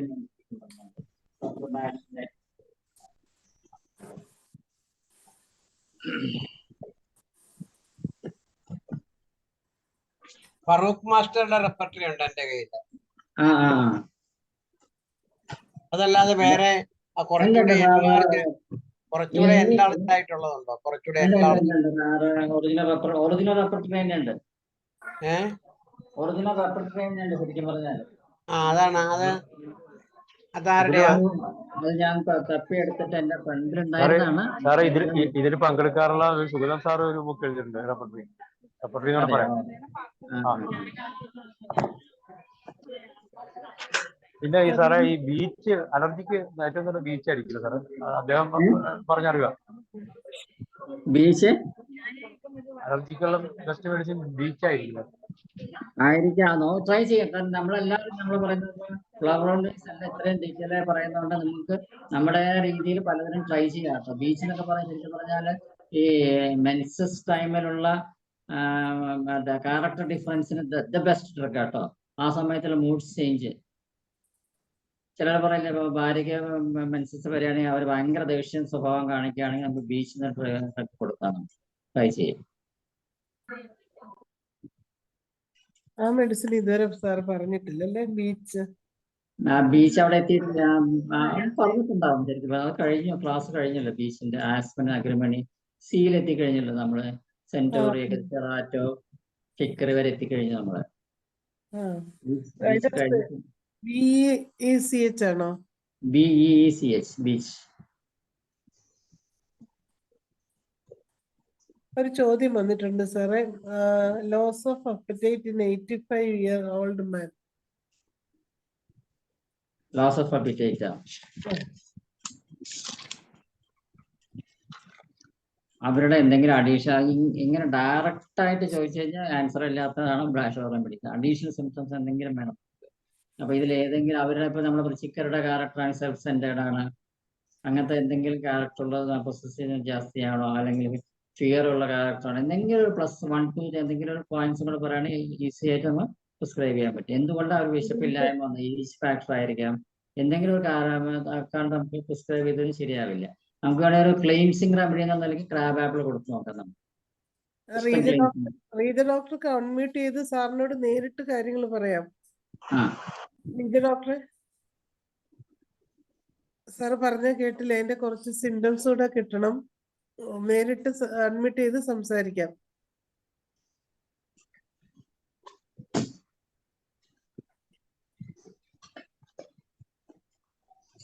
റീജ ഡോക്ടർ ഉണ്ടോ? നമുക്ക് ഇനി 3 മിനിറ്റ് മാത്രമാണുള്ളത്. ഡോക്ടർ അഡ്മിറ്റ് ചെയ്ത് സംസാരിക്കാം. അഡ്മിറ്റ് ചെയ്യാൻ പറ്റുന്നില്ലേ? എന്തോ സിസ്റ്റത്തിന് പ്രോബ്ലം ആണെന്ന് എഴുതി കാണിക്കുന്നുണ്ട്. കുറുപ്പ് സാറോട് ചോദിച്ചില്ല, റെപ്പർട്ടറിയെ കുറിച്ച് ചോദിച്ചില്ലേ? Bach numbers repertory by SJ Wheeler എന്ന് പറഞ്ഞ ഒരു റെപ്പർട്ടറി ഉണ്ട് കേട്ടോ. SJ വീലർ എന്ന് പറഞ്ഞിട്ട്. ആരാണെന്നാ പറഞ്ഞ? ആരുടെയാണ്? Wheeler SJ Wheeler. സ്പെല്ലിംഗ് പറഞ്ഞ വീലറിന്റെ WHEELER. അത് ശരി. അപ്പൊ ബാക്ക് ഫ്ലവർ റെപ്പർട്ടറി വീലർ എന്നും പറഞ്ഞ നമ്മൾ അടിച്ചു കൊടുത്താൽ കിട്ടുമായിരിക്കും. ഇത് പബ്ലിഷ് ചെയ്തിരിക്കുന്നത് എന്റെ കയ്യിലുള്ളതൊക്കെ ഒറിജിനൽ ലണ്ടനിൽ പബ്ലിഷ് ചെയ്തതായിട്ടാണ് കാണുന്നത്. എങ്ങനെ എന്റെ കയ്യിൽ കിട്ടി ചോദിച്ചെന്ന് എനിക്കറിയില്ല. ജൈൻ പബ്ലിഷേഴ്സ് വഴിക്ക് വരുത്തിയതാണ്, വാങ്ങിയതാണ്. ആമസോണിൽ നോക്കാം സാറേ. അതെ ഇപ്പൊ എല്ലാം ഉണ്ട്, എല്ലാം അവൈലബിൾ ആണ്. ഇതിൽ കറക്റ്റ് ആയിട്ട് ശരിക്കും ഈ റെപ്പർട്ടറി ബുക്ക് ഉണ്ടെങ്കിൽ സുഖമായിട്ട് പ്രിസ്ക്രൈബ് ചെയ്യാം നമുക്ക്. നമ്മൾ ക്യാൻസർ റെപ്പർട്ടറി ഒക്കെ യൂസ് ചെയ്യുന്ന മാതിരി ഉപയോഗിക്കാം നമുക്ക്. അത് വേണം സാറേ, അങ്ങനെ വേണം. അല്ല നമ്മള് അത് അങ്ങനെ കിട്ടിയാലേ നമുക്ക് പ്രയോജനമുള്ളൂ. അല്ലെങ്കിൽ നമുക്ക് ഇതപ്പോ ഈ കോർണീലിയ റിച്ചാർഡ്സിന്റെ ഈ ബുക്കിലും ബാക്കിലെ റെപ്പർട്ടറി ഉണ്ട്. അപ്ലൈയിങ് ബാക്ക്സോർ therapy to the healing profession of homeopathy, psychology, psychiatry, psychosomatic medicine.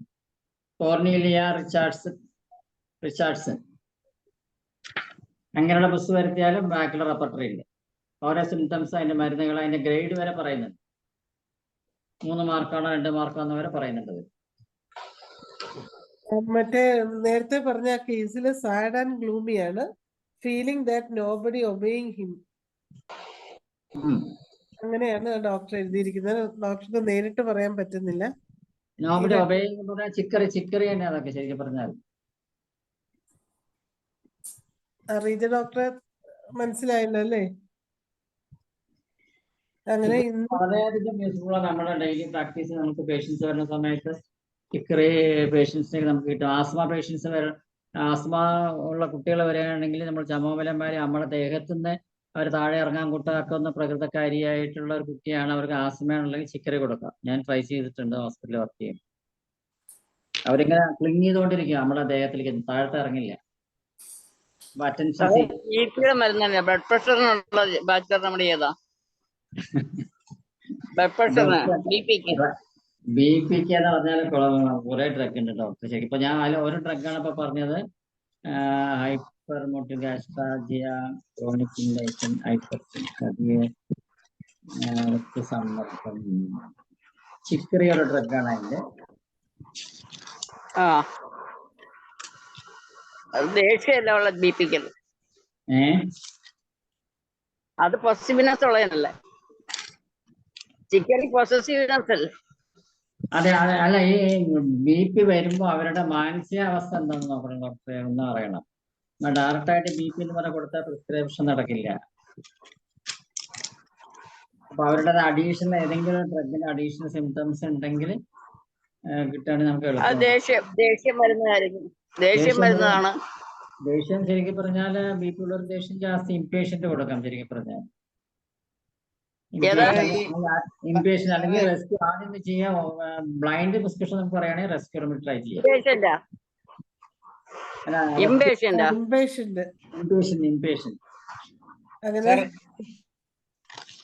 Sir ഇതേ ഈ ഫ്ലവർ ഈ ആൽക്കഹോളില് ഇമേഴ്സ് ചെയ്തിട്ട് സൂര്യപ്രകാശത്തിൽ വെച്ച് കഴിഞ്ഞ് എത്ര സമയം കഴിഞ്ഞെടുത്തിട്ടാണ് ഈ മെഡിസിൻ ആക്കുന്നത്? അതല്ല, അതിപ്പോ സൂര്യപ്രകാശം ചൂടാറി കഴിഞ്ഞാൽ ഉപയോഗിക്കാം. പിന്നെ അതിന് നമ്മളെ ഡീകാൻറ്റ് ചെയ്താൽ മതി. അരിപ്പഴിച്ച് അരച്ച് കഴിഞ്ഞാൽ മെഡിസിൻ ഉപയോഗിക്കാം. അത് സാർ പറഞ്ഞ ഡീകാൻറ്റ് ചെയ്യാൻ എനിക്ക് മനസ്സിലായില്ല. നമ്മളത് അരിപ്പ് വെച്ചായിരിക്കും അതിന് ഇത് പോകണമല്ലോ, ഫ്ലവറിന്റെ മാറ്റിയെടുക്കണ്ട ആ ഫ്ലവറിന്റെ. അരിച്ചെടുക്കുക. ആ സാർ, അപ്പൊ ഞാന് സാർ, അപ്പൊ ശരിക്കും പറഞ്ഞാൽ നമ്മള് ഈ ടിഞ്ചേഴ്സ് ഉണ്ടാക്കുന്ന മെത്തേഡ് ആണ് അത്. ഇല്ലേ, ടിഞ്ചേഴ്സ് ഉണ്ടാക്കുന്ന മെത്തേഡ്. അപ്പൊ ശരിക്കും ഡോക്ടറെ, നീലപ്പാല എന്ന് പറയുന്ന ഒരു പാലയുടെ തണ്ടെടുത്തിട്ട് ഇതുപോലെ എണ്ണയ്ക്കകത്ത് വെച്ചിട്ട് ഒരു എണ്ണ ഉണ്ടാക്കുന്നുണ്ട്. അതല്ല ഡോക്ടറെ, ഇതിപ്പോ ഫ്ലവർ അല്ലേ? ഇതിപ്പോ ഫ്ലവറിന്റെ ഞാൻ പറഞ്ഞതേ ഉള്ളൂ.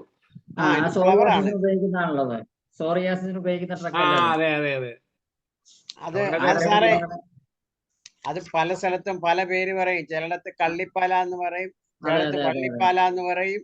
ഡിഫറെന്റ് നെയിംസ് അറിയും. ഏറ്റവും കൂടുതൽ ബെസ്റ്റ് പീച്ചി ഡാമിൽ നിന്ന് എടുക്കുന്നതിനാണ്, കാട്ടിൽ നിന്ന് എടുക്കുന്നതിനാണ് വെരി ഇഫക്റ്റീവ്. അങ്ങനെ ഇന്ന് നമ്മളുടെ സിന്നമോൺ ഒരു മെഡിസിൻ മാതിരിയുള്ളതാണല്ലോ അത്. അതിന്റെ ഫ്ലവർ എടുത്താൽ ഇത് ചെയ്യാൻ പറ്റുമോ? ചെയ്യാൻ പറ്റും. സിന്നമോൺ കൺവേർട്ട് ചെയ്യാൻ പറ്റുമല്ലോ. സിനമൺ ടിഞ്ചർ കിട്ടുന്നുണ്ടല്ലോ നമുക്ക്. കിട്ടുന്നുണ്ട്. അത് ബാച്ചുലർ റെമഡി അല്ലല്ലോ. അല്ല, ബാച്ചുലർ റെമഡീസ് പറയാൻ കാരണം ബാഷ് ഇങ്ങനെ ഇത്ര ഡ്രഗ്സ് വെച്ചിട്ട് നമുക്ക് മിനിമം മെഡിസിൻസ് കൊണ്ട് ഒരു മാജിക് ക്യൂർ ഉണ്ടാക്കിയാണല്ലേ. അപ്പൊ അതിനെ തന്നെ നമ്മൾ ഫുൾ ഫ്ലെഡ്ജ്ഡ് ആയിട്ട് പഠിച്ചിട്ട് അത് സൈക്കോസോമാറ്റിക് ഡിസോർഡേഴ്സിനൊക്കെ കൊടുക്കാൻ പറ്റാണ്. ഞാൻ അറിഞ്ഞിടത്തോളം അന്വേഷണത്തിൽ മനസ്സിലായി, അമേരിക്കയിലൊക്കെ ഈ ബാച്ചുലർ റെമഡീസ് വൈഡ് സ്പ്രെഡ് ആയിട്ട് യൂസ് ചെയ്യുന്നതാണ്. കഴിഞ്ഞാണ് പാലക്കാട് നമ്മുടെ ഒരു ഫേമസ് ഡോക്ടർ എന്നോട് പറഞ്ഞത്, ഡോക്ടർ നന്ദകുമാർ എന്നോട് പറഞ്ഞത്, അമേരിക്കയിലൊക്കെ ധാരാളം യൂസ് ചെയ്യുന്നുണ്ട് ബാച്ചുലർ റെമഡീസ് എന്നൊക്കെ കേട്ടോ. സാറേ, ക്ലീമാറ്റിസ് എന്ന് പറയുന്ന മരുന്ന് നമ്മുടെ ഹോമിയോപ്പതിയിലും ഉണ്ട്. അതിന്റെ പക്ഷെ പ്രിപ്പറേഷനിലെ വ്യത്യാസം വരുന്നുണ്ടോ? പ്രിപ്പറേഷന് വ്യത്യാസം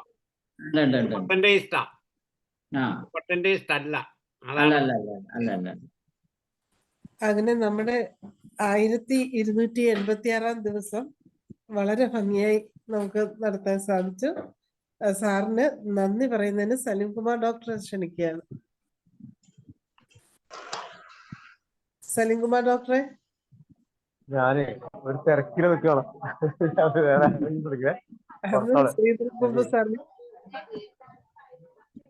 ശ്രീധരക്കുറുപ്പ് സാറേ. ഞാൻ തന്നെ പറയാം. ഈ നമ്മള് ഇന്നലെയാണ് ഇങ്ങനെ ഒരു പ്രോഗ്രാം ഫിക്സ് ചെയ്യുന്നത്. അപ്പൊ തന്നെ ഞാൻ വരാമെന്ന് പറയുകയും ഇന്ന് വേദിയിൽ വന്ന് വളരെ ഒത്തിരി പറയും. കിട്ടുന്നില്ലേ? ക്ലിയർ അല്ല. വളരെ വേഗത്തിലാണ് നമ്മുടെ ഈ സെഷനിൽ വരാമെന്ന് സമ്മതിക്കുകയും വന്നതിന് ശേഷം വളരെ നല്ല ഒരു പ്രസന്റേഷൻ നടത്തുകയും ചെയ്ത പ്രൊവിഷൻ ഡോക്ടർക്ക് IMDസിന്റെ പേരിലും എന്റെ പേരിലും അതുപോലെ പങ്കെടുത്തിരിക്കുന്ന എല്ലാവരുടെ പേരിലും നന്ദി രേഖപ്പെടുത്തിയിട്ടുണ്ട്. ഡോക്ടറെ, അങ്ങനെ ഇന്നത്തെ 1286 ദിവസത്തെ ഈ വെബിനാർ ഇവിടെ അവസാനിക്കുകയാണ്. സാറിന് ഒരിക്കൽ കൂടി നന്ദി പറയുകയും അതുപോലെ സാർ വീണ്ടും ഞങ്ങൾക്ക് ഇതുപോലെ വന്ന് ബാക്കി എല്ലാ മെഡിസിനുകളും പറഞ്ഞു തരണമെന്നും പ്രത്യേകം അപേക്ഷിക്കുകയാണ്. ആഴ്ചയിൽ ഒന്നെങ്കിലും സാറ് വന്ന് ഞങ്ങൾക്ക് ഈ ബാക്കി ഇതിനെ പറഞ്ഞു തരണം. അതുപോലെ ഈ ഒരു വെബിനാറിൽ പങ്കെടുത്ത എല്ലാവർക്കും നന്ദി അറിയിച്ചിട്ട് എല്ലാവർക്കും ശുഭരാത്രി.